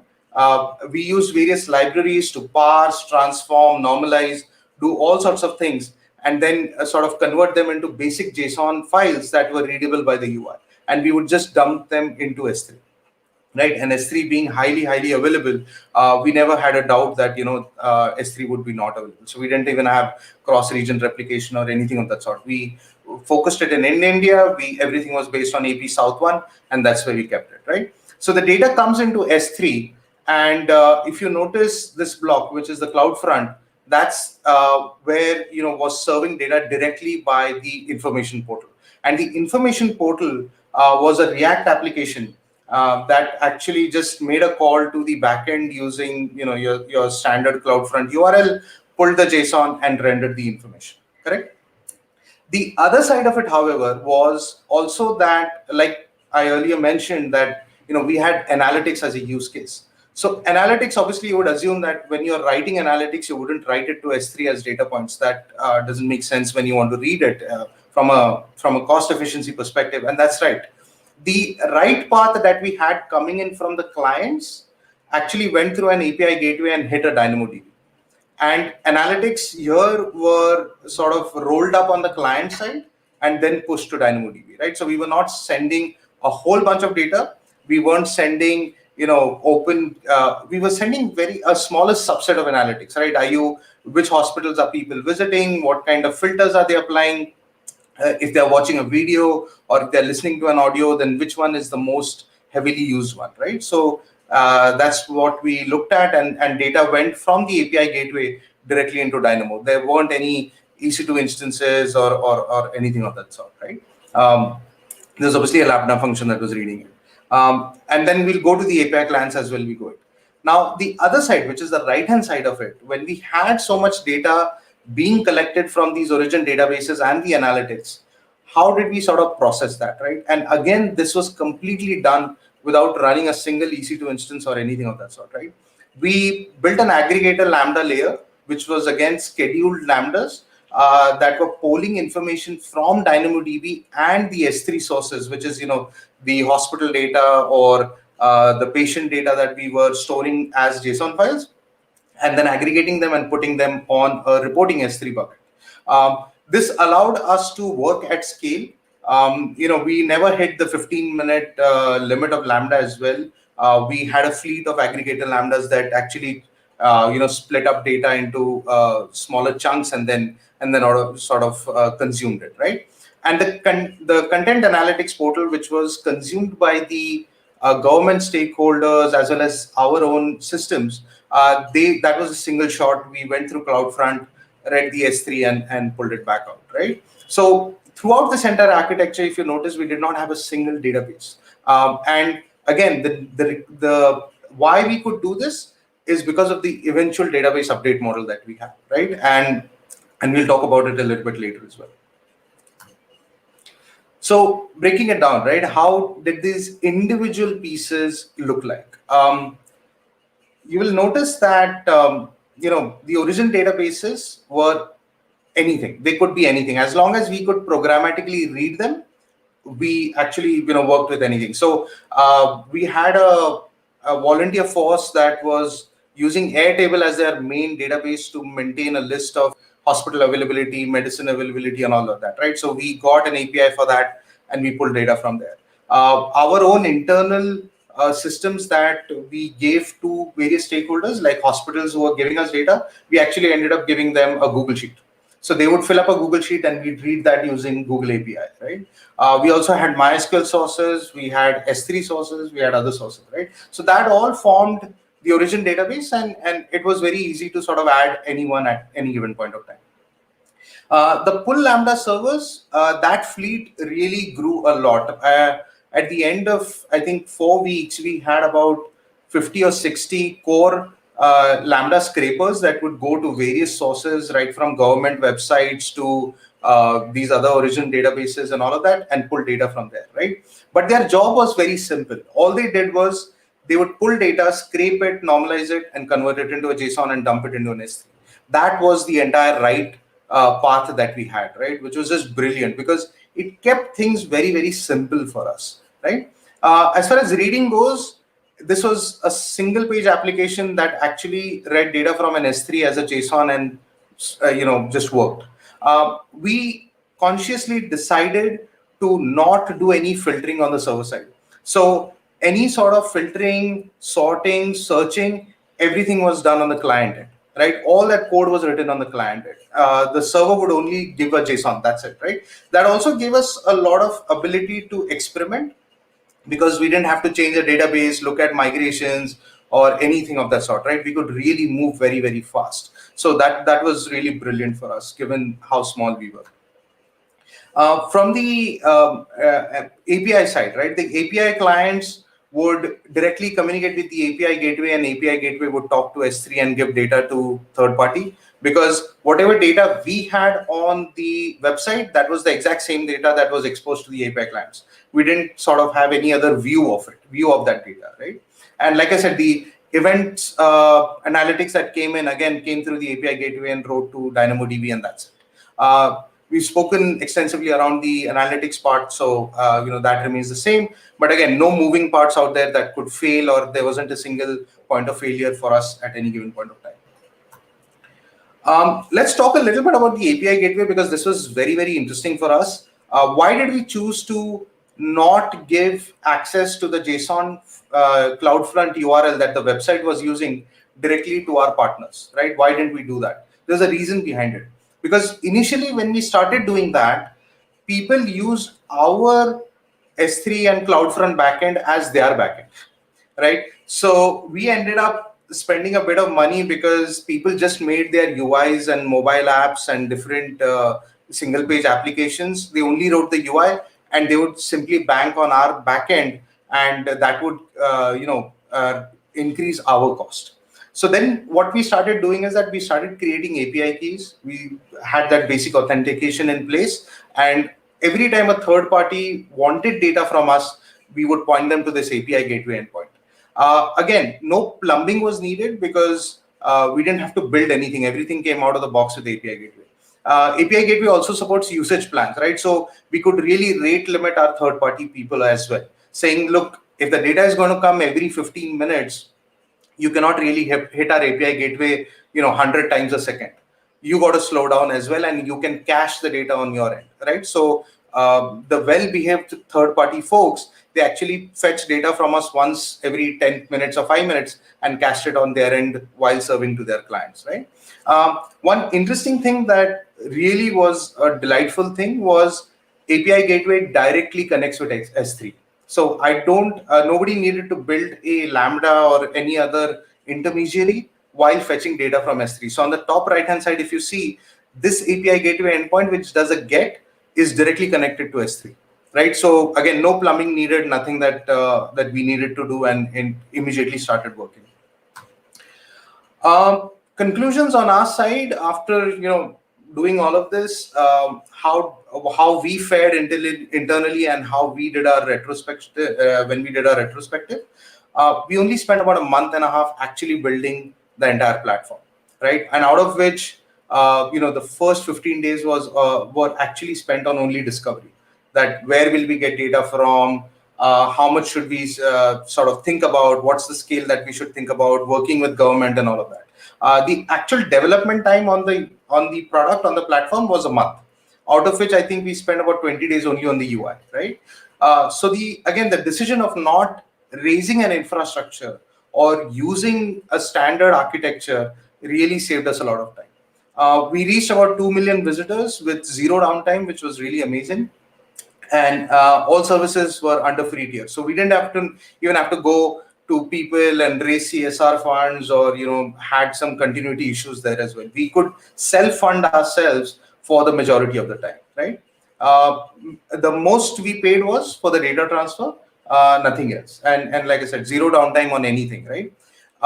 Again, because we didn't have a database in our critical path. So any of the read paths, right? Because we were sharing information, the most critical path for us was whether we could serve data to our users, right? DynamoDB wasn't in that path. DynamoDB was all about analytics and API clients, maybe in some cases or something like that, right? So even if we ran out of the limit on DynamoDB, or we did not scale very well or whatever, or made some mistakes over there, DynamoDB never really caused any issues for us. We also, in the beginning, we were deploying using our own clients, our own laptops, but we eventually moved to code pipeline because the number of scrapers and Lambda fleet that we had was really scaled very, very large. So code pipeline really helped us a lot, right? You could simply push in code, or it went through a bunch of tests, and then all those fleets would go to production automatically. So what that did for us is that we really did not need a DevOps person, right? We did not really need anybody else apart from the backend person and the front end UI person contributing, right? So that was really great, right, for us. What are the learnings that we got? First is complex is not always good. Typically when we spoke to people about this architecture, people would say, hey, you need a database, you need this, you need that, you need different components of an architecture to deploy something like this. But really, first principles thinking, taking it slowly, taking it sort of, okay, what are we trying to solve, really helped us get to the simplicity of the entire architecture, right? The second thing we learned was, caching killed 10% of our users. And what I mean by that is because of a misconfiguration and because everything was on the client side, because of a misconfiguration where we set up a higher caching, these 10% of the users never got an update for about 7 days, right? So we sort of set an expiry on our static resources very high, and the clients we don't control, right? So that's the problem when you don't have things on the server side, a lot of things on the server side. But if you're fully dependent on the client to house most of the business logic, a simple thing like caching will cause problems for you, right? And it did for us. The next point is that would we actually use this for any of our future projects? Probably not, right? This was a very, very niche and very well thought of use case, right? Where you're writing once and reading, a million times. If we had several write paths, like say, for example, if our users were sending more data beyond analytics, which was okay to lose in some cases, we would probably go with a traditional database architecture or some other architecture, right? This was a very, very concise use case for us, right? The other way that I look at it, and this is my personal opinion, my team would probably have different opinions around it. I actually think that this was a DevOps success story. And what I mean by that is that the UI was hard, but it was a solved problem. The backend piece of scraping, normalizing, working with data, again, a solved problem, right? You really don't need to think about it, or it's very straightforward, right? If you know what you're doing. But the DevOps, the decisions that we made on the architecture, how we host it, how we deploy it, I think Amazon as a partner really made it a DevOps success story. Correct. Without that infrastructure holding us up in the first few days, I think if we didn't go with the choices that we made and the partner that we chose, we would be spending the next 15 days just solving architecture problems. We would be just solving, reliability problems. But because all these, serverless systems, you've got a reliable key value store, document store, all of that being available, a lot of the hard work and uncertainty was thrown out of the window, and we could only focus on the people. We could only focus on the business problem, right? So that was one learning that we got, right?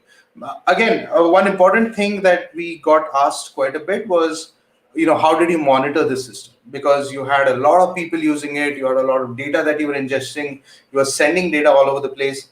We didn't end up, again, working with a lot of monitoring systems because there was nothing to monitor except for the business logic, right? If anything went wrong, yes, we would know about it immediately through logs and all, but basic CloudWatch monitoring with, how the load is, if there are any error rates that are happening, maybe something is getting stuck, that was the only thing.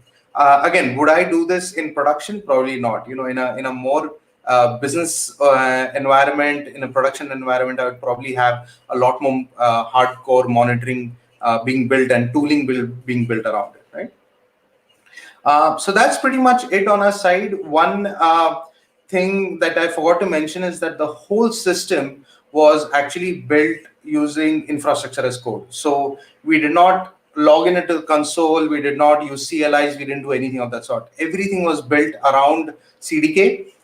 So everything was codified. That also helped us to bring volunteers who just came in and knew that, okay, if I make these changes and run CDK deploy, it's going to absolutely work, right? The whole thing was replicable. In fact, as we went from one state to the other and we grew from one city to the other, because everything was codified, it was just a matter of making a few changes in code and an entire new stack could come up without us having to be uncertain whether it would work or not, right? So infrastructure as code also really helped us quite a bit over there.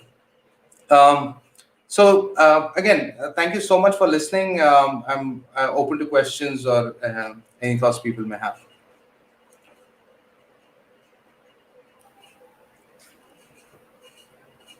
Thank you, Arif, for the enlightening and wonderful talk. It was very interesting and a well-explained session the audience had. So now the stage is open for Q&A, and let's see if the audience has any questions.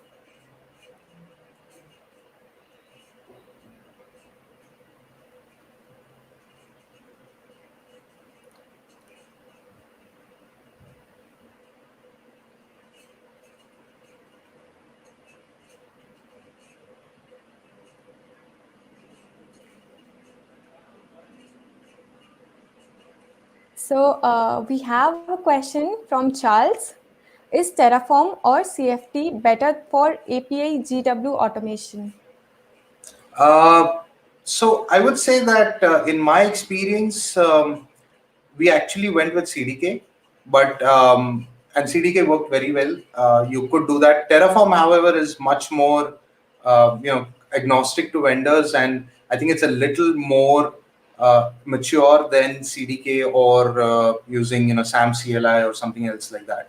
But I would definitely look at your own experience of how you can do this and then sort of evaluate these cloud formation technologies. Okay. Moving ahead to the next question. How do we replicate exact BCM scenario in AWS?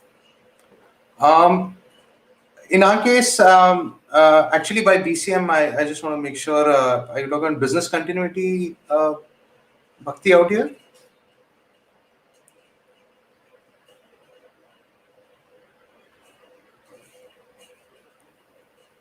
I think we can come back to this question when we have a little bit more context. Okay. Yeah. Yeah. So moving on to the next question. How we unite the different vendor-related services under AWS? Actually, Amazon does an amazing thing of of being deeply integrated with everything, right? I mean, a testament to that fact is if you look at step functions, which was recently updated, now they've got 200 services under step functions, right? So Amazon actually strives a lot to make these services cross-compatible. And in our case, that's the exact thing that worked for us, right? Because like say the API gateway example, API gateway was deeply integrated with S3, which we did not even know about. We thought we'd have to probably write a Lambda function to pull data from S3 and then just pass it through to the user. But you just got to investigate a little bit, and I'm guessing that everything is perfectly available and cross works out of the box.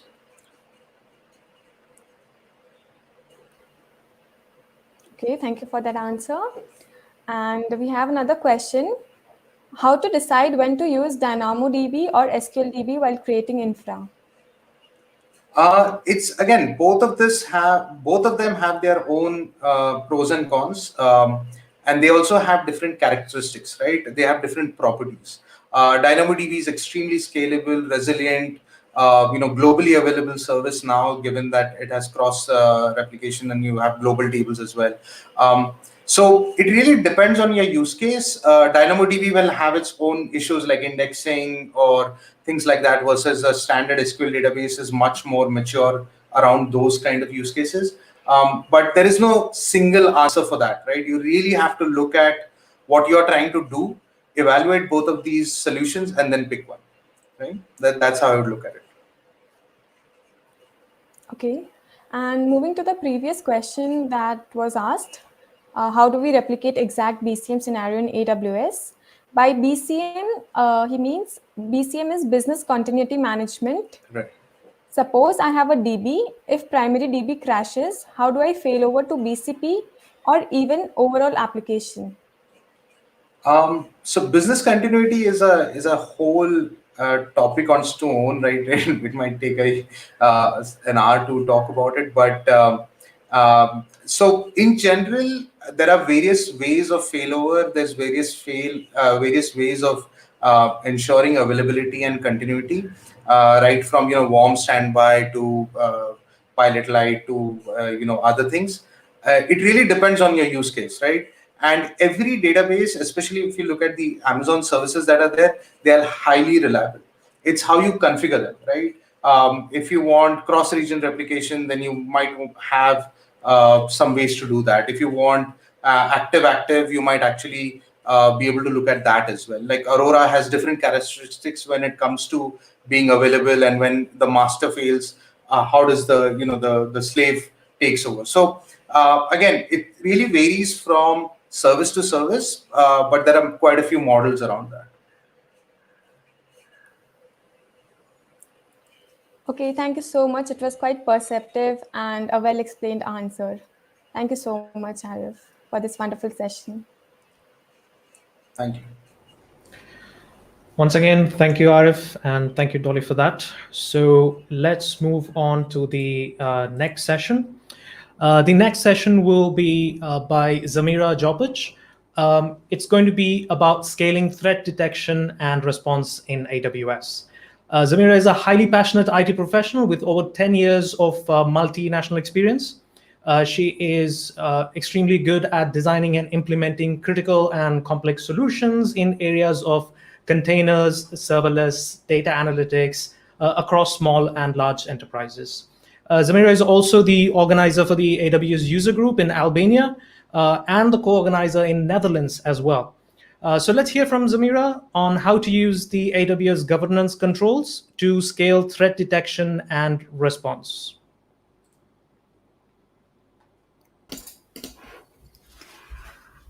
Hello everyone. Can you hear me?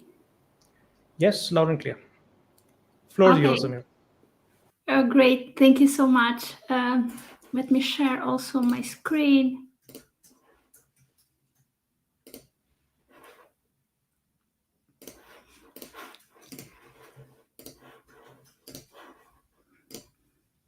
I hope you can see my screen now. Okay, and thank you so much for a presentation. I'm really happy to be here today, especially because I have been working with community so long time. I started with AWS Community in Albania, and now living in the Netherlands also, I'm working very close with the community here almost for 2 years now. So very excited to be here in part of this community. So I'm not going to do presentation myself, as it was already done by my colleagues. So I'm going straight away to the session and what I'm going to share with you today. The session the topic that really I would love to share with you today is scaling threat detection and response in AWS. You know, security is really important for our customers, and it's really high priority at AWS. We call it also security is job zero. This because everything we build at AWS, we build in a way that infrastructure is secure, data protection is secure, and all the services that we build on top of that are secure. But this doesn't mean that the customers that have to build on top of that need to be secure. This is why we are here to help customers and guide them through the security best practices and how they can prevent all of these threat detections. And this is why I'm here today to share with you this session. So let's get started. Why threat detection is so important, and why it's so hard in these days? There are a couple of reasons why we found it difficult to detect these threats, and all of this comes from my customers working for a long time, and we did a deep analysis on this and realized that there are three things. So the first thing is large data sets. You know, we are using so many connections today. We are using device. Zamira, apologies for the interruption. Yeah. It seems your voice is a little low. If you could probably speak up a little bit more. Yes, of course. Thank you. Let me try to set up my audio. Can you hear me now much better? Yes, I believe so. Yep. Thank you. Let me try to also put my microphone a little bit closer. Okay, I hope now it's much better, if you can confirm me. Okay. Then I will continue. So you know, we have so many data in these days, and we have so many connections around the world, and we have complex systems, and these big large data are being very complex to analyze. And with the analysis that we did, almost 80-90% of the data of these huge large data sets are sitting there but are never analyzed. And what this means is this because we don't know which data is important, we don't know what kind of data needs to be analyzed first, and we also called in today this dark data problem. The second reason is that actually we have so many data, and we try to put some mechanism in place to get alert from this kind of threading that we get from different resources. But we are getting so many notifications from different resources, and sometimes it's so hard to notify to prioritize which one is the high priority, which one is medium, low priority, and how we can categorize this and which one we have to prevent first. And it's so difficult this if you don't have mechanism in place, if you don't have systems and service in place that tell us that in thousands of notifications that we are getting, let's put the highest priority that makes sense for our workloads. And the third reason why threat detection is so hard is because of skill gaps. That means we don't have mechanism in place to make prevention of these alerts that we are getting all the time, and we don't have also the people that are sitting there and to make this change if something happened with our workloads, with our infrastructure that we are building on top of AWS. So remember always that there are three main reasons: huge, large data sets, so many notifications that we're getting in real time, and scale gaps mechanism that is missing in place to prevent and to make some action based on these notifications. All right, and at AWS, we thought that we can find some solution and we can think how to prevent and how to put all of these mechanisms in place in the way that we can make it more secure your workloads, make secure infrastructure when you try to build something on top of AWS. So we identify a set of groups that how we can identify and how we can prevent this detection. We have deep of security tools at AWS. Of course, I'm not going in any one of them because otherwise I will take more than 30 minutes of session.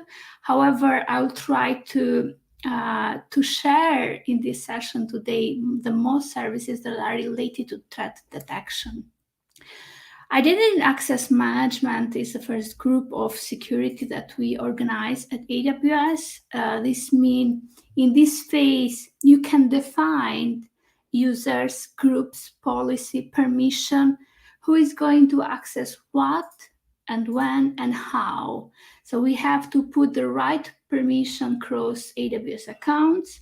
We have to put the right permission across resources and cross applications as well. It's very important, especially when it comes to the production workloads, that we have the right resources and services to have the right permission under certain condition there.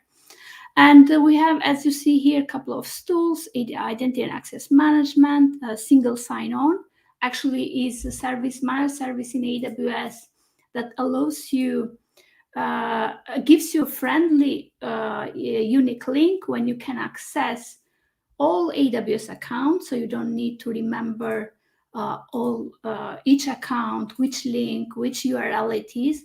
And also you can set up users and groups in centralized place, so you don't need, for example, to create IAM users in each AWS accounts in case you in case you have large workloads, or in case you have hundreds or probably thousands of accounts. It requires so many times and efforts and skills to manage all of these users. This is why single sign-on, it's much easy for the customers on how to manage all of these users.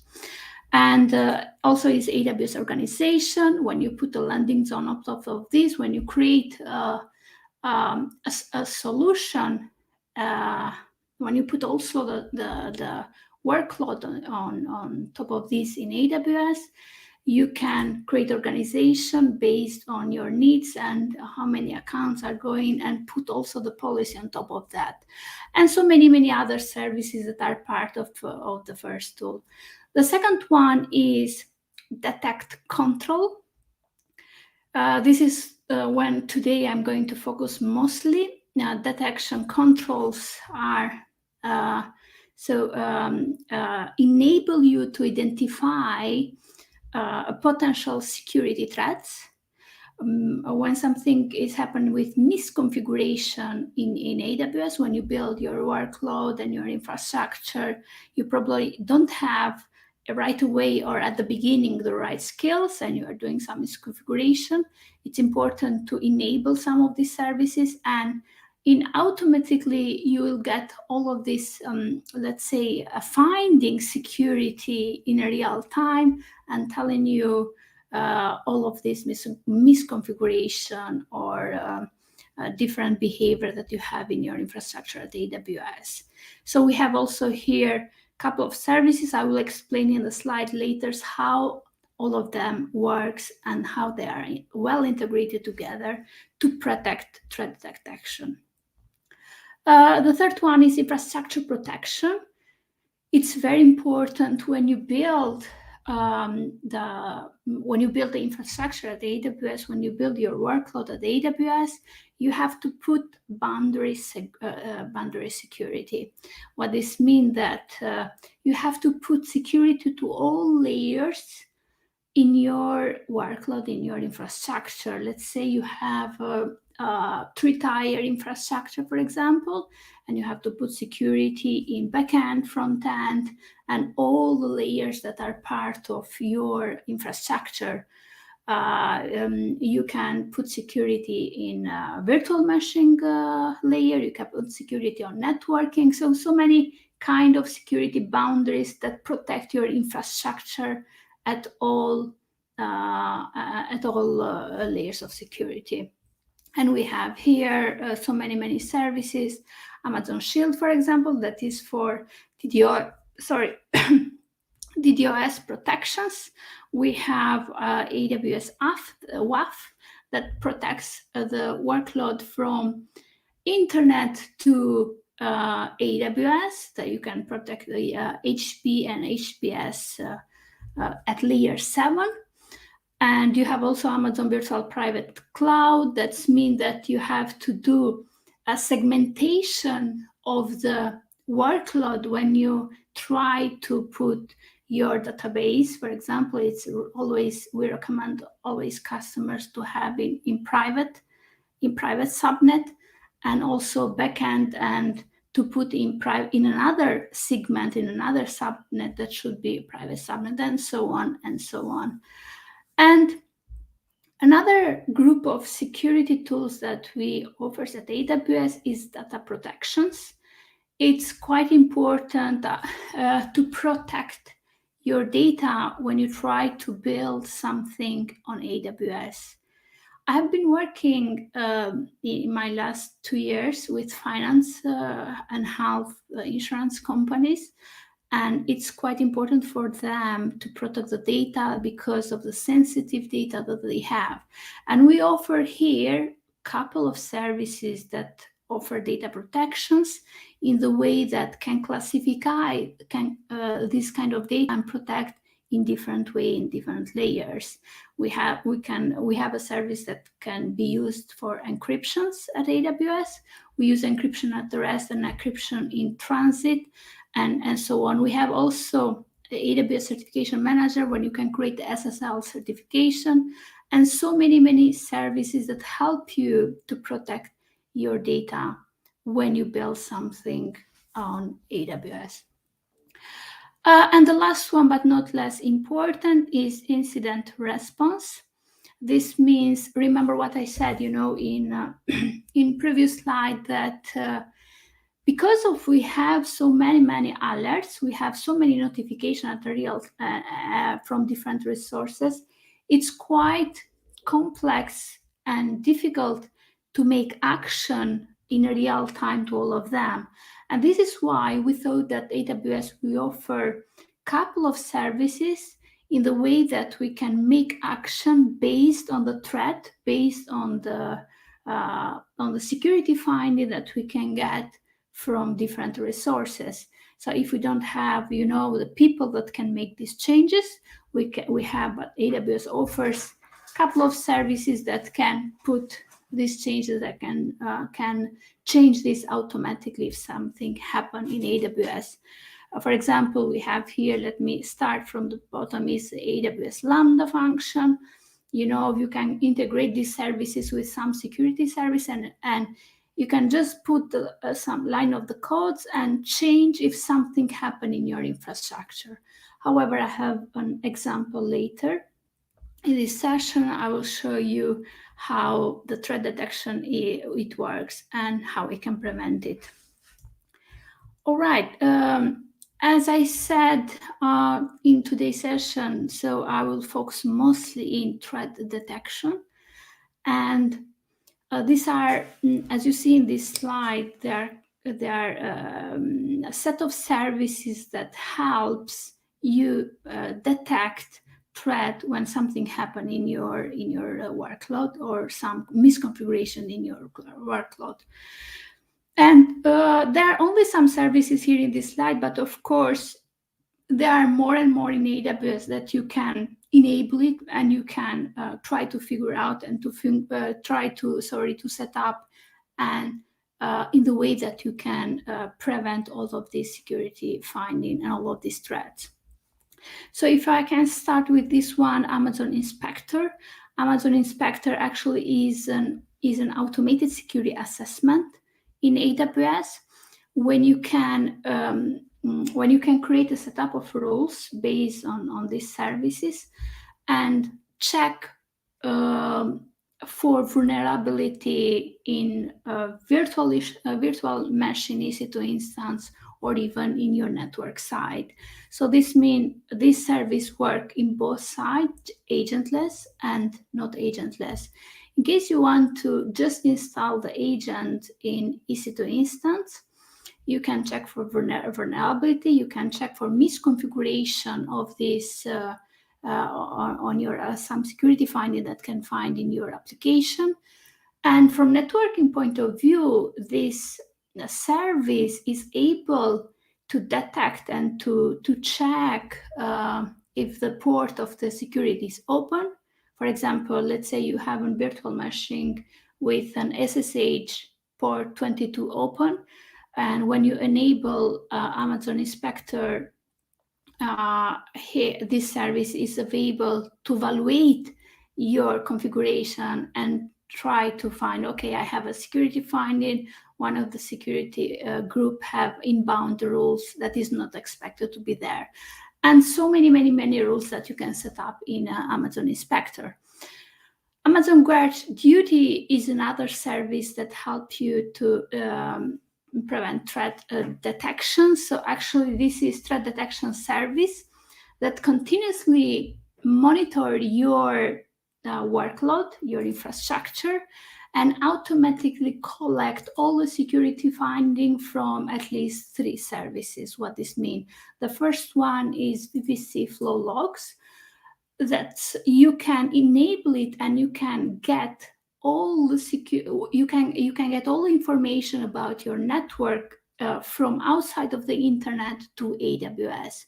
This means if someone is trying to treat your infrastructure or your workload, all the action that are happening are going through the VPC flow log. So you can see everything that is going there. And what Amazon Guard Duty does in this case, it captures the security finding from VPC flow logs automatically and categorize this in a different priority. The second one that Amazon Guard Duty, detect is CloudTrail. So, CloudTrail is another service in AWS when you can track the history of API and all the action that you are going to do at AWS. So whatever you are using AWS console, SDK, or CDK, if you can, for example, change some configuration on your workload, all of this, and you are not expected to do that, Amazon Guard Duty can track and collect all the security finding from CloudTrail. And also the third one is it can collect from DNS query. So if something happening there as well at DNS level, you can get all the notification and all the security finding there. Another service that is important is Amazon Messi. Amazon Messi is a service that helps you to classify the data that you have, and it works very well with S3 bucket. It can identify PII data or sensitive data. Let's say you have an object storage in S3 and you have some sensitive data, you have some user data that you don't want to be there, you can just enable Amazon Messi, and then automatically this service protect you, because it's scanning all the time these objects that are in S3 bucket, and automatically it can find some security finding here. Another service that helps a lot in security finding, in threat detection, is Amazon AWS Config. So actually this service take action based on some rules that you have to set up. Let me give you an example. You want that in production, your S3 bucket have to be always private, and someone is going to do a misconfiguration or is making this public, this service public. What Amazon Config do is check for the change configuration of the resources all the time. And in this case, if the configuration of S3 bucket was changed, it puts this service as a non-compliant service. So you can see, based on your needs, you can set up rules, and then you can see which configuration, which service is compliant and which service is non-compliant. So I wanted just to share this as well, that at AWS, everything we build, all of these services that we build, we use compliance, so our compliance, but then doesn't mean that the configuration or everything you build on top of that is compliance. This is why we have all of these services to help you to make secure workloads in the future. And also, we have so many other services that can help you to threat detection and to find security finding. So now Security Hub, that is on top of this slide, why is important this as well. I want to come back to the first slide that I was talking before. Is we have so many alerts, we have so many notifications, we don't know which one is true, which one is false, which one has the high priority. And this is why Security Hub comes in this place to collect all of this security finding and prioritize based on high priority level or medium or low. And you can, let's say you have 100 of notification in this moment, and security finding say, okay, 10 of them are high priority, you can just focus on this, and then the rest is medium and low notification. So it's a good place that give you on a dashboard when you can actually prioritize your notification.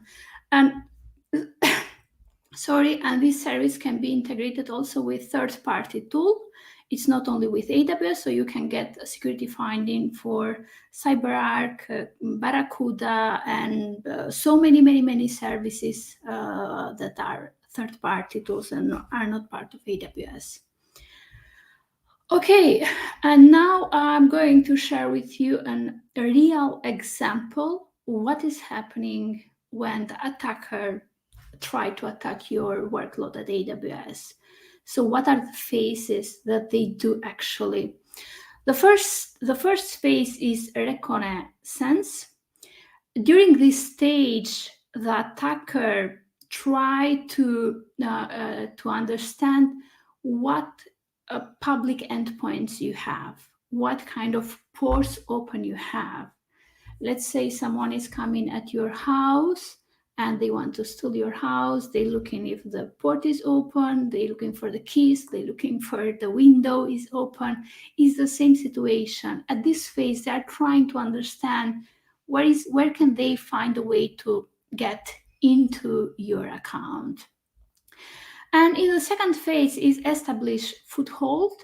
During this phase, actually, they find it a way. Let's say they found it a public S3 bucket or and port SSH is open.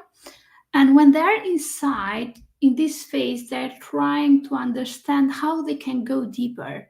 They're trying to investigate what kind of permissions, let's say if they're inside of EC2 instance, what kind of permission has this instance, which with one service is integrated. Let's say this instance, for example, have an SSH password enabled or have an IAM role policy access with other services, and they are trying to figure out here. And the third phase is they accelerate privilege. This means, let's say this EC2 instance has an IAM role that has some action, some permission to S3 bucket, and they're changing the permission of the role, putting star. This means they have permission everywhere. Then once they change this permission, they are trying to do, the next phase is internal reconnaissance. In this phase, they are comfortable, they can do everything. They're trying actually to do what is the next phase, how they can go through all of these services, how can connect all of these services now.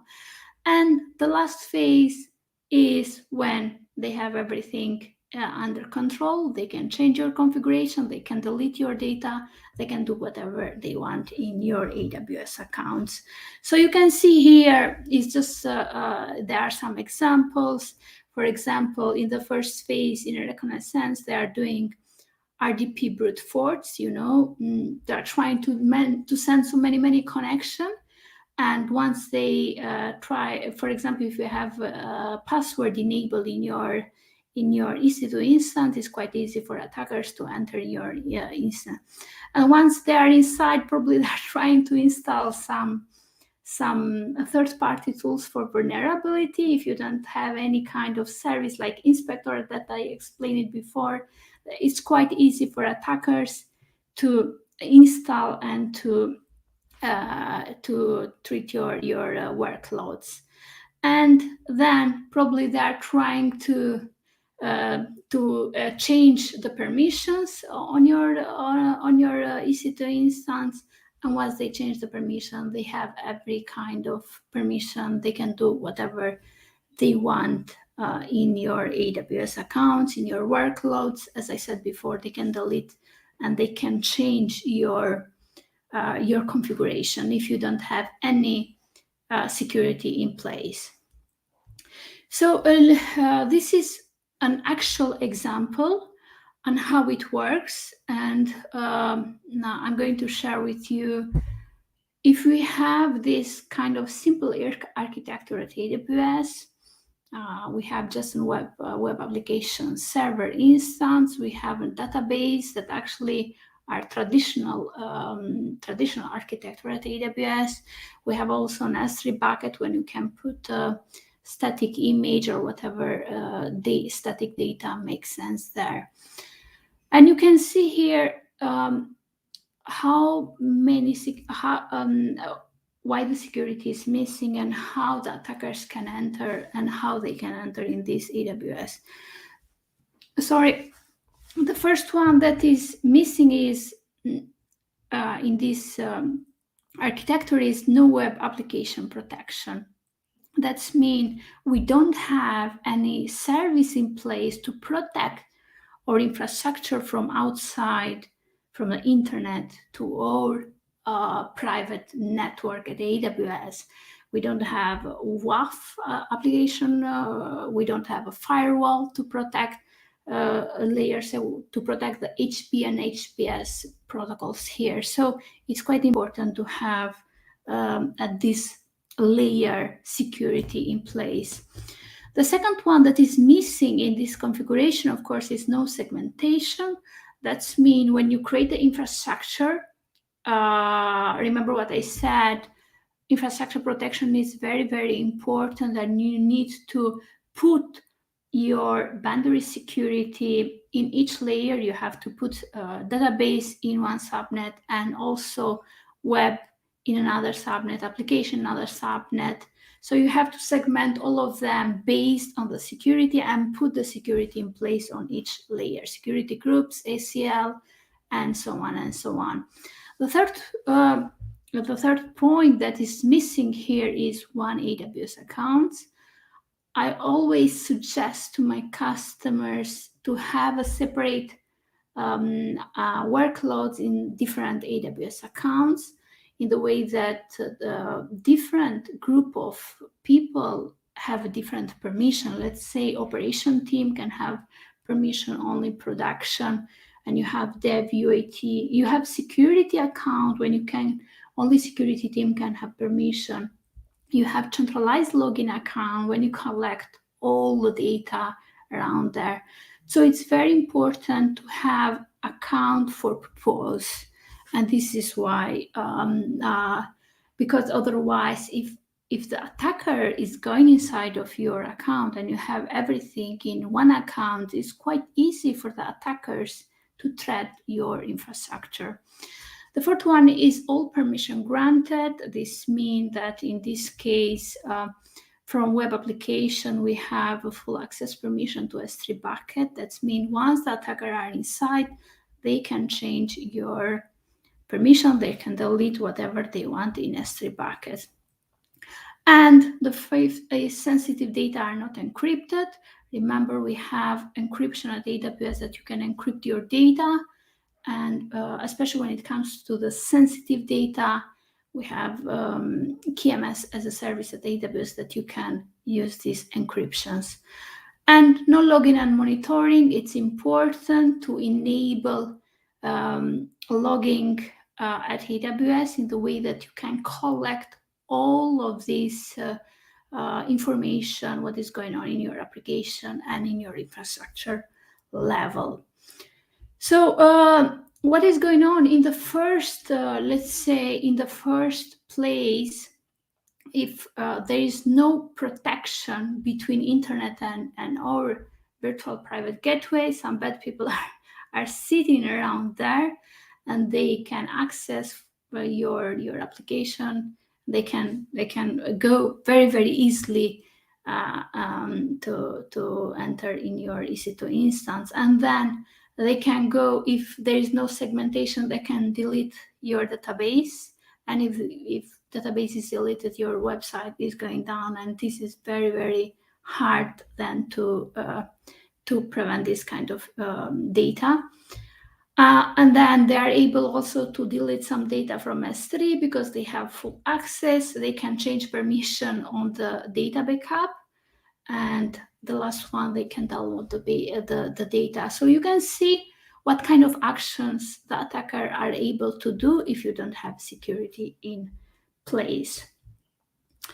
And actually, this is the last slide for my session today is, so what's happening, as you see, step by step, I explain it, I shared only a simple architecture, but you can imagine also in complex architecture, it's quite difficult sometimes to not put, let's say, misconfiguration. This is why AWS help you try to guide you through the security best practices and to put some security in place in all layers at AWS. So you can see here what happened actually is in the first phase, when the attackers are able to enter in your AWS accounts, and they can do so many actions. So I have an example here when they actually can do, for example, SSH brute force attacks. Let's say you set up an EC2 instance, and when you set up an EC2 instance, you forget to disable a password. And you created just a password that you can remember. You know, we are human in general, and we sometimes put a short password that we can remember quite easily. And for attackers, they can just do force brute, and they can find very, very quickly your password. Once they found your password, they're able to enter in your EC2 instance. And once they are in your EC2 instance, they can go through different services that are integrated with these services. So how we can prevent and how we can detect all of these threat detection that are happening in your infrastructure is quite easy. So when I shared before, it's good to track the network information that is happening from internet to to AWS, to your virtual, every kind of request that are coming from outside, you can collect it using Amazon VPC flow logs. You can just enable it in your VPC and you can see what is going on there. For example, the attackers are sending you thousands of requests in 1 second, and you can see that there is an IP address there that is coming from this attacker, and you can see, and this is tracked, let's say this is collected in VPC flow logs. And then from the VPC flow logs, Amazon Guard Duty is able to see this IP address that is coming so quickly and so fast, and in just 1 second you can see one IP address that is not in your wish list, is not in your whitelist, and you can see, okay, this is in a thread.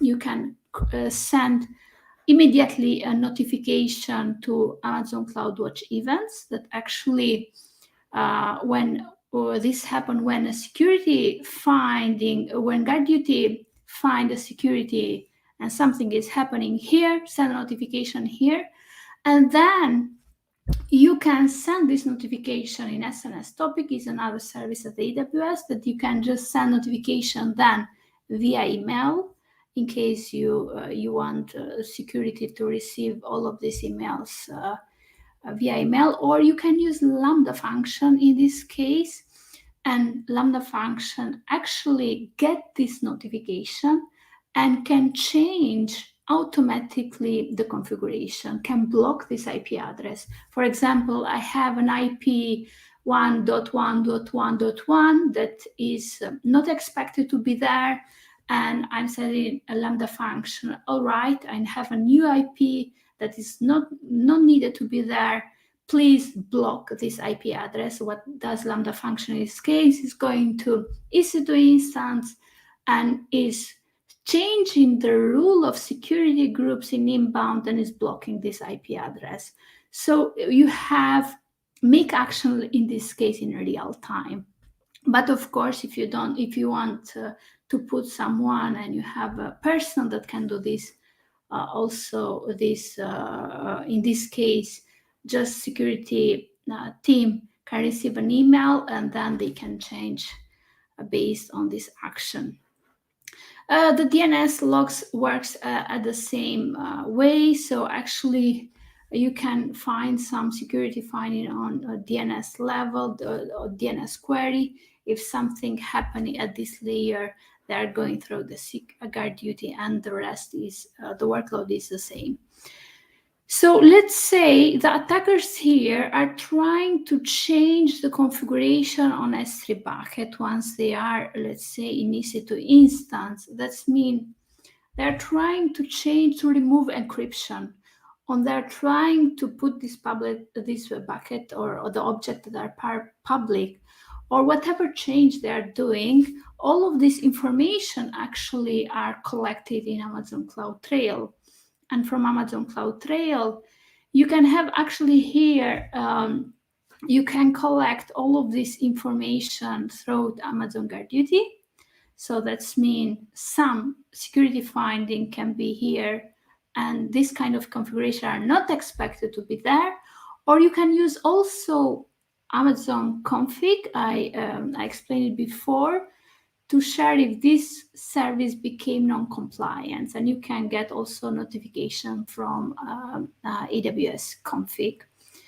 And also from other side, if you have some sensitive data here and the attackers are trying to download this data, Amazon Messy is able to detect, because it's scanning all the time and it's scanning in a real time all of this data, and if finding something, send notification automatically to CloudWatch event rules.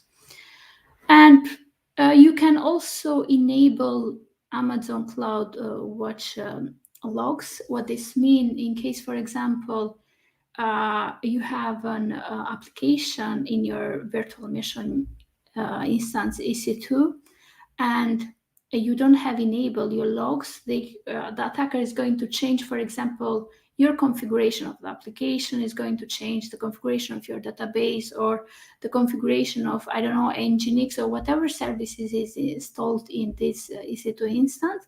But if you have Amazon CloudWatch agent installed in this, you can collect all the information there, and you can see what is going on in this virtual meshing. So you can collect, and then based on this, Amazon Inspector is able to track these detections.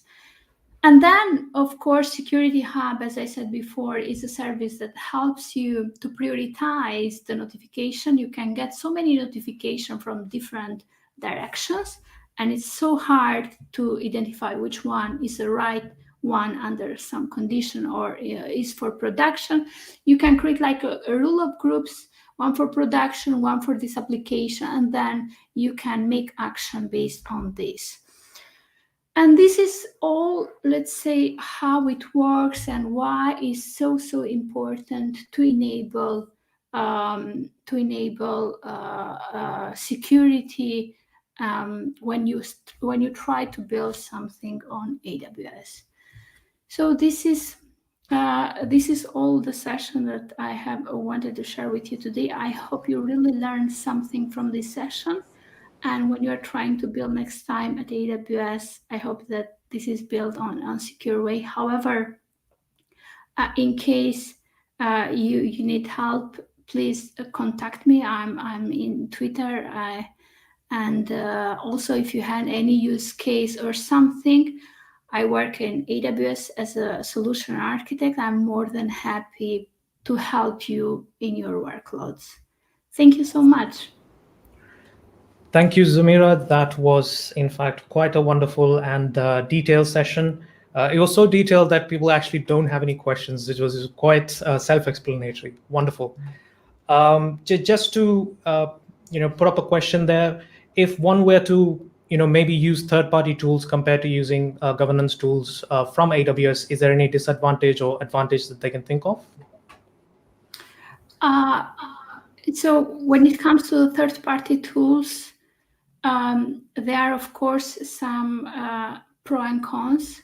So you have to manage these third-party tools, and you have to set up the configuration. And from other side, AWS offers you the possibility that most of these services, also all the services that I shared today, are managed service by AWS. So you don't need to think about operations side. You don't need to think about how you can manage these services. Everything is managed by AWS. What you have to think is just enable this service, just one click in 1 minute, and everything is done by AWS. So you don't need to, from operation point of view, you don't need to think anything about this. So this is quite easy, let's say, from your side, if you want to focus on your workload, in your application, in your business, and you don't need anymore to try to find the skills, people, and to set up, let's say, all of this, to maintain all of this security service. Wonderful. Thank you for that, Zamira. So once again, Zamira, thank you for that wonderful session. And we'll see you soon. And we love all the work that you're doing with the user groups, both in Netherlands as well as the other locations that you're at. Thank you, Zamira. Thank you so much. I'm more than happy to be here today. And I'm waiting for you now to come in the Netherlands next time. Very, very excited to be here. It's the first time. I can't wait to be honestly in person, but definitely this is also a virtual world that we have some interaction differently, but let's hope the next time it will be in person, this event. Absolutely. Have a great day ahead. Thank you. Bye-bye. Bye-bye. All right, everyone. Let me quickly check the status of our quiz competition. Let's look at the leaderboard.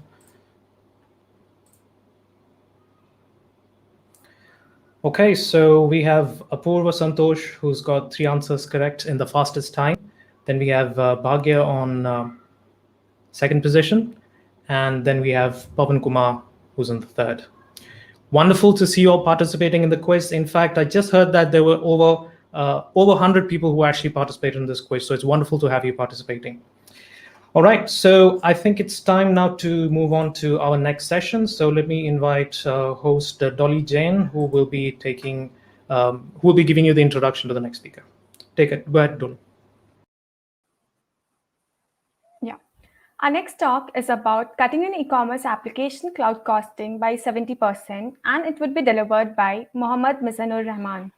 Rahman is a partner of BrainStation 23 Limited and holds an experience of over 16 years in the field of technology. Rahman is also a huge cloud enthusiast and has achieved AWS ATEX certifications and supported in building the community of AWS developers of Bangladesh. Let's put our hands together to welcome Rahman. All yours, Rahman. Yep. Thank you very much, Dolly. So first of all, I'd like to thank the ACD team for organizing this awesome event. I'm really enjoying it. Like the last event, it was really helpful for a lot of people who are managing AWS in different organizations. So yeah. So about so let me share my screen.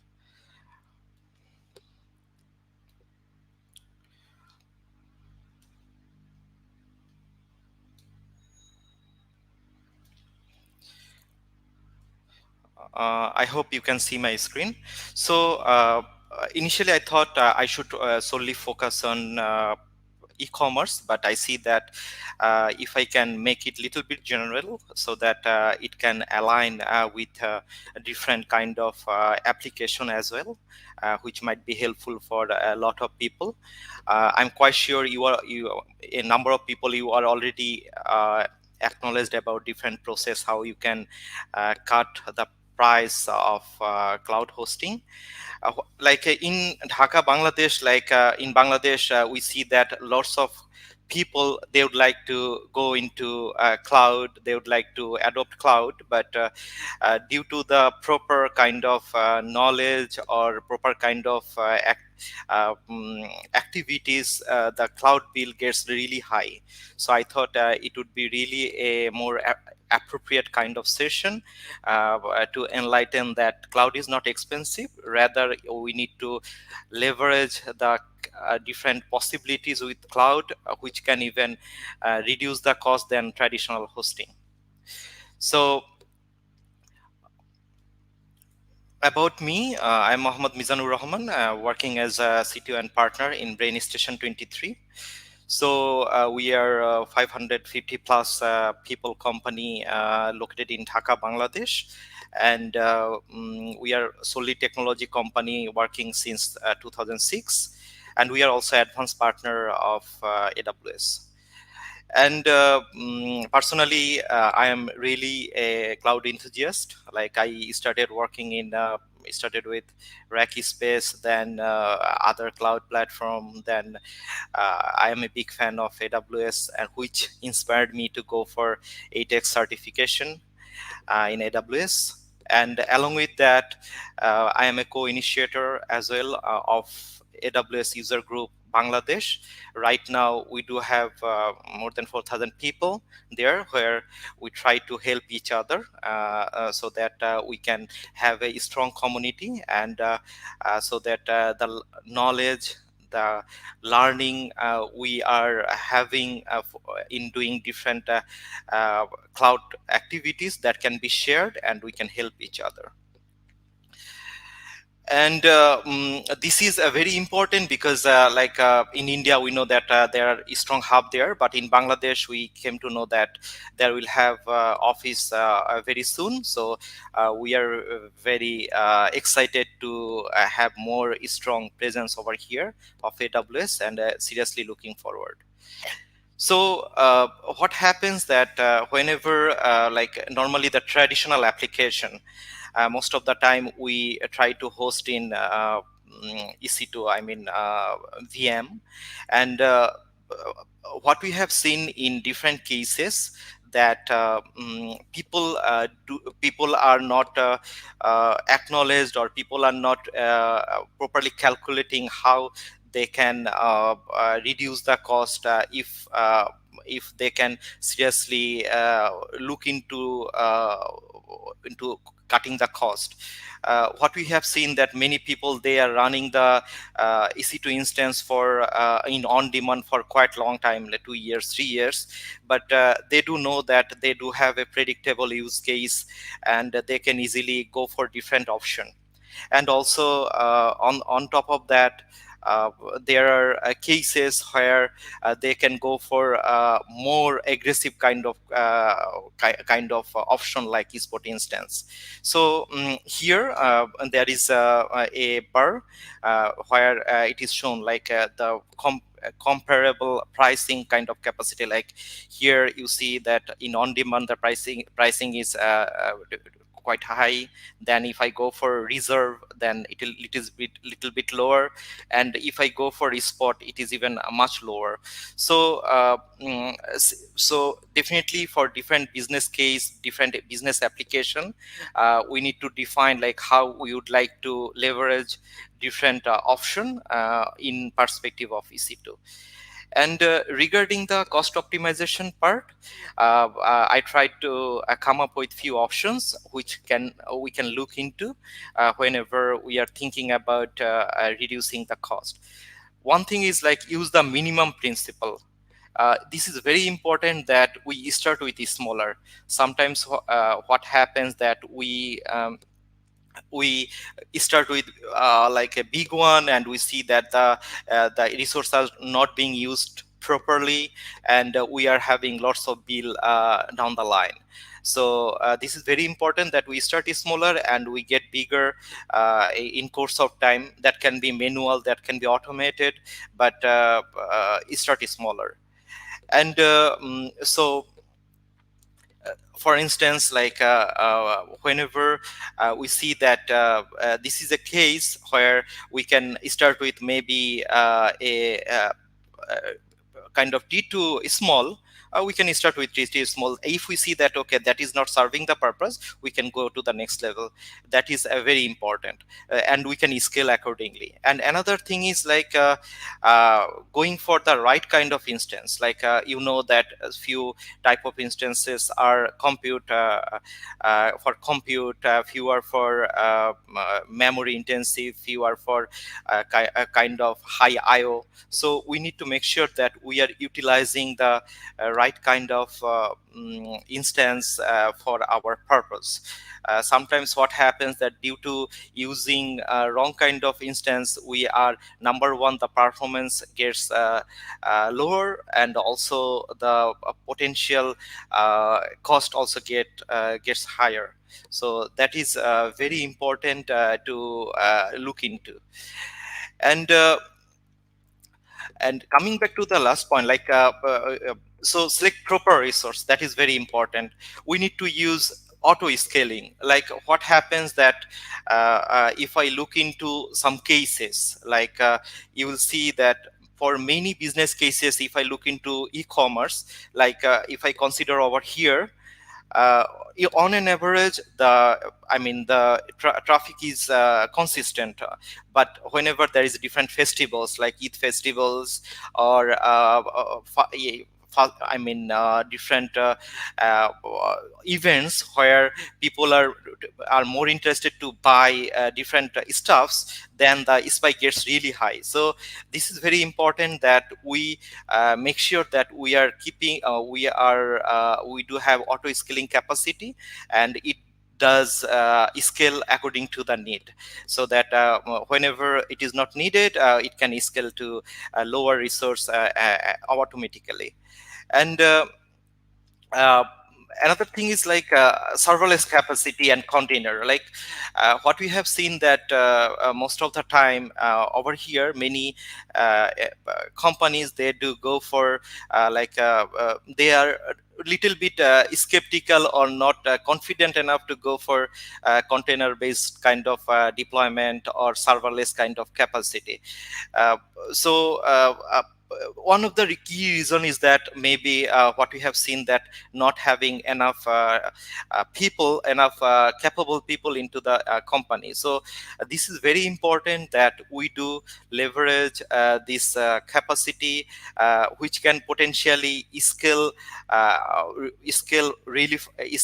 properly, and also the overall costing can be like really low if I consider about the traditional hosting, I mean the on-demand hosting kind of capacity. So now like AWS is offering lots of different services to manage your container, to make sure you can and AWS is managing that as well on behalf of you.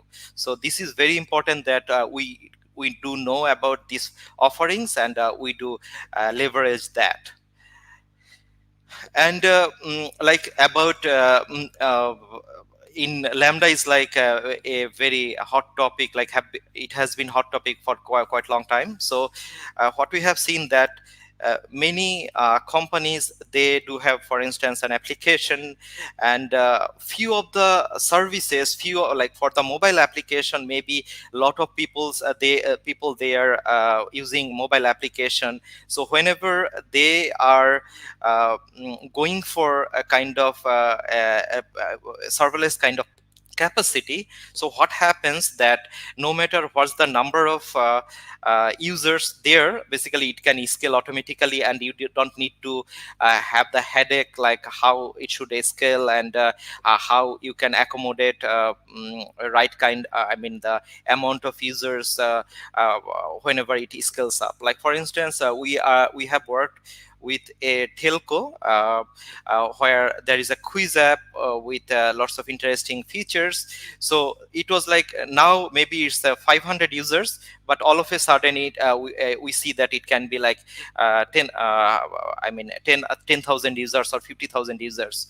And with the leverage of Lambda, with API gateway, and also in database like in DynamoDB. So schemaless database, we could handle any kind of I would say user into the system. So that is really beautiful, and we need to leverage that. It may happen that it can be partially it is hosted in a container, and the partial party services which are frequently used, so that you have minimum kind of management overhead there. And this is one thing very important, that normally what happens that for many cases we see that the solution might not be needed to 24/7. Like for instance, if we consider an ERP solution, we may see that they do need in office hour, and during the weekend they also don't need that, because all the users, they do use from office during the office hour. So for a case like we have seen that an ERP was hosted in cloud, they had like a X amount of bill, and whenever they have like what we did, like we tried to schedule with CloudWatch in combination of Lambda. So it goes down, the server goes down right after the office, and in the morning it goes up. So basically 40% of their time, they are basically, the server is up and running, and users are being able to use the relevant services, and the costing was like kind of 1/3 because they without hampering any kind of user experience. So that is very important, that we do check how our business case can be relevant to different options AWS is offering. And so this is something I just shared, that we can check if it is relevant with your use case. We should use it, rather running it 24/7, which is not needed, or we can just make sure that we are using schedulers, so that we can stop it whenever it's not needed and run it whenever it is users are going to use it, something like that. Another thing is AWS Trusted Advisor. Like this is a real friend. Like you can always see like what's the current status. Like are you leveraging? I mean, are you have you provisioned more than the resource you need? And sometimes it may happen that you will see you have provisioned less than it is required. So so having this data, that will help you to come up with a proper sizing, proper type of instance to make sure that you can ensure right user experience, and also in a optimized costing. So that is, I think, it's really important that we do that. We do look into this service to check the current status. And this is optimization resource. I mean, to check the current resource capacity. So optimization statistics, you can use that to check how you can where we can optimize it, and how you can come up with the right kind of resource to leverage AWS in a cost-effective manner. Another thing is this is like you already know that you can see the report, different report we are from Trusted Advisor to take the right decision. Another thing is you already know that for many cases we know that you have predictable kind of use cases. So you can go for your right kind of option. Like if you go for on demand, you see that it can be $315. But if you go for 1 year upfront, it goes like $181. And if you go for 3 years, it is like $162. So you can go for the right option, which is relevant for you, so that you can have a more optimized billing.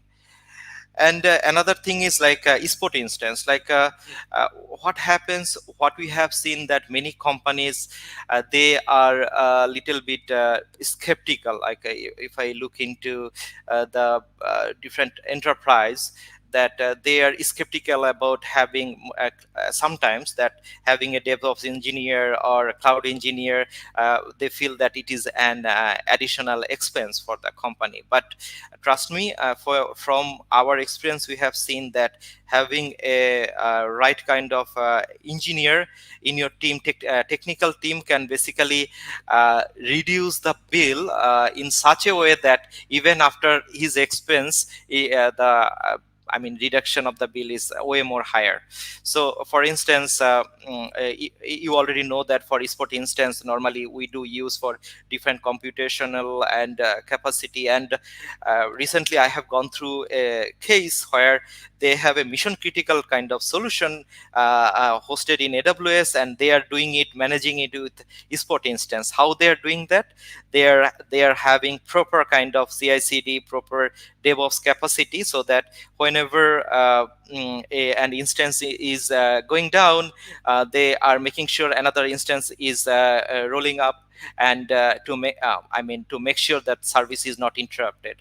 And even after having 1/3 more kind of instances in the pool, still they are like saving 60-70% of their costing in comparing with general kind of costing capacity. So this is very important that we do leverage esport instance more to have to make sure that we are leveraging different services of AWS and having more optimized kind of use. And as I have shared that, I mean, this is very important that for spot instances, you need to have like stateless kind of web application and batch workload there, web servers there, high performance computing is a big case for this spot instances, grid computing there, and media rendering. Like they have been leveraging this spot instance heavily. So about case study, like I would like to share a case study where it is about a company named PureShop. They are an e-commerce company. They had like in barebone server and they like what happened that when they had that server, they they had to go through lots of challenge. Like whenever there is a huge traffic, they had to shut down the server, they had to restart the server. And during the Eid holidays, they had to suffer a lot because customer were not being able to do different orders. They the server the website was not running properly. So what they did, like they have migrated to AWS, and what we have done that we have refactored the application to make sure that we can leverage AWS in a proper manner. We have used for cases, we have gone for reserve instance, we have gone for export instance as well, and we have used Lambda for different services, so that the overall costing even got lower eventually than their bare metal server costing.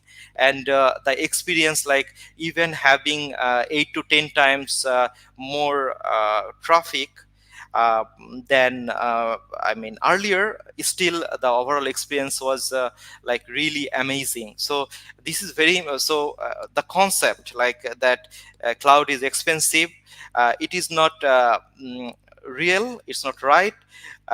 Like how you are leveraging the AWS services to reduce the cost, that is very, very important. Another thing is if I consider another concern was that they had huge bandwidth, huge data transfer through CloudFront.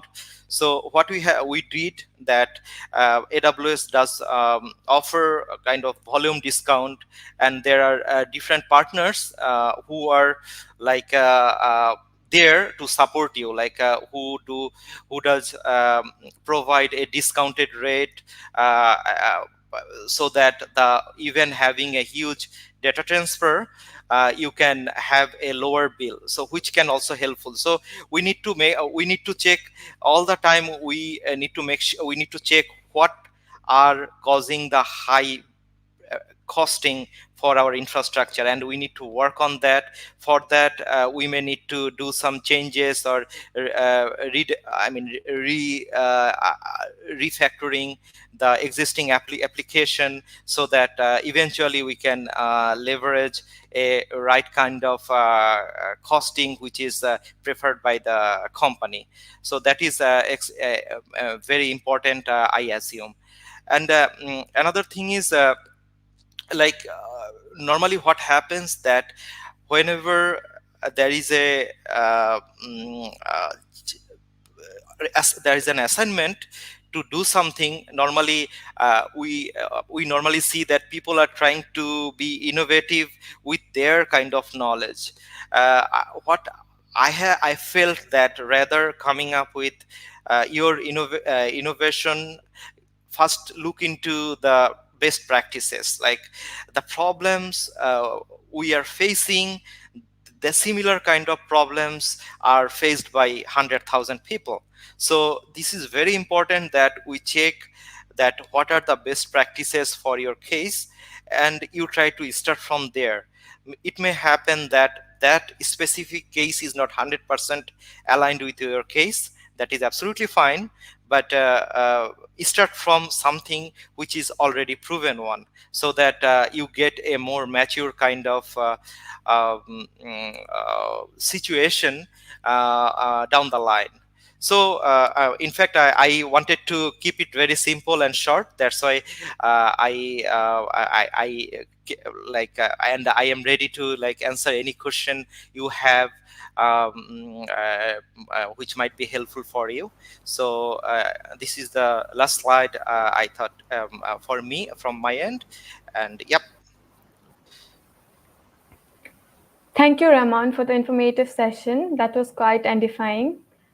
So the stage is now open for Q&A, and let's see if the audience has any questions. So we have a first question for you. If instances is unused for more than 1 week or few days, is there any way to generate an alert to reduce the billings? So like what happens that whenever how do you know that if the instances are unused? Normally there are different metrics like CPUs or memories, something like that. So what you can do, like you can use CloudWatch, I mean, to check what's the like you can set a bar there that if the CPU usage is used is less than 20% for a specific instance, then you would like to terminate it. So you can do that, and Lambda function can be there, which will do the termination part, something like that. But it depends on case by case. Like one thing, please take the note that mostly the CloudWatch event and event is what it is called now. Then I mean, Lambda, those are very relevant to do this kind of activities. Yeah. Sure. We have another question. Since Lambda is up to 15 minutes, but as mentioned, we can scale as much possible. So will it not impact the time bound?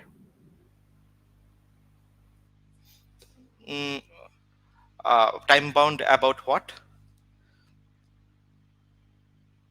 I could not get that. Sorry. Dolly, I could not get your point. Like. Yeah, so I'll repeat the question again.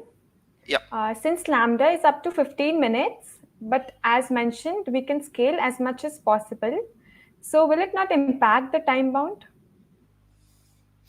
So it depends. Like we have seen that people do use like for different cases, step functions are there used. So most of the time, like like if it is beyond 15 minutes, normally step functions are used. So you can look into that option.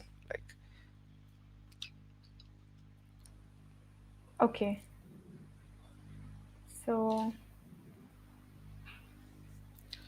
waiting for some more questions. I think so that's it. So thank you so much for all the wonderful answers and an informative session. Thank you. Most welcome. Yeah. Thank you very much for your for arranging this. Thank you very much. Thank you, Ms. Noor. Thank you very much. And thank you also for Dolly for taking those questions. So we don't have a particular quiz for this session. We will be moving forward into the combined tracks. So everyone from track 2, welcome back to the track 1. We have a couple of more sessions lined up for you, starting with a training and certification session, as well as a session on community programs. All right. So what I will do is I will hand it over to Vaishnavi, who will be explaining a little bit about the certification programs that we'll be talking about. Thank you so much, Faisal. Hello, everyone. So as he told you all, we're moving on to the AWS training and certification courses. So the first speaker for today for this theme is Deepika Nair. Deepika Nair is a training delivery manager at Amazon Web Services. She delivers high-end training to AWS customers on architecting and developing solutions on AWS. Well, as far as I know, Deepika is a superwoman with powers to enhance one's knowledge. So I'd like to invite Deepika. Please join me in welcoming Deepika to talk on AWS training and certification, the AWS Certified Developer Track, Upskill Yourself. Welcome, Deepika. Thank you so much, Vaishnavi. Yeah. Please confirm if you can hear me loud and clear. Yes, I can hear you loud and clear now. Okay, thank you. Thank you so much. So I am going to be sharing my screen, and please do confirm if you can see my screen.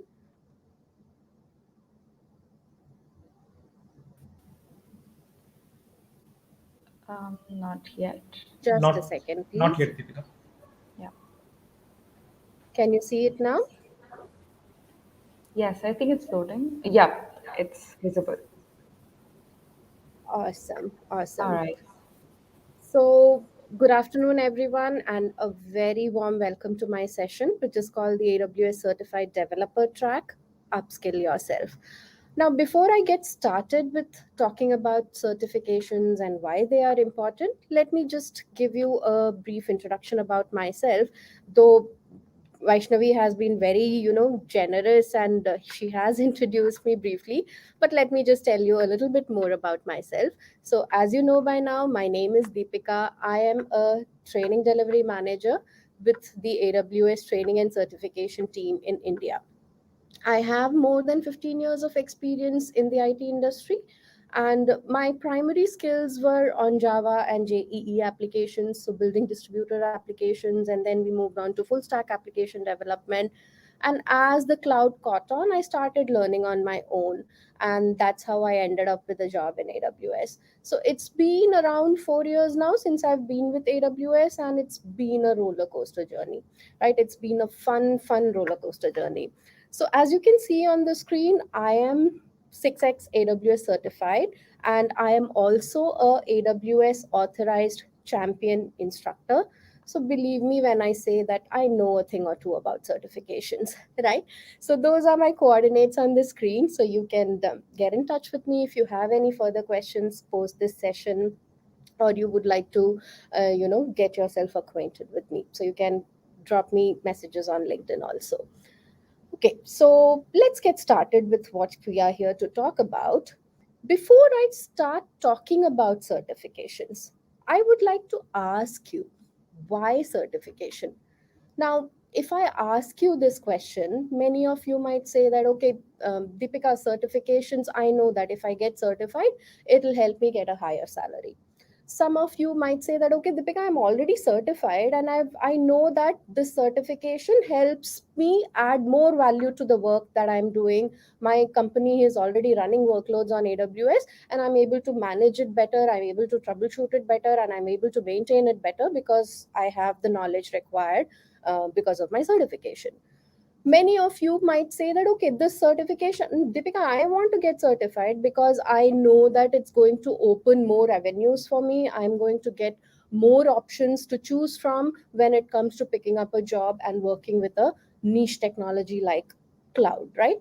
And if a few of you may be hiring managers like me, and you would tell me that, okay, my organization is running workloads on AWS, and I know that when I hire people who are certified, the certification is kind of validation that, okay, this person is skilled on AWS services and technologies. So if you give me any of these answers, these are all answers which would be absolutely correct, right?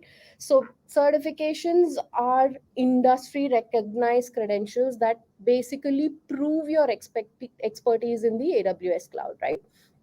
More than 80% of the people identified higher salary as a direct result of the certification that they have acquired. More than 90% of IT leaders who employ AWS certified staff have seen an increase in productivity from employing certified people, right? And 52% of the people who got certified say that their expertise is now more sought after even within their own organizations and their teams. Now that we've talked about why certification, now as I was telling you that I've been a trainer, and now I'm managing the training delivery function at AWS. I have handled many trainings where I've enabled our customers on AWS services on running their workloads using the best practices when they're running their workloads on AWS, right? So let me talk about now. When I handle these customers, when I have participants in my classrooms, many of them have many questions on certifications, and many of them have misinformation also when it comes to certifications, right? So today I am here to go ahead and answer all those FAQs that I generally get about certifications.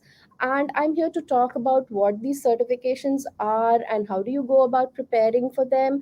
And then I'll in particular talk about the developer and DevOps engineering certification. Right, so let's get started. As you can see on the screen, these are all the certifications available from AWS. So if I have to talk to you about the different levels of certifications, because there are many people who are just getting started with AWS, they don't have a clue where to start with, and they ask me, okay, Deepika, can you tell me how do I get started? What is the first certification that I should be aiming for? So there are multiple levels of certifications that you have, meant for different roles that people have in their jobs and meant for different skill sets that people have, right? So let me just walk you through this a bit. So at the foundational level, you have the cloud practitioner certificate, which basically introduces you to the services that you have on AWS. It covers a breadth of services, but doesn't go very deep into them. So it will not give you implementation level, knowledge about these services, but it will give you a good grip on the value that the AWS cloud can actually give you, right? So this is for beginners or people who just want to test the waters before actually going in for an associate level certification or a professional level certification, or people who would like to explain the AWS value to their customers who would be running AWS workloads, right? Then you have the associate level certifications. Now, there are three different associate level certifications. Architect, uh, one is meant for solutions architects, the other one is for sysops administrators, and the third one is specifically focused on developers. The associate level certifications cover a breadth of services, right? So there are many services that are covered in the associate level certifications, but the depth of knowledge that you're required to have on these services is intermediate, right? So you have, for architects who build, who design solutions for the cloud, they can go for the solutions architect certification. For people who are into monitoring and maintaining systems, they can go for sysops administrator. And developers who write code to develop and deploy applications on AWS, they can go for the developer level associate certification. As a next level, you have the professional certifications. So you have the solutions architect professional and you have the DevOps engineer professional. The professional level certifications also have a broad scope. So you need to know a lot of AWS services if you are writing a professional level certification exam. But along with the breadth that they cover, they also go deep into the services that they are talking about. So to write a professional level exam, the recommendation is that you should have around 2 years of comprehensive experience designing, operating, and troubleshooting solutions on the AWS cloud. So for both associate as well as professional level certifications, these are the certifications that I would generally recommend for IT professionals. You can get started with associate and then you can further proceed to the professional level certifications. However, if you ask me that, Deepika, is it compulsory to go for an associate level certification before I go for a pro cert? Absolutely no. There is no written order per se. You can take any certification that you want at any point in time. However, as I said, the professional level certifications are pretty hard to clear. They're not easy, right? So you need to have that kind of hands-on experience before you appear for the professional level exams. Then now some of you might be skilled in certain areas. For example, you might be in a role of a DB administrator in your organization. So it doesn't make sense for you to learn about 50 different AWS services. You would like to learn only about the databases on AWS and go deep into those services. So for people like these who are skilled in a specific area, we have specialty certifications. So we have a number of specialty certifications like the database specialty, security specialty, ML, data analytics, and networking. And recently, a certification on SAP was also added. So depending on the role you have, depending on the expertise you have with AWS, you can choose the certification that you want to go for. Now that we've looked at all the certifications that are available, let's talk a little bit more about what the actual exams are about, what to expect in these exams, and how do you actually go about writing these exams. So the general strategy that you should be following when you are writing the exam and when you're preparing for the exam is focus on understanding the concepts, right? So when you are learning services that are there on AWS and you are preparing for the exam, do not memorize things, do not memorize points. That will not help you, for a simple reason that most of the questions that you will have in the exam will be scenario based, which require you to apply the concepts that you have learned. So focus on understanding the concepts, read the question and the answers properly in full. There would be one word somewhere in one of the options given which will completely change the answer, right? So please make sure that you read the entire question and you read all the options given in the answers properly. And there is a way to identify the keywords in the question. So these are the keywords which will basically decide which option is going to be the correct answer that you have for that question, right? So there is a way to identify these keywords when you are actually answering a question. You can spot the distractors. So there would be a few options in the questions which are absolutely wrong, which are just meant to, kind of make you think twice and confuse you a little before you actually choose the correct answer. So you need to spot these distractors and you actually should eliminate them from your list of possible answers. And please do keep track of time, especially if you're writing a professional exam. It's very easy to lose track of time in a professional exam. And it's always better to take a practice exam before you go ahead with the actual exam. The practice exam will tell you exactly how prepared you are to take the actual exam. So practice exams are a great way to actually let you know how prepared you are and if there are any gaps in your preparation. So wait till the end of the session and we have a surprise. We have an offer for you which will be good for you. Okay, so what is going to be this session's focus? So in this session, I'm going to run you through a few sample questions and we would look at the strategy that you would be using to choose a correct answer for those questions, right? So we will identify what are the key aspects, what are the keywords in the question which you should be focusing on in order to arrive at the correct answer. So let's talk about the Developer Associate exam. Though I am talking about the Developer Certificate here, Developer Associate exam here, the general points that I talked about and I will be talking about will apply to almost every certification exam that you ever appear for in AWS, right? So let's talk about the Developer Certificate exam. So if I talk about the level of this exam, it's an associate level exam. It's a 130 minutes exam where you have 65 questions to answer. These questions are either multiple choice or multi-response questions. The cost of this exam is around $150 and the practice exam for this exam costs around $20. You can walk into a testing center, a Pearson VUE or PSI testing center, or now you also have the provision for taking the exams at your home through remote proctoring. When I talk about the developer certification exam or any exam for that matter, there are domains in which you are tested for each exam, right? So if I talk about the domains that are covered in the developer certification, these are the 5 domains. So deployment, security, development with AWS, refactoring, and monitoring and troubleshooting.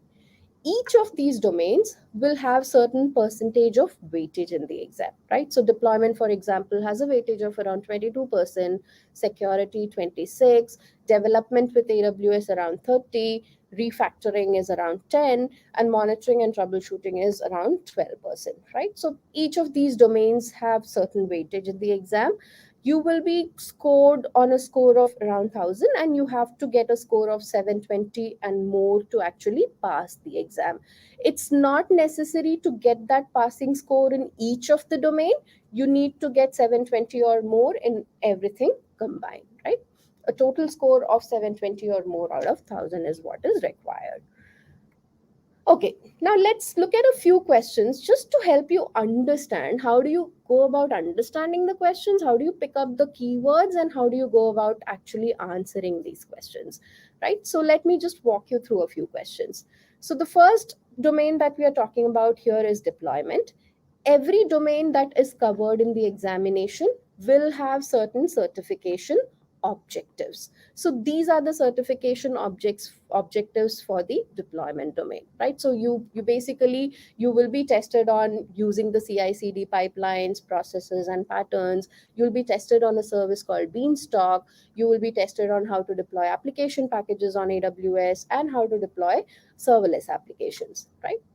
So here goes the first question, and I'm reading it for you. You can try to answer it along with me. Which of the following AWS services allows you to automate your build, test, and release process every time there is a code change? So if you look at the options here from the question, first of all, if you look at the question, what are the keywords in the question? You want to automate your build, test, and release process.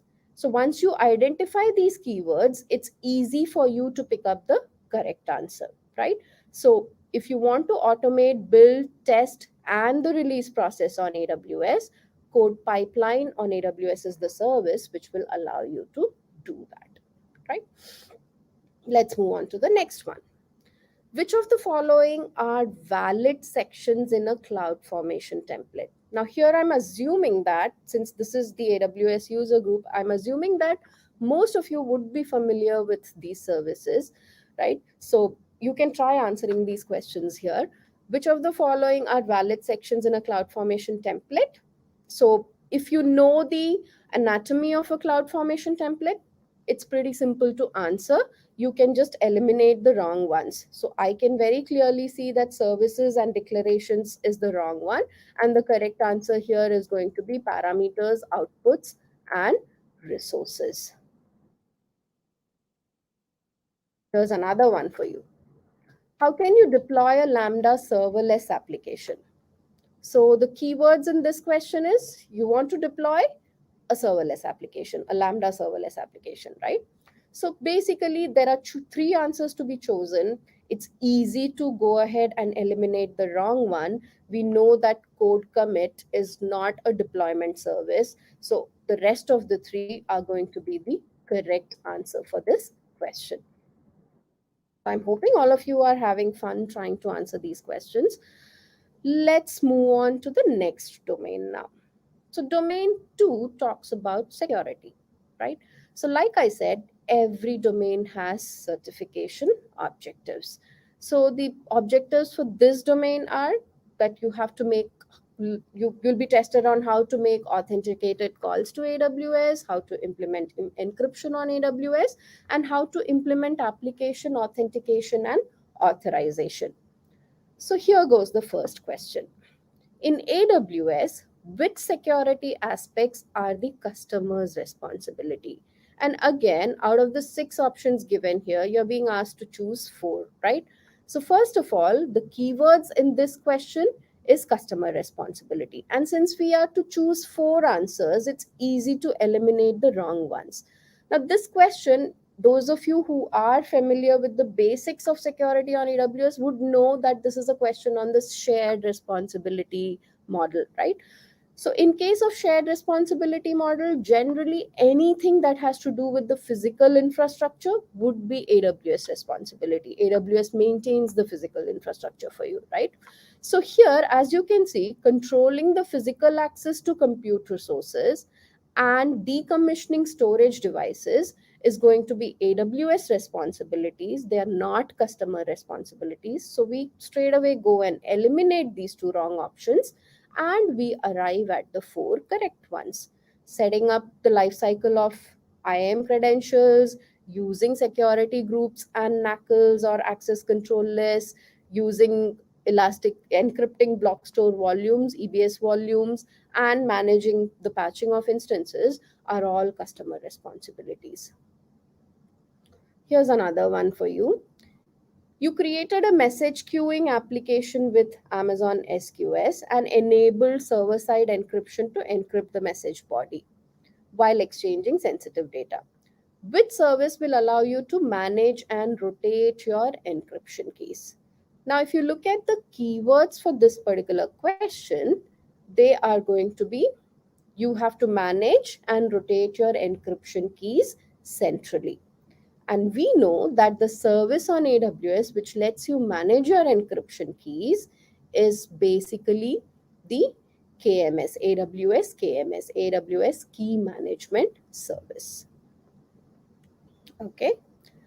Let's similarly move on to domain 3 now. So we are talking about development with AWS. This is one of the most, important domains in this exam because it has more weightage than the other domains.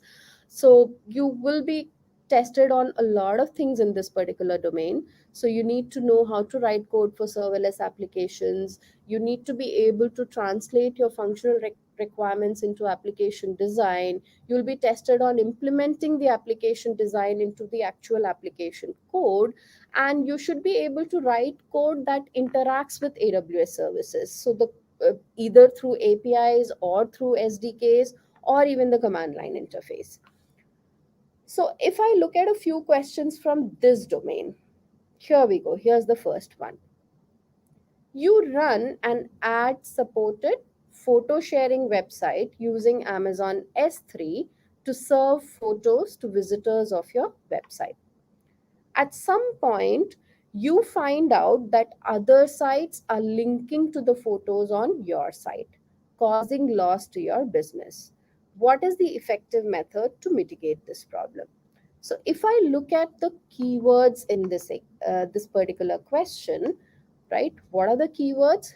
You are running a photo sharing website running on Amazon S3, and other sites are able to link to your photos and use those photos.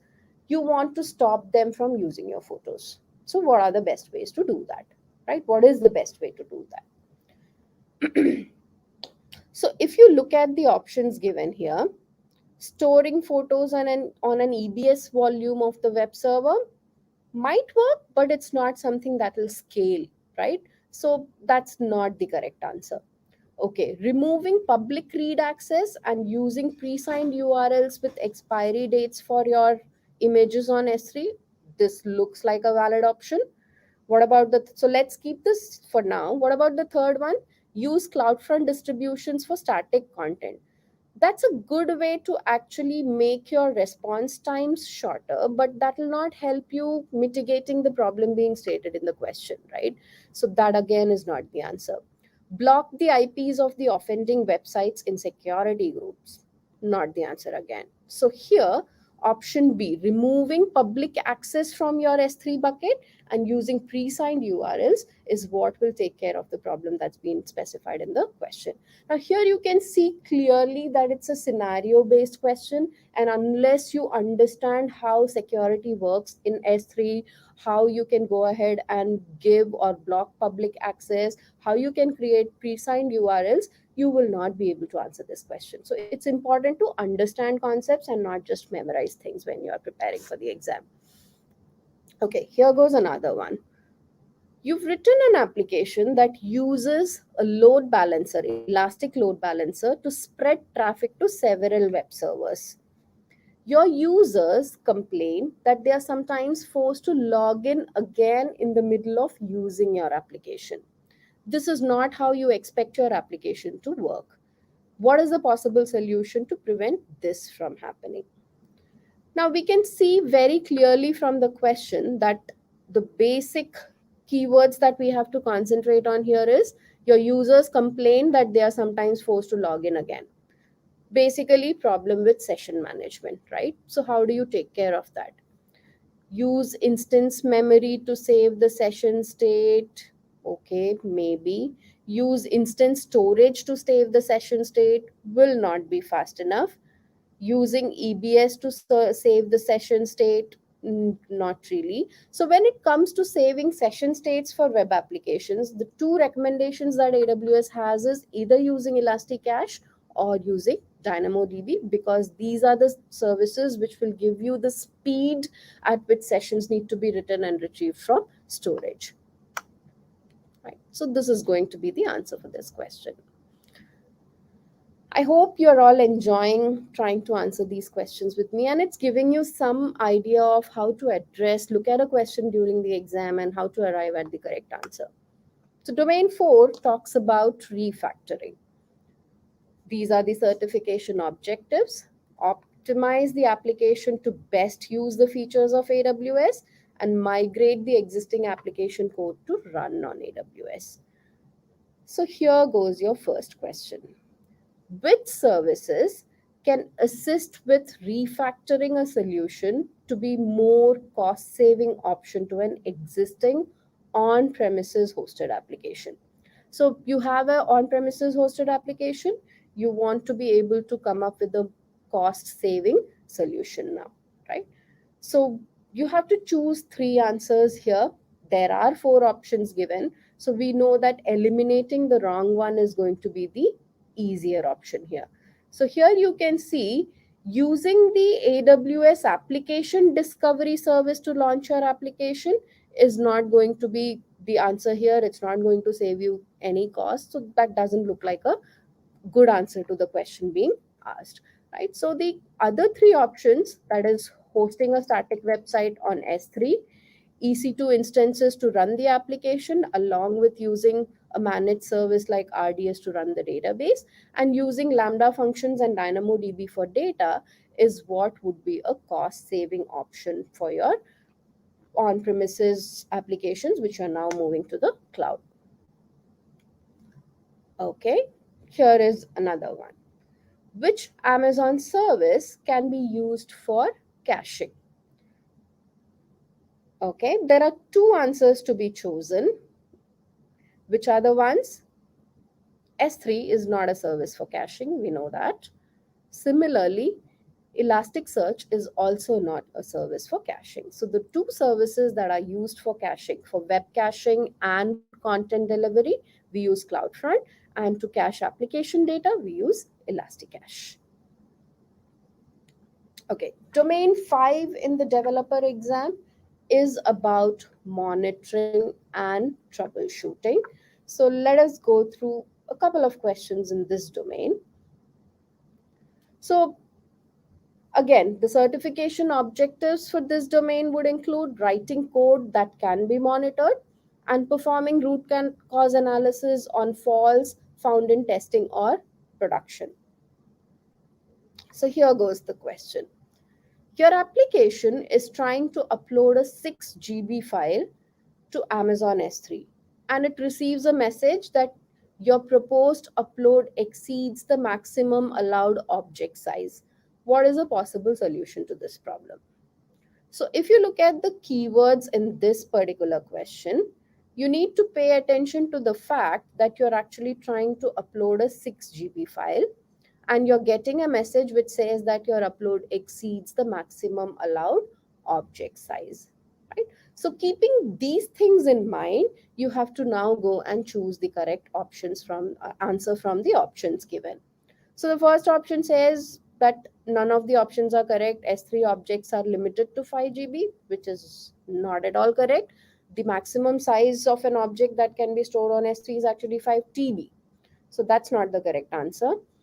Use a multi-part upload API for this object. Okay, this may be an answer, so let's just keep this aside. Use the large object upload API for this object. No. Upload to a different region doesn't make any sense at all. Contact support to increase your object size limit. Not really. It's not going to work. So the first thing in this question that you need to know is that the maximum size of the object that S3 can store is not 5 GB but 5 TB. However, in a single put operation, you are allowed to upload a maximum of 5 GB. Here, your file size is 6 GB. So in this case, you have to use the multi-part upload API, right? Okay. Here's another one.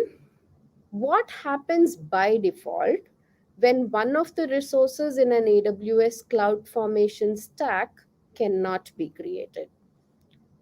Now, to answer this question, you need to know the default behavior of CloudFormation whenever there is an error in stack creation, right? So whenever there is an error in stack creation, the default behavior is to roll back the entire stack, right? So keeping that in mind, we are going to answer, right? We are going to answer this question. So what happens? Previously created resources are kept, but the stack creation is terminated. No, that is not the answer. As I told you, the entire stack is rolled back actually, right? So option B says previously created resources are deleted and the stack creation is terminated. This looks like the correct option. What about option C? The stack creation continues and the final results indicate which steps failed. That's not the default behavior of CloudWatch. Option D says option D says CloudFormation templates are parsed in advance so that stack creation is guaranteed to succeed. That is also not correct. So here, the correct option is going to be option B. All the resources which have been created previously are again going to be deleted and the entire stack creation is going to be terminated. So you need to know that the default behavior is to roll back the entire stack. So I hope you had some fun trying to answer those questions. Now, many of you who are already associate level certified would say that, sorry, Deepika, that was too simple to answer and we already knew all the answers. They were pretty simple questions. So let me just make it a little more challenging for you. We're going to talk about the DevOps Engineer Professional Exam now. This is a professional level exam. And as I told you, these exams are a little tough to crack because they not only test you on the breadth of services, they also test you on the depth of the knowledge that you have on these services, right? So if I talk about a professional exam, it could be DevOps engineering, it could be solutions architect professional.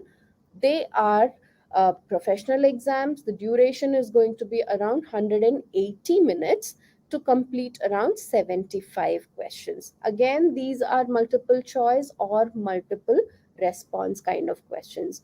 The cost of these exams comes to around $300 US, and the practice exam for these, the professional level exam costs around 40 USD, right? Again, you can walk into a Pearson VUE and PSI testing center, or you can take these exams at your home, remotely proctored, right? So again, similar to the developer associate exam, there are multiple domains that you will be tested on in the DevOps engineering exam also. So these are the domains: SDLC automation, configuration management and infrastructure, monitoring and logging, policies and standards automation, incident and event response, high availability, fault tolerance, and disaster recovery, right? Like developer exam, here also each of these domains has a certain weightage in the exam. Okay, here is a sample question from the professional exam. And looking at the question itself, you can make out that this is not going to be very easy, right? The questions are going to be long ones here, and each of the option is going to be long too. And what is challenging here is that many a times you will have options that are very close, and you will have more than one options that are very close. You will have more than one options that look correct. And then you are supposed to choose the best option based on the keywords and the specifics that have been stated in the question. So that becomes quite challenging in the professional level exam. So let us go through some of the sample questions, a few, and see how it goes. And here I am not going through it domain wise, because that's not how you're going to get the questions in the exam, right? So the exam doesn't tell you which domain a particular question belongs to. You just have the question, you go ahead and answer it, right?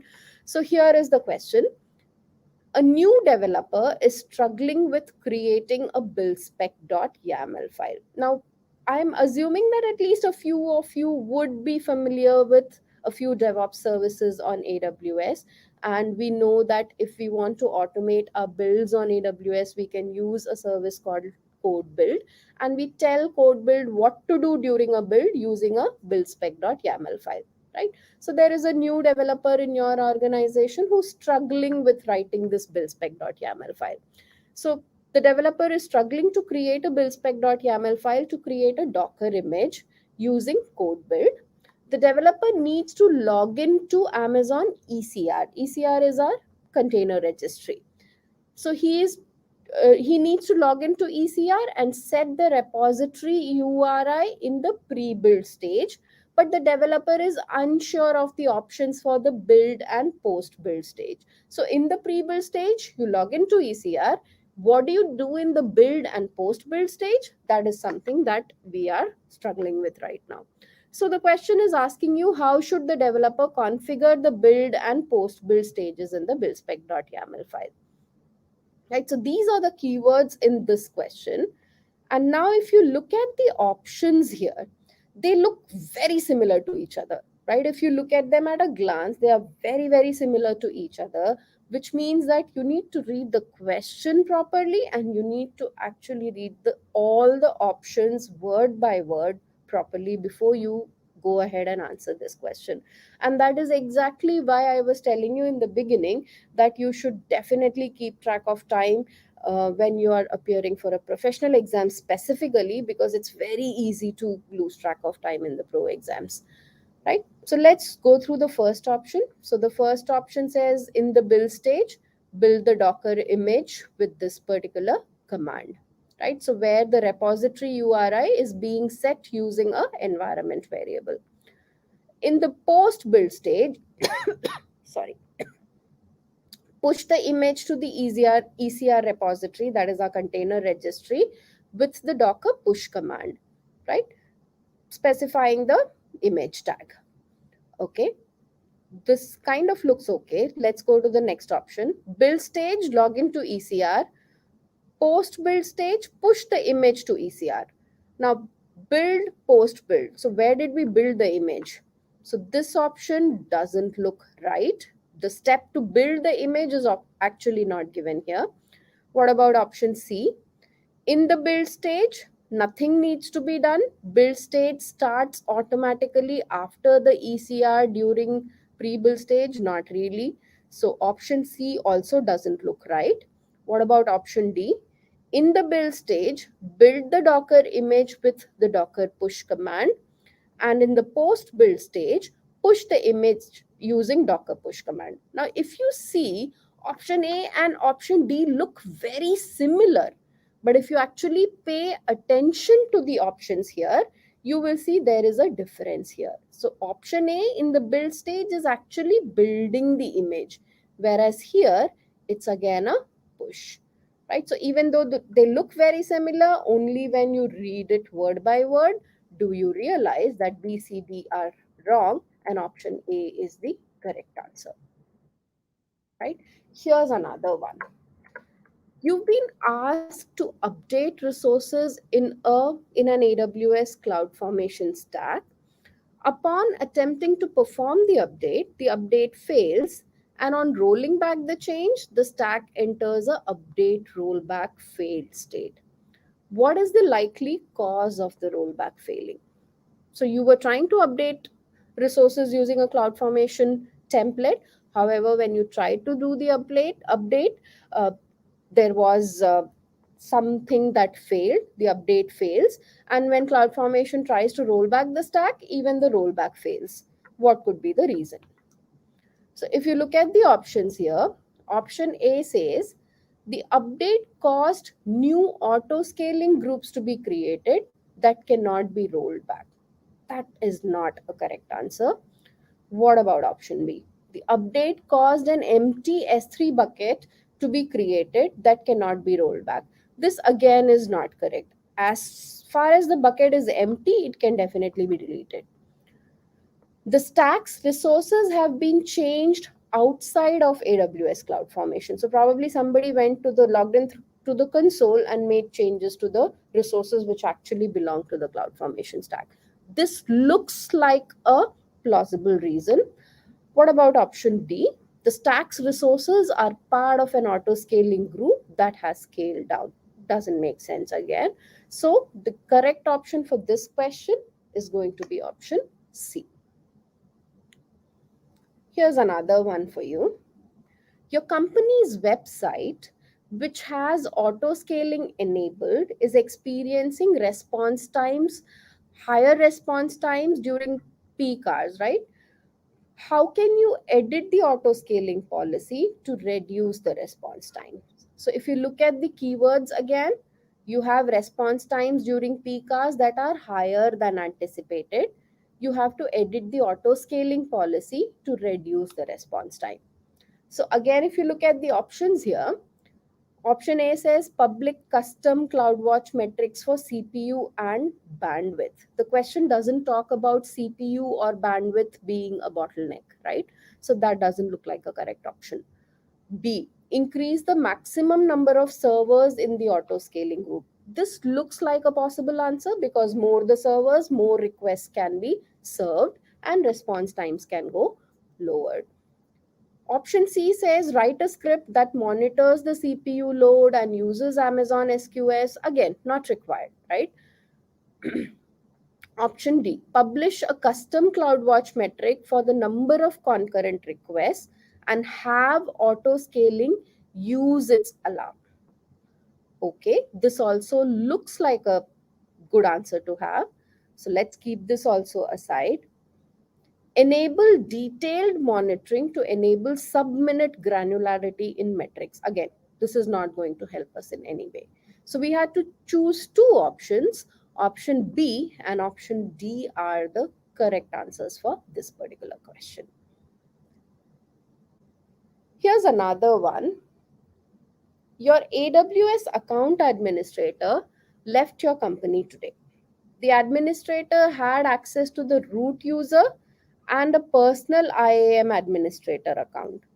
With these accounts, the administrator generated other IAM users and keys. Which of the following should you do today to protect your AWS infrastructure? So there is an employee who is leaving your company. The employee was your administrator, AWS administrator, who had an AWS account himself and who had access to other users' credentials and keys too.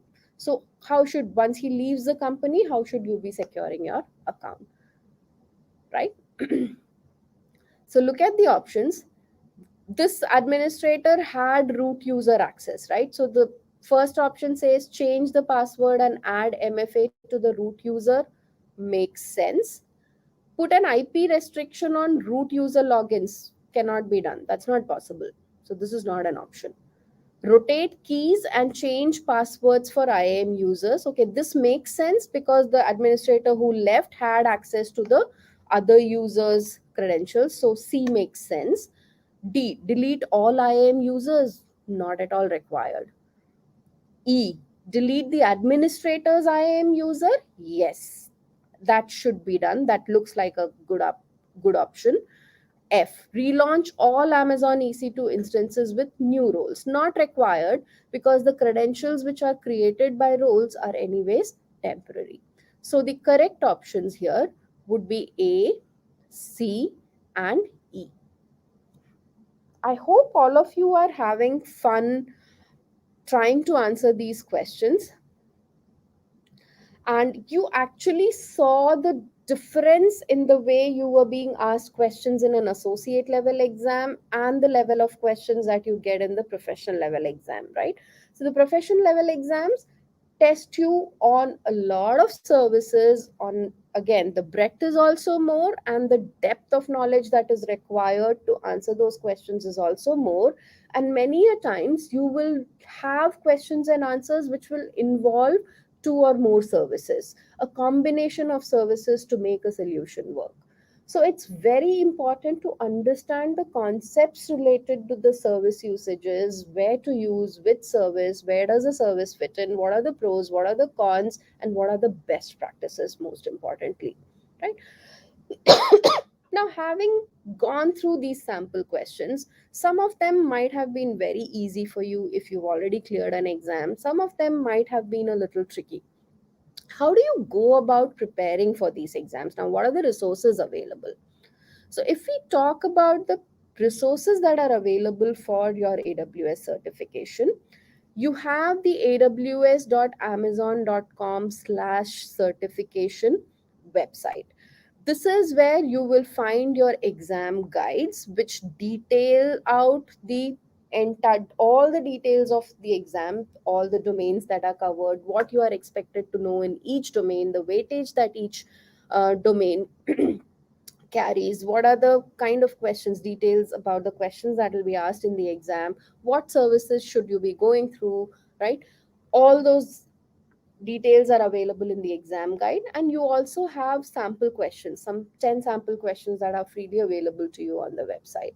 The website also gives you pointers to the white papers and FAQs that you should definitely go through before you attempt an exam, right? So there are a lot of concepts that will become clearer to you when you go through these white papers and FAQs.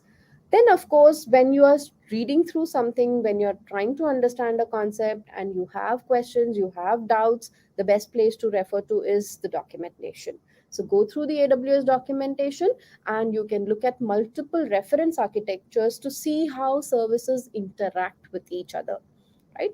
And of course, you should definitely take a practice exam before you actually schedule your actual exam. The practice exams are excellent at telling you how prepared you are to actually appear for the exam. So if I had to show you the certification website, this is the certification website, aws.amazon.com/certification. And you can see it gives you all the details about different certifications. If, let's say, I want to know more about the developer certificate, so I click on this, and here I get more details about the developer associate certification. It gives me details about the exam. I have an option to schedule my exam. It tells me who should be taking this exam. And this is where I can download the exam guide and the sample questions. So if I look at the exam guide, as I was telling you, it tells you a lot of details about this exam, right? So what kind of content is covered, what are the domains, the weightage, what are you expected to know for each domain, all that is covered. And many a times I have had multiple participants in my class who asked me, okay, Deepika, can you tell me what are the services I should be concentrating on for the developer exam, and which are the services that I don't need to really get deep into? You do have that also answered in the exam guide, right? So it gives you a list of services that you should definitely know, and a list of services which might be out of scope for this particular exam. So it's a good idea to download this exam guide and look at it every day when you are preparing for the exam, actually. So this is the exam guide. You also can have a look at the sample questions like I was telling you. So you have some sample questions available along with the answers. So once you are 80%, Because, 80%. sorry to interrupt there, are you sharing the exam guide? Because we are just still seeing your PPT. Oh, is it? I am Yeah. so sorry. Okay, so I'll just stop sharing for a second and share it again.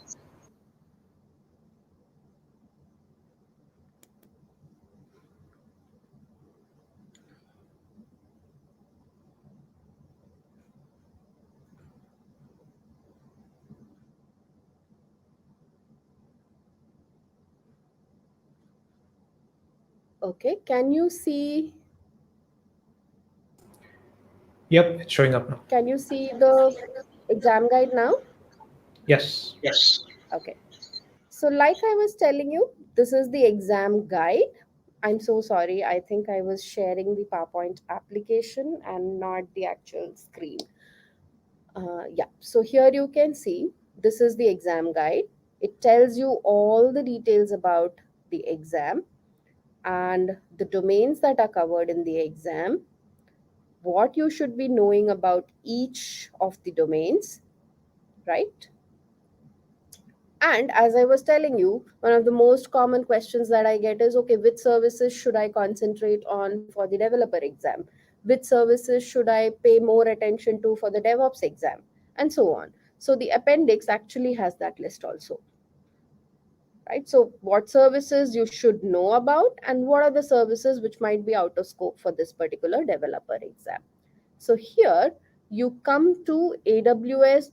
So I just navigated to aws.amazon.com/certification. I have my certifications listed. I clicked on the developer associate certification, and here is where I get all the details, the exam guide as well as the sample questions. So this is the exam guide and these are the sample questions. So it's a very good idea to go through these. Apart from these, you also have a lot of resources listed here, right? So there are digital trainings available. There are white papers that are listed here. There are service FAQs that are listed here that you should definitely go through before the exam. So you have a similar page available for the DevOps engineering exam also. Apart from these resources, we also have a developer hub specifically created for by the training and certification team, which actually gives you a complete learning path which will help you getting started with the exam preparation journey, right? So there is a step-by-step learning path which basically tries and gives you the basics that you need to know in order to dive deeper and actually go ahead and clear the developer certification exam. So it's a very simple to use and very comprehensive it's a very comprehensive page that you can use when you are trying to prepare for your developer certification exam. So in the end, you have the details that you require to actually give the exam also, right? So you have these. Those of you who like to have some hands-on, who have a very hands-on style of learning, can also go to awsworkshop.io, and you have n number of workshops available. So if you have access to an AWS account or you have a free trial AWS account created, go ahead and try out the workshops that are of interest to you here, right? So there are multiple options that are available. Okay, I think I have to share my PowerPoint again, and let me see if I can share my PowerPoint again. Just give me 1 second. I am just trying to share my PowerPoint screen again. Here you go. So I just told you about the certification website and the TNC Developer Hub. Vaishnavi, I've pasted these links in the chat. Faisal, Vaishnavi, if one of you could please post it for our users, for our viewers also, that would be great. Sure, Deepika. I saw your link. We'll ask our moderators to post it on the comments. Thank you. Thanks a lot. Thank you. So what should be your next steps now?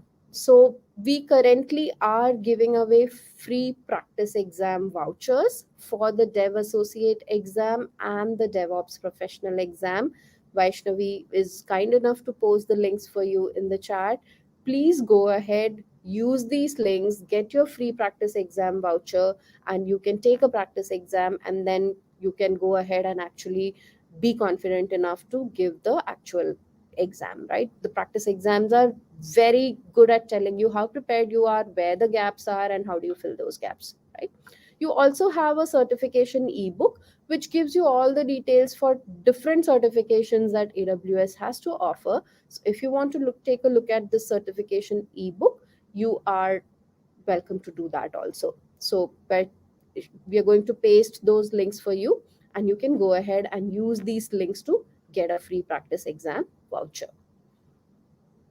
So that was the end of what I wanted to tell you about AWS certifications in general, and in particular about the developer and the DevOps certification.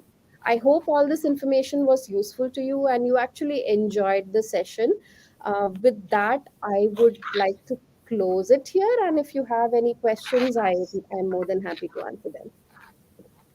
All right. Thank you so much, Deepika. That was a wonderful, wonderful session. I mean, I was engaged till the end, and I'm sure all of our users were as well, because I've seen so many comments about every question you posted. They're posting answers to that. Wonderful session. All right. So moving forth to questions, I saw a couple of questions regarding your session. I think the moderators will be posting them on to the screen. Let me just go through it once. Just give me a minute, please. Okay, I can see a question asking me, what about the surprise? So the surprise was the free practice exams that we've given you. So if you stayed till the end of the session, you got the links to the free practice exams, which would have otherwise costed you $20 or $40, depending on whether you're taking an associate exam or a professional exam. All right, we've also shared the link that you asked us to in the comments section. I think anyone who's missed the links, we'd request you to please go back to the comments section, the chat. Our moderators have posted the link. All right, so just another moment, please. Deepika? Yes, please. I think, all right, so I don't think we are sharing this questions on the screen, but I could do one thing for our audience. We can ask you the questions offline, and you could, if please, be kind enough to answer them for our audience. Is that all right with you? Absolutely, absolutely. No problems at all.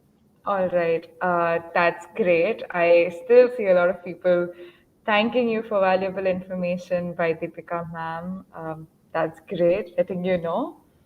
All right, thank you so much, Deepika, for your time and efforts here today. Thank you so much, Vaishnavi. I really enjoyed speaking here today, and I'm so happy to see that it was of value to all the viewers who viewed the session. Thank you so much. Thanks a lot. So, thank you. Thank you. Bye-bye. Bye-bye. Have a great day and Thank have you a very great much, weekend, everyone. You too, Deepika. Bye-bye. Faisal, back to you. Thank you, Vaishnavi. Thank you very much. So before we just move on to the next session, I just want to say, if any one of you, if you haven't pinged your friends already into the session, please do right now, because the session that we have coming up is a very interesting one. A lot of you will hopefully like it. And we also do have the quiz winners and announcements and a lot about community talk that's actually coming up. So if you haven't pinged your friends into the session yet, please go ahead and do that right away, because we are just about to end the session in another half an hour or so. So I'd like to hand over the next session to Dolly, who's going to introduce you to the speakers for our upcoming community session, which is quite an interesting one. Take it away, Dolly. All right, coming towards the end, we have a last talk for the day, that is Community Builder at 10. And I'm very excited and happy to announce Suman Devnath, Bhuvaneshwari Subramani, and a very special and young speaker who is Bhuvaneshwari's kid Yogesh in this session. Excited to announce the three subparts of this session. Firstly, we have Suman and Yogesh interaction as Cloud Dev at 10. Next, we have Suman talking about AWS Community and related programs. And finally, we have Bhuvaneshwari and Suman interaction. So let me tell you about each of these speakers. Bhuvaneshwari is a director in engineering operations at Infor. She has more than 2 decades of IT experience, and she's also an AWS solutions architect. Next, we will have Suman, who is a principal developer advocate at Amazon Web Services. Suman is also an author of more than 30 white papers published for Broadcom, IBM, and Hitachi Data Systems. Welcome and great to have you, Bhuvaneshwari, Yogesh, and Suman. Over to you. Thank you so much, Dolly, Fazal, and the entire AWS community team across India, Sri Lanka, Nepal, and Bangladesh. It's an absolute pleasure to be here with all of you.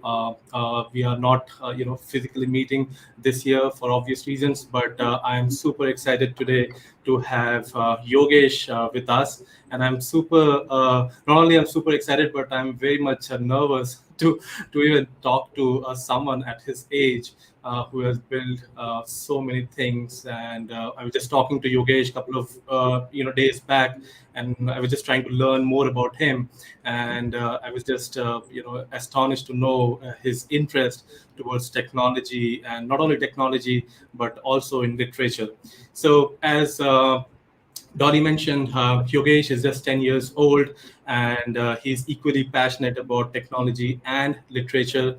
And he has his own blog, which I'm going to post, in the chat in a while.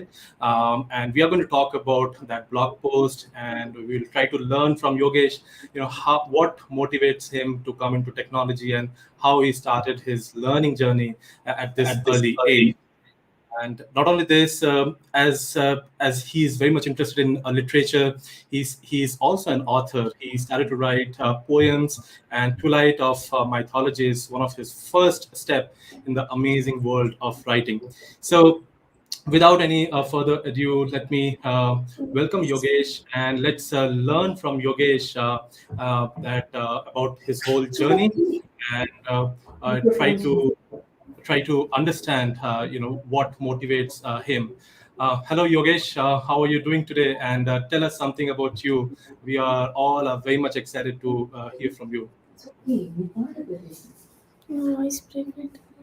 It's okay. Yeah, we can hear you. Voice breaking. You tell your voice is breaking. Okay, is my voice okay now? Can you hear me? Uncle, your voice is breaking. Okay, can you hear me now? Okay. Yes, Uncle, now I can hear you. Okay, perfect. So please tell us something about you, and tell us what you do. My name is, hello everyone, my name is Yogesh. I used to study in Presidency School, Bangalore South till 4th grade. Now in 5th grade, I am studying at SSVM Residency School, Metupalayam. And I'm super excited to talk about my baby steps into the cloud. Excellent.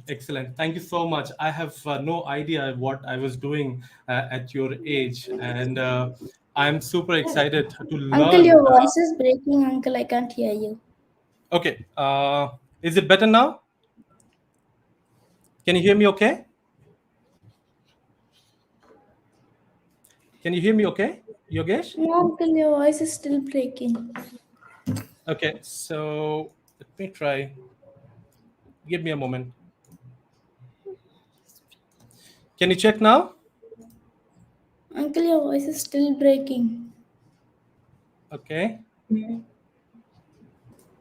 Yogesh, can you hear me? Or is the voice breaking? Can you ask Faisal to check? Problems on whose end? Yeah, are you able to hear me, Yogesh? No. Yes, Uncle. Yes, Uncle. It's breaking a little bit. I'm not an uncle, but anyways. All right. So, I can't hear Yogesh, Faisal, right? Yogesh, don't worry about if you're not able to hear us. Go ahead. We can hear you loud and clear, so you can go ahead.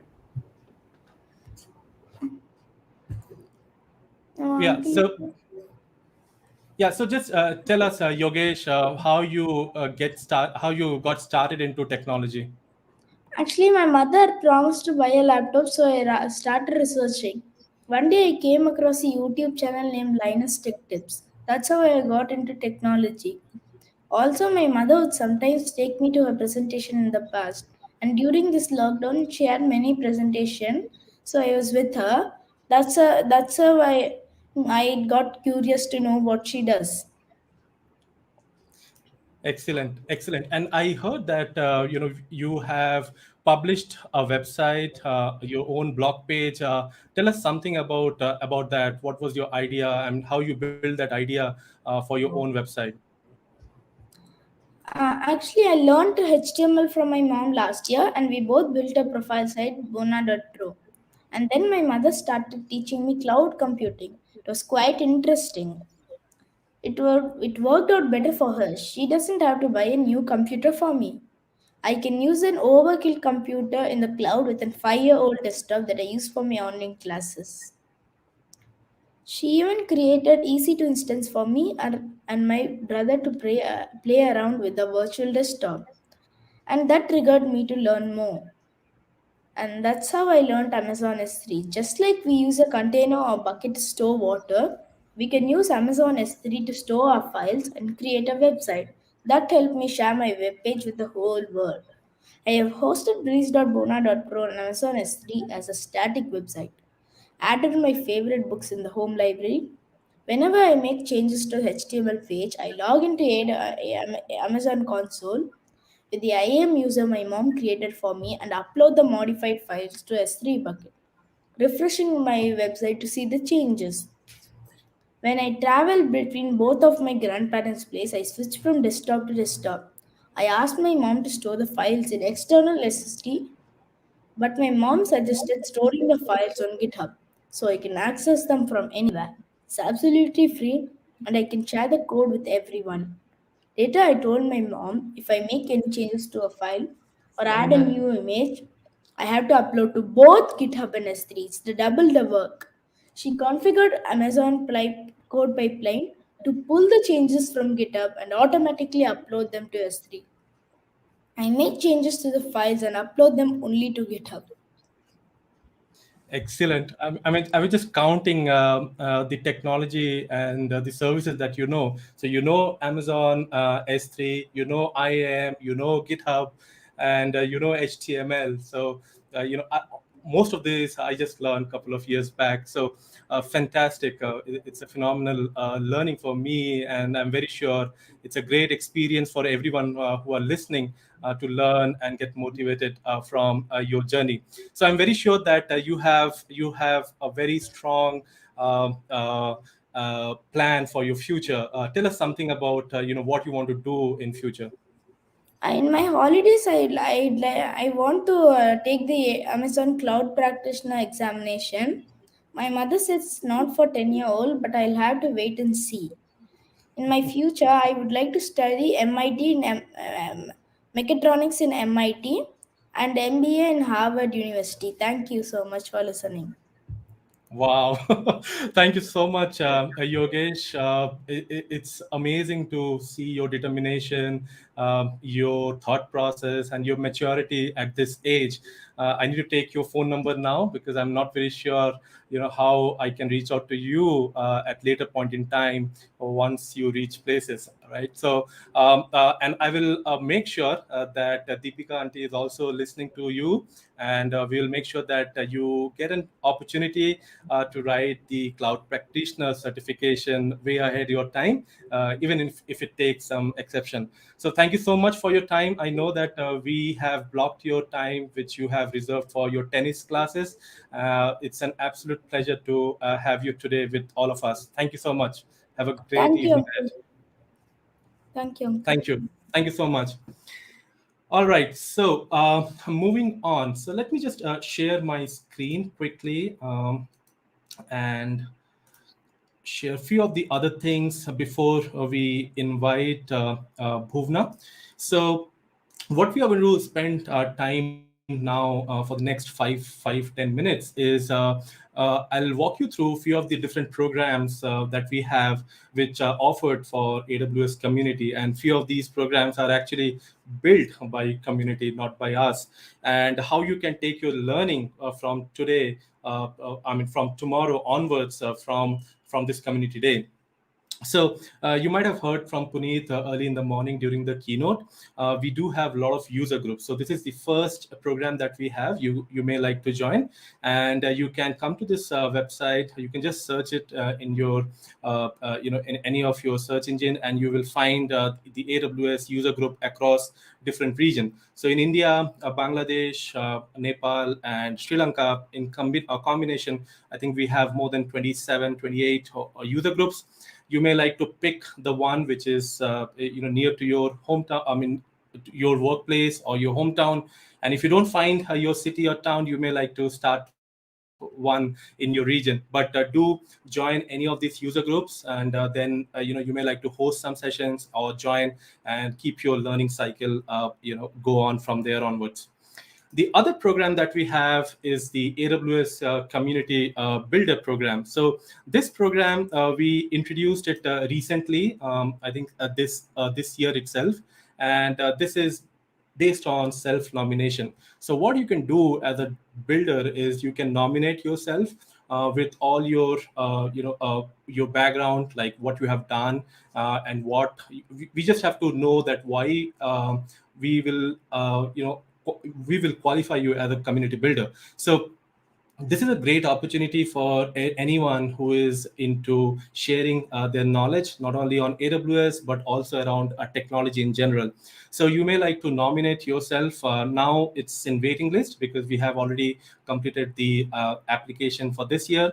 But you may like to join the waiting list. You will get an email, and you can nominate yourself next year. So we open this twice a year. So the next one is, I guess, it will open within first quarter of next year. So this is something that you may like to explore and join, and this will give you a gateway to reach out to not only community builders, but also it will help you to get closer to a lot of product teams within AWS, AWS heroes, and the technological or technical community as a whole. The other program we have is AWS Hero, and Bhuvna is going to talk about a little bit more about AWS Hero program, because she is one of our hero from India. And but this program is one of the topmost program that we have for community. This is not a self-nomination based. For this, people within AWS, especially the DAs are nominated, but it will be you will be nominated by someone. And how we would know about you is by looking at your work. So if you are a blogger, if you are a YouTuber, or if you are a tech-savvy person, and you love to share your knowledge, I think you are pretty much qualified for AWS Hero. So all you have to do is you have to be engaged with the technology and AWS, and you should have the empathy of sharing knowledge, and you should have the empathy towards everyone and helping everyone to leverage your skill set to do something good in their respective careers. So we do have lots of heroes across the globe. We have many heroes from India, and you can search the different heroes here and connect with them via different social media like LinkedIn, email, or Twitter, or whatever of your choice. You can also find out different heroes under different technology or the different streams like DevOps, IoT, machine learning. So they are specialized heroes, and they have a specialization in that field. So if you have any questions around AWS on machine learning, you should reach out to Machine Learning Hero. So that would be one of the nice starting point to get involved, not only for learning, but also as a mentor. You can get some motivation and get some thought, tips of how to become a community hero or a community builder. And the other thing, and this is one of the newest program that we had, and this is completely built by our community and CodeOps. So this is a learning platform. And what you can do is you can just go to awsreskill.com. You can create your account. It's completely free. And what this offers you is you will get lots of challenges where you will be asked to attend some quiz at the end of every session, and those sessions are built around that quiz. So it's kind of you learn as well as you earn something, right? And you get some points against every quiz, and which you can redeem later on to buy some goodies. So not only you can attend sessions here, but you can also join as a speaker. So let's say you are learning now and you are an expert in networking. So you may like to reach out to anyone in the community and show your interest that you want to record a session for reskill, and we would be more than happy to have you on board for this platform, right? So this is a great learning page, and I would strongly recommend you to join AWS Reskill program.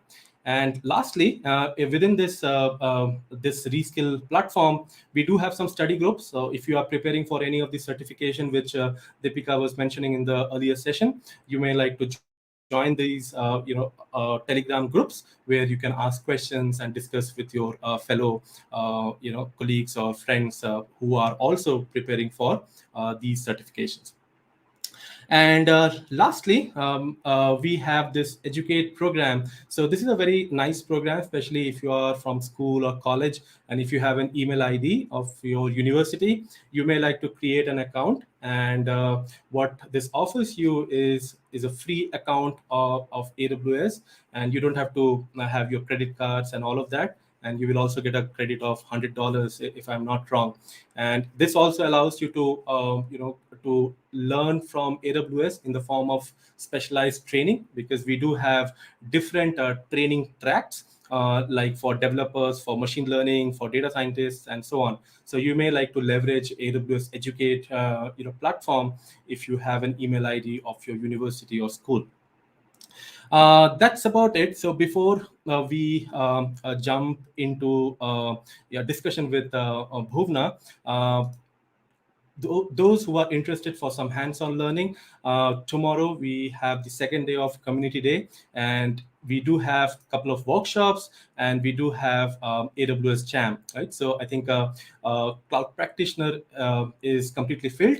You may like to join serverless workshop or Jam, where you can win some prizes. Like what Jam is basically, you will enter, everything will be provided by us. You will enter a website, and then we have an account, AWS account created for you, and we will give you some challenges, and we will also give you some hints. And all you have to do is within 4 hours, you have to solve all those challenges. So it's a great hands-on learning experience. If you are interested to learn, do join AWS Jam tomorrow. So for that, just register before you end your day today.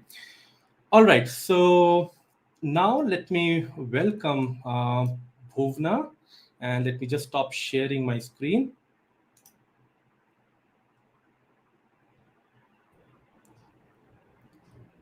Hi, Suman. All right.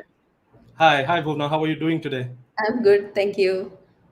Thank you so much. So many of you might know Bhuvna, and we also know that Yogesh is Bhuvna's younger son, and we will talk about that a little later. But let me first give some brief about Bhuvna, who are new to community and who do not know about her operations at Infer, and she has more than 20 years of IT experience, not only in cloud computing, but also on DevOps and performance engineering.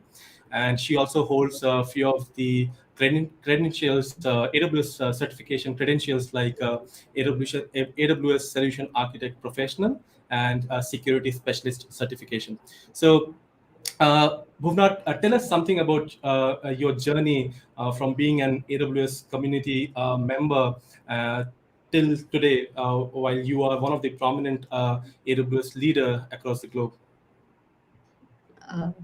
Thank you, Suman. Thank you for the invite to be part of AWS Community Day South Asia 2021. Definitely, I would like to share some of the highlights from the journey, I would say. So, as a director of engineering operations at Infor, I've always been very active in all internal presentations and driving various CSR activities or organizational events. So in addition to all that, I also deliver guest lectures on tech topic only in selected engineering colleges across Tamil Nadu. That was my boundary. I never went out of my organization either to learn or share, right? So though we have started using AWS much earlier with an Infor, in 2017, I realized that there is a lot of potential in getting deeper into AWS technology. That's when I joined AWS User Group Bengaluru, and I've been very regular to almost every monthly meetups, and also pursued with several AWS certifications like Suman was mentioning. So my first external presentation was in 2017 at AWS Community Day, Bengaluru. I was the only women speaker at that time. And later I volunteered to run AWS Community Days and also AWS User Groups meetups. So I would say the experience that one would gain in organizing and hosting an AWS Community Day would be as good as successfully running a startup. A tremendous experience, right? So this AWS User Group was not only been a platform where I could learn from pioneers, right? It also gave me a global platform for me to present in various industry tech conferences, and the crown of all was AWS reInvent.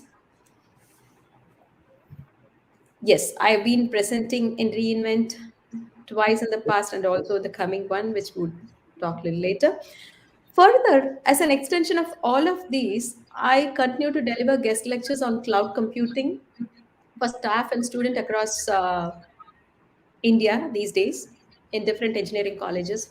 Not just that, apart from engineering or the science students, there are also non-tech and art students who are striving to make a mark in their career, right? With the learnings that I've gained so far, I also conduct personal training sessions to tech and non-tech students. Further, do consultation for engineering colleges for their cloud computing syllabus, all that. So this is what probably AWS User Group have given me an opportunity to learn and also extend my hands to a larger audience through AWS Community. Excellent. So, I mean, you are all over the place. I know you for last 2 or 3 years, and there is not a single big conference where I have not seen you in the recent past. And you do all of this along with your day-to-day work as a director at Infor. So, thank you so much for all your passion and your guidance across our AWS community and outside. So you spoke about reInvent, and I know that in 2019 we were there in reInvent as well, along with others from India. So tell us something about this upcoming reInvent which we have next month. Tell us something about your talk and how we can join your session. Okay, so I'm always a proud AWS User Group Bengaluru and India represent. I am definitely super excited to present in AWS reInvent third time. First was in 2019, we were in person, and later in 2020, it was an online event. Now it's 2021, right? So in 2019, I spoke on transforming to feature-driven development, one of Infor Nexus use case, how the cloud adoption have helped to empower each and every developer to create their own miniature feature development environment using infrastructure as a code and SDKs. Use the environment as long as you need and then go ahead and destroy it to take the full advantage of cloud computing, right? The next year in 2020, it was virtual, an amazing experience. So I spoke about understanding multi-account management in AWS. So we all presented in the comfort of our home and all of us got to attend the event. And this year, reInvent 2021, which is coming between November 29 to December 3rd, it's going to be a combination of virtual as well as in-person event. So I'm pretty excited to speak about enable continuous delivery and resiliency for a static website. So the theme would be like when you have successfully hosted a static website on Amazon S3, The next step is to establish a continuous integration and continuous deployment for your static website. And the most important considerations are whether there is a disaster recovery in place and whether the website is resilient for regional failure. And that's what will be discussed in depth in this session.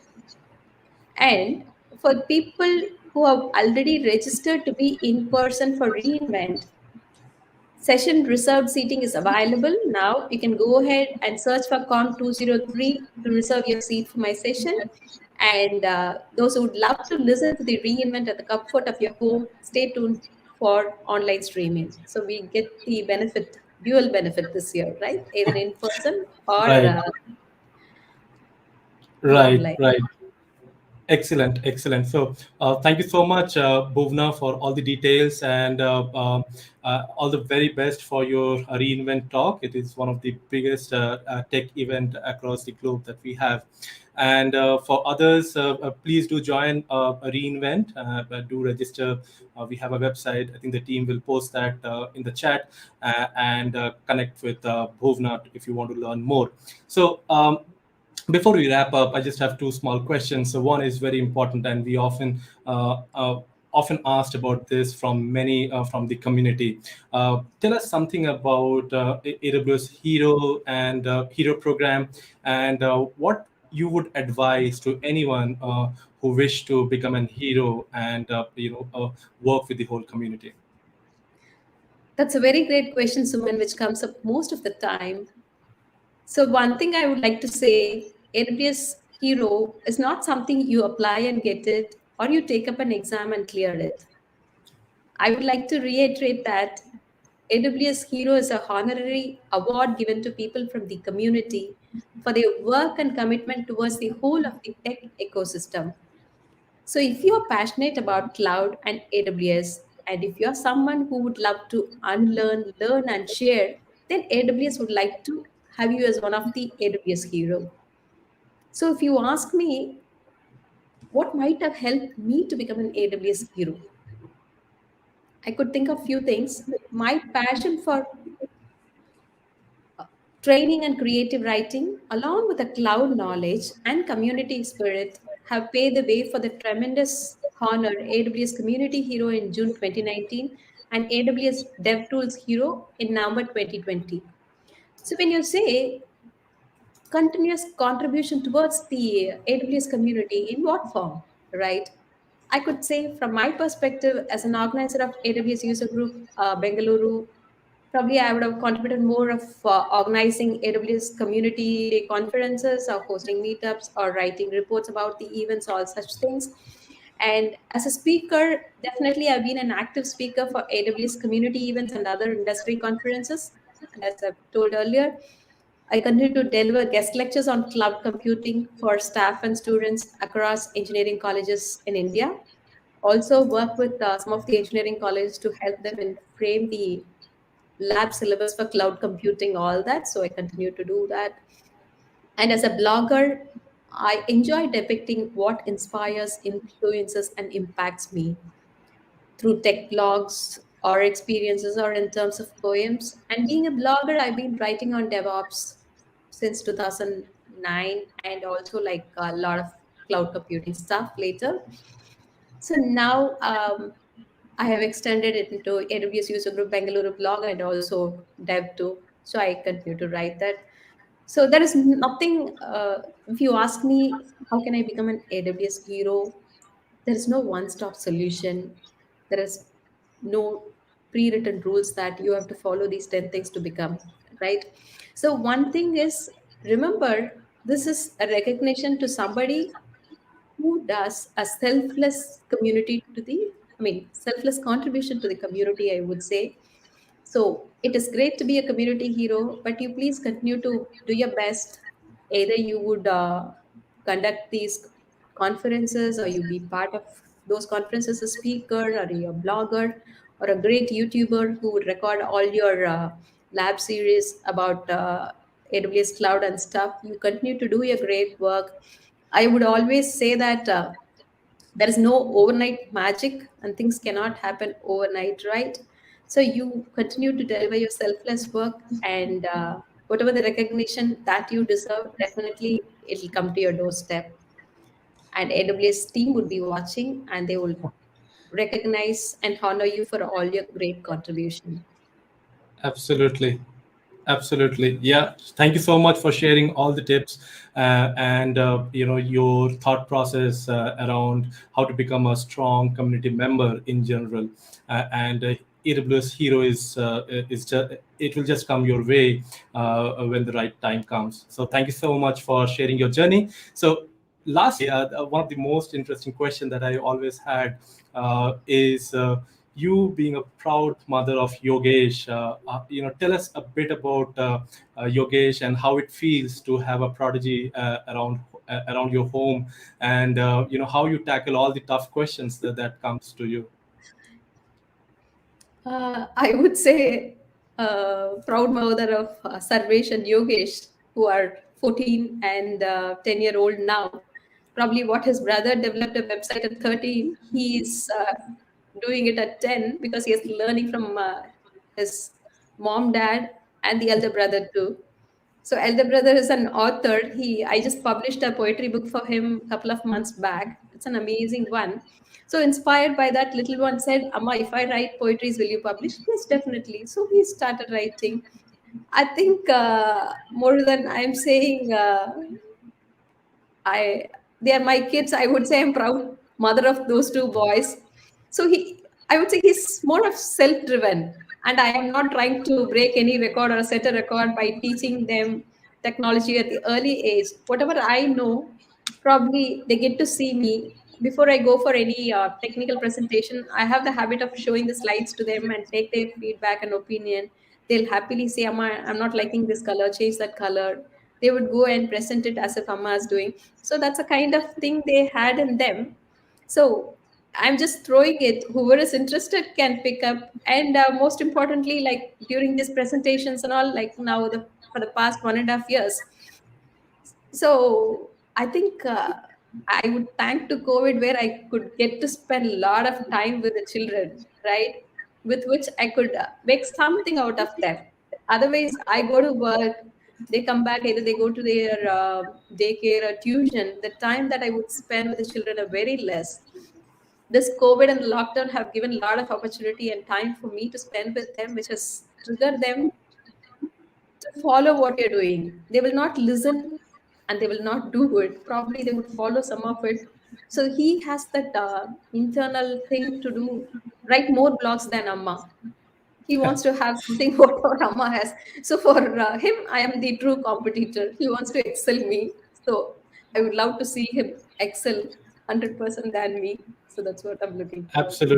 Absolutely. We all do the same, and we all hope for the same. And it's an absolute privilege to have Yogesh today. And as promised to him, we are going to send a set of goodies, which is on the way. I hope he will get that tomorrow, and I hope that this also will motivate him and do good in future, not only in tech but also for the community in general.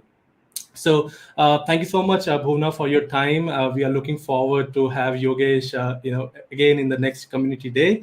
And thanks so much for your time. And we are looking forward for your session at the reInvent. Thanks for joining us. So with that, I'm going to give the mic back to the team, Dolly and Faisal. And if you are joining the jam or the workshop tomorrow, I'll see you again. Thank you so much, everyone, for having everyone and joining us across the globe and being with us for last 7.5 hours since morning. Thank you so much. Have a great evening ahead, and back to you, Vaishnavi.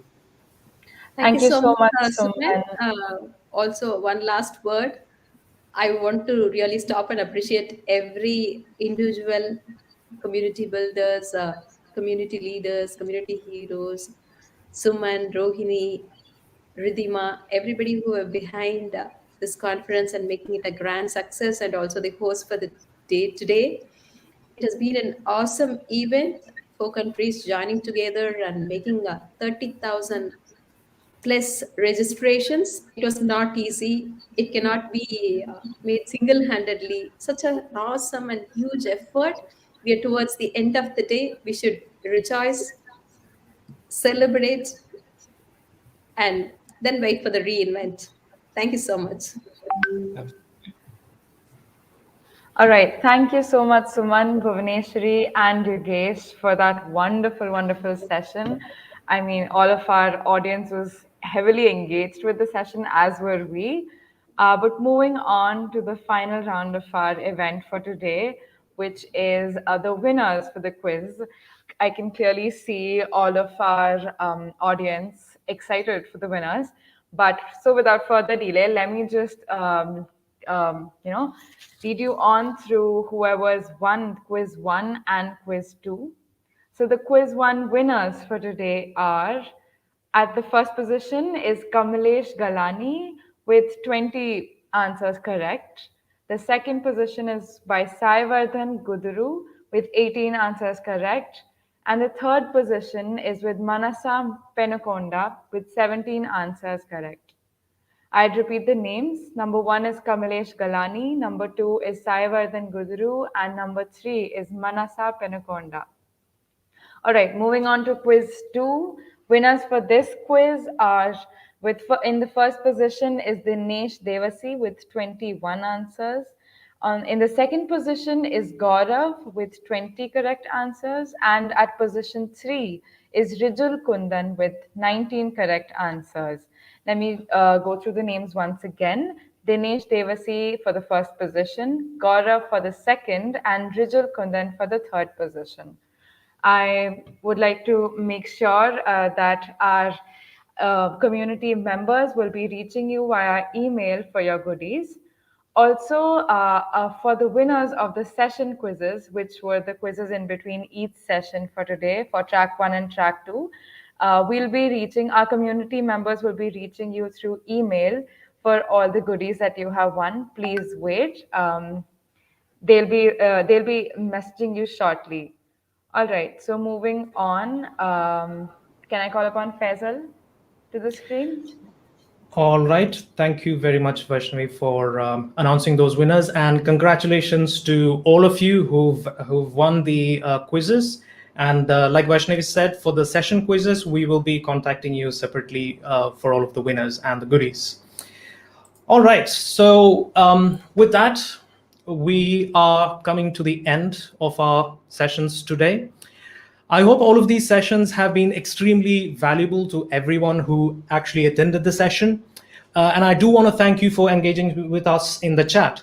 Although our sessions are more technically focused on the actual session talks, we still love all of you who engaged with us in the chat, although some of them were about goodies and quizzes, but we still love you all to be part of this community. For the quizzes, I just want to remind you that we have loads of goodies, so please do not worry if you did not come just in the top 3 in the session quizzes. We will try to send out the goodies as to many people as possible. So do not worry if you didn't come out right at the top. Also, I just want to tell you that the community day itself is not over because, like Suman was mentioning, we do have a full day of dedicated workshops for you tomorrow. These are hands-on, dedicated practical workshops where you can actually learn by practice. We also have a unique session called AWS Jam.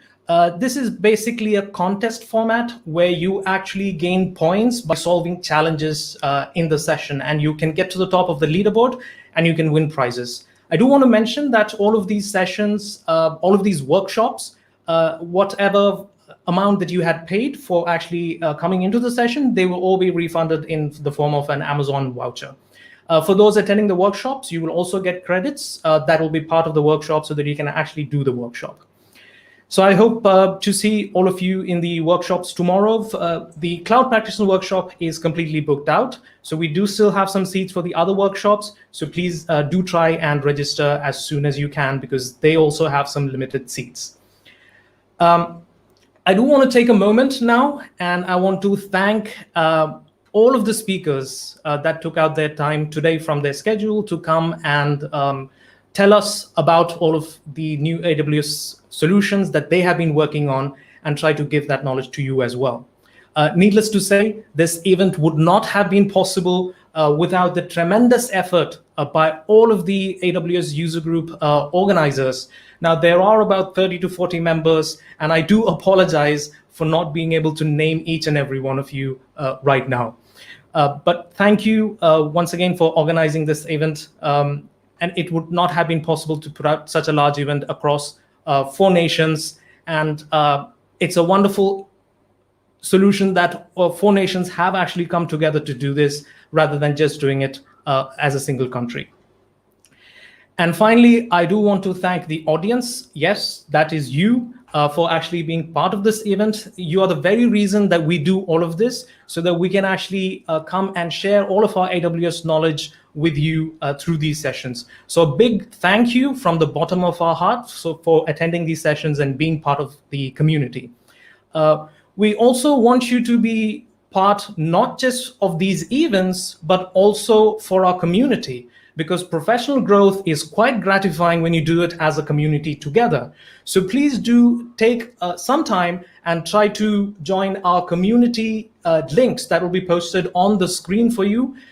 These are AWS user groups that exist across all of these nations that we just talked about, especially in India. They're across all of the cities that are there. So use the link and try to join one of the AWS user group communities that are there in your city, so that we can do more of these events together. And I do want to mention a very important thing, which is that just yesterday, we've just got to know that the AWS User Group community, the global community, not just India or South Asia, the global community has been nominated for the 2022 CMX Community Industry Award. So all the community groups are rated and looks at which community is performing better, especially online. So there will be a link that will be posted in the chat. I want you to take this opportunity to use that link and actually vote for the AWS user group so that we can actually win this award together as an AWS user group community. We hope to see all of you in the upcoming events. And this is Faisal signing off on behalf of the AWS user groups South Asia. And I want to thank you very, very much for attending the AWS Community Day South Asia 2021. Thank you.